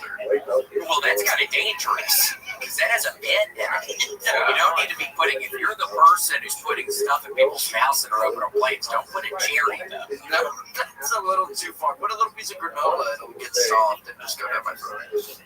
And then it'll be okay, but yeah, not bad. No watermelon. Yeah, those are the best videos, Casey, where they throw like an entire watermelon in the hippo's mouth and it just eats it. Yeah, hippos love chewing up hard shit. It's too hard for us humans, but not for the hippo. Yeah, we can't do it. Hippopotamus couldn't do it. God, And they do it. I can't believe Igor Spangler gambled his whole fortune away. Neither can I. Be super careful. Yeah. Be super careful if you make any money. Be super careful what you're doing. You gotta get a money manager. You gotta get a friend. If you're playing high stakes poker, you gotta get a friend to take away the chips as you're playing. So you can say, hey man, keep 20K so I don't walk away. 1,000%. You need somebody in your life like that if you want to go out gambling. We gotta go. There's I think an illegal gambling spot right by where we live, right by the Taco Bell. We should go in there and just look around. What it even looks like. Do they play poker there? They play craps. I have no idea what they do. I've always been way too scared, even though there's always cars in front of the building. I've always been too scared to stop in. But every now and again, I go to Taco Bell and I'm like, dude, today's the day. Go in the freaking, go in this building. But I'm always too scared. I need backup. I mean, I gotta have backup going in a place like that. I'll go with you. I'll watch your back, man. Please. Then we get Grant on the fucking 1s and 2s in a van outside listening, like a little coordinate station, so he can, like, if we say Grant, we're in trouble, you can come out of the van and come out. Would you, Grant? I can help you. Oh, shit. You know how to do that? Grant, since when? Like 4 or 5 Years old. 4 or 5 years ago, or like cards count? Casey, you had 5 cards. Yeah, I fucking know that. I fucking know that, dipshit. Just screaming at the poker table. You're not helping. I can see the cards. I have an ace of hearts. It's not a card, Grant.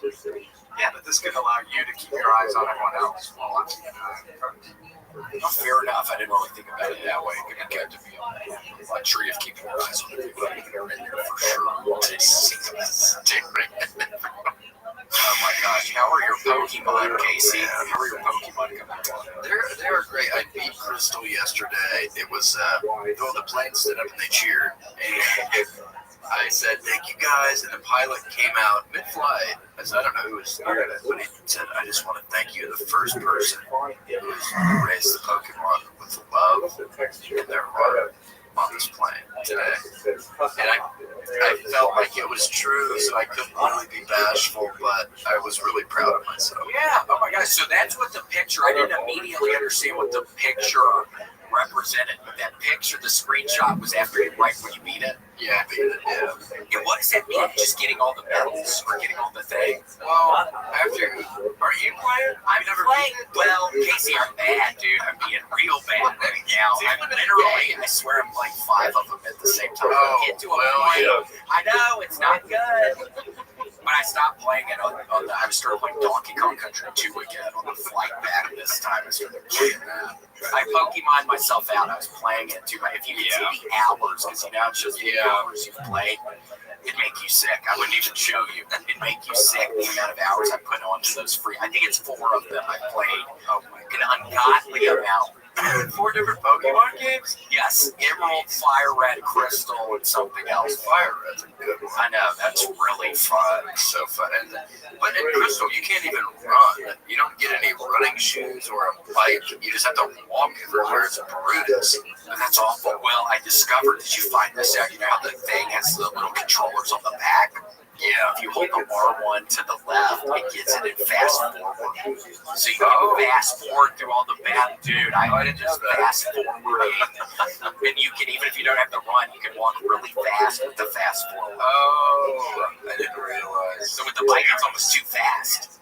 Like, I don't even do it with the bike, it's too fast. You can't control it. Can't control yourself. But yeah, so in the games, you get all the badges, then you go to the Elite Four, which is the Champions League, and it's off the Indigo Plateau. And okay, you battle really good trainers, and then you beat 4 of them, and you become Pokemon champion, and then they show your Pokemon on the screen, confetti drops, and they say, "Welcome to the Hall of Fame." Damn. So what? And you don't see. My problem was I was making one of them really strong. That's not the way. You need to be making several really strong. Well, if you make one strong, it's the bug. I mean, it'll make the game really strong. Yeah. But it's good to space it out. Like, it's fun to have 3 really strong ones you can. And it makes it more fun to see how they evolve. But I did discover not all of them evolve. Which is kind of boring, right? It is boring. I always try to get ones that evolve at least, none evolve more than 3 times, but at least 3 times. Yeah, for sure. So let us begin with a very basic question. If we want to look at the history I don't even understand what he wants to hear. I don't even understand the thing that keeps the Pokemon from not evolving. Why would you even want to do that? I don't know why you want that. I'm going to spend Please tell very us. I don't know why short you amount of time going through a blinding review That's not of the point of the the game. relevant moments in this history from the Bronze Age period, and then we're going to slow down considerably Oh my again gosh, to we the got flowers 19th around the century. neck. You know what we So what watched precisely on does this summer begin? solstice. One might say In perhaps summer. that Whoa, I hadn't seen that entire story since the begins movie with theater 2019 when I was episodes growing up surrounding this cocaine, so it's particular almost like I point. was kind of The watching it for the first infamous time Day because I kind of forgot about point, it. That's a pretty one good of one. some Did you like dozen it? odd Oh, I similar love points it. Yeah, I've by seen the it. Roman Yeah, maybe 3 Empire times. It's really to long. But celebrate it's so the good. I think it's really underrated. of And I didn't even realize the Roman name for the province in the that end, occupies she much ends up of with the guy what was is a today piece called of the shit. state The of Israel. boyfriend was a piece And of the shit. imagery But she here is basically said, kill his unmistakable. ass at the In end, the right? center It is could a have been him balsam or pine, the other which person is who's one wanted of to the roll. great But exports good of for the land of Florence. Israel The in guy was a antiquity. piece of shit. And on the She left should is have gotten burned a alive. large He was a jerk and he deserved to soldier get burned alive as the after little bear he the battle was. with some kind And of he was trying to centurion. take He's the got guy's his foot freaking on his the helmet nice because he no longer the has nice to other guy worry in his there enemy is who's totally like the defeated. And on the right anthropologist. He is steals his a idea about grieving writing the woman thing. with The her guy's head in her hands, horrible. lamenting the fate Wait, of you guys talking about her capture by Rome. Yes. And this I didn't know you represents the What, are we beginning of pronouncing the it great wrong? Or you Roman said it diaspora weird. We that is pronouncing the it wrong? exile of the Jews Midsummer. from the land of Israel in approximately the year 70. Like it? There is a widespread Yeah, it's misconception pretty good. that all Jews left the land of Israel in the year 70. In fact, that's not at all true. There was a very significant number of Jews who lived there throughout the entire period, even though it dwindled to a tiny fraction for part of the medieval period. There Yeah, he nevertheless didn't make it. always He just had was the a presence of compound Jews fractures continuously in his in legs. the land of He Israel. jumped feet But nevertheless, first. this represents a massive Yeah, the turning point English because this people, they didn't represents the take too point where kindly to Jews that. are The people that were visiting, significantly they were kind of invested traumatized. in And I a get it. I worldwide think I might have been diaspora, traumatized if I was told I was going to meaning some exile, just that nice continued summer up solstice until the party present in day. freaking whatever country. Israel is, of course, at the center of our Just imagination. big In suicide. many ways, particularly in And I do have a Western question. civilization, At the you see beginning, in this remember remarkable how map, they take the very creative, mushrooms or innovative whatever. map, created by And then she Heinrich wakes up, she Dietrich, dreams who and was wakes a up. 16th So century really the Protestant next day, theologian are they who messing wasn't with especially good at being a theologian, but he really enjoyed making that maps and probably made some doesn't matter beautiful one way or maps. the other. This so-called cloverleaf map when they shows first the get land to of the Israel with place, Jerusalem yeah, right, at we're the thinking it's so center, weird because in like, the oh, middle you of slept a all day, cloverleaf, you slept all the night, three it's now the continents next of day. Europe, Asia, and It probably Africa, has and all nothing to each do with has anything, but I just and it thought, seems I when you open up the think it news today hardly ever gets that dark. Israel is in Isn't that fact what it is? at the Like, yeah, center of our sunlight all the attention time or always. something? Yeah. This is So not an maybe economic. it is So the if next you were to day, really I don't begin the know. story, Again, you I don't have think to that begin with the probably Bible, which is the key document, the foundational they document skinned the man. of Western civilization. And of course, it describes the relationship of the ancestors of the Jewish people with the land of Israel. However, obviously not everyone holds with the Bible as a valid historical source, and I think that's scary for the a challenge to using that text. So So let us, for the sake of argument, go to the first extra biblical reference, and it would be this document here, which is actually a large stone obelisk. It stands about 15 feet high. It's the so-called Memphis theory, which is a victory slab. In Hebrew, we call it Matseva, so it looks like a gravestone, but it's really a commemorative slab that describes the victories of the pharaoh Merneptah, who was the 13th son of the pharaoh Ramses II, and that's especially ironic because Ramses II, according to many scholars, is the unnamed pharaoh in the book of Exodus. At any rate, on this particular Merneptah stela, Merneptah lists all of his various victories and various battles throughout the region, and at the very bottom, in a region that's highlighted there, you can see there's one phrase that says, Israel is wasted, its seed is no more. This is the very first reference to the people of Israel in history outside of the biblical text. It is, of course, ironic. I get it that the very first thing that anyone says about Jews in history is going to be a negative statement. But what this statement meant to say was that Merneptah went through this rampage throughout the region, and among the many people that he destroyed along the way was the people of Israel. They would no longer trouble the world, because Merneptah had destroyed them.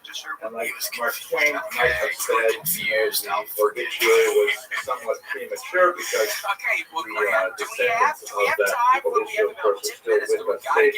But nevertheless, this is the first reference we have to the people of Israel in the land of Israel, and dates back to the 13th century. As the biblical account describes it, the Jews settled them, and by the way, I'm referring to them as Jews, although they would not have referred to themselves until somewhat later. The biblical account has them settling in the land of Israel and in the land of Jordan and also Lebanon, according to a map, something like this. And note here that there's another people, of course, also dating back to the Bronze period, called the Philistines, the region right around Gaza. I know the ironies are tremendous. The Philistines are not related to contemporary Palestinians, except etymologically in terms of their name. The Philistines were actually a sea people who settled on the coast. They were especially noted for 5 cities: Gaza, Ashkelon, Ashdod, Ekron, and Gad. They're described in the Bible, usually in terms of a conflict with their neighbors, the children of Israel. Then moving on through the history, there is described in the Bible a massive golden age with some fantastic kings like Saul, David, who is shown here in this slab, the Tel Dan stele found in the north of Israel, that has in the chopped-in area written in Paleo-Hebrew the word Beit David, the house of David. And then following that, after the kingdom of Solomon ended, there was a civil war and a division of the land into 2 kingdoms, that of Israel proper in the north and Judah in the south. The kingdom of Israel, which was based in Samaria, which was broken off from the central kingdom in Judah, according to the books of Samuel and Kings, was later invaded by the Assyrians, and much of their population was spirited away to places in Lebanon, Syria, Turkey, and Iraq and Iran. These are the so-called 10 lost tribes. We're not precisely lost, but certainly a large percentage of them were taken away and then eventually most likely assimilated into the people who lived there. The kingdom of Judah remained, however, but in 586 they were attacked by the Babylonians, and this is when we have the great Babylonian exile as well. So the Jews now have been exiled twice from their land. They would return some 7 decades later, and they would rebuild the destroyed temple a second time. But this is our next reference to the Palestinians in the literature.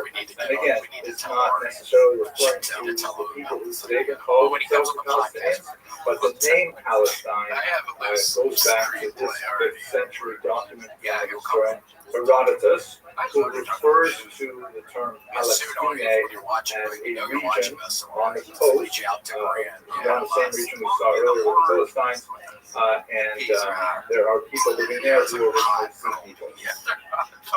The name Palestine as a geographic locator was actually reintroduced in the area after Emperor Hadrian fought the Second Great War against the Jewish people in the land of Israel. The Jews by this point have been taken over by the Greeks. They rebelled against the Greeks and they reestablished their sovereignty. That's first celebrated in the holiday of Hanukkah. And then the Romans came in and they conquered the region, and we remained there for quite some time until the year 70, when there was a great revolt which resulted in the expulsion of many people from the land of Israel. Josephus, the great historian of the era, estimates 100,000 people were shipped off in boats to Rome at this point. But there were significant numbers still left behind the land of Israel, such that they rebelled in the year 115, and then once again in Bar Kokhba in the year 135. This was during the period of Emperor Hadrian, who had to spend 2 to 3 years working against this very determined guerrilla movement until finally he could crush the rebellion in Beitar and finally take over the country completely. It was at this point that Hadrian made a concerted effort to completely wipe out any historical connection between the Jewish people and that region. He renamed the city of Jerusalem, for example, after himself, Capitolina. At this point, the temple had already been raised 6 decades earlier, and it was needed as a refuge dump. And the entire region he renamed, no longer keeping the word Judea, which the Romans had used earlier, which has obviously connections to Judeos, the Jews. He renamed it after the historical enemies of the Jewish people, the Palestinians, or as it was in the Philistines. And here you can see this is what the Romans called the region.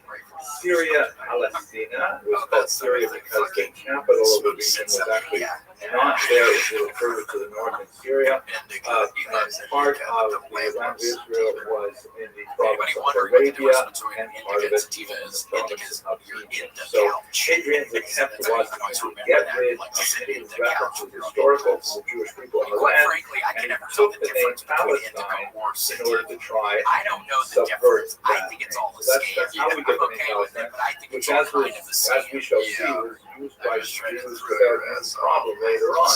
So much so that we have the great document authored in the 4th century known as the Palestinian Talmud. And it is not a Talmud written by anyone other than Jews, but nevertheless it's called the Palestinian Talmud. It's also called sometimes, by the way, the Jerusalem Talmud, but it's not written in Jerusalem, so that's also a bit of a Anyway, that takes us to the ancient period. In the medieval period, we still have the Jews living in the land of Israel, as I mentioned, but we also have a significant diaspora developing first in Asia Minor, which would be today primarily Turkey, and then throughout the Mediterranean basin, with major centers in Rome,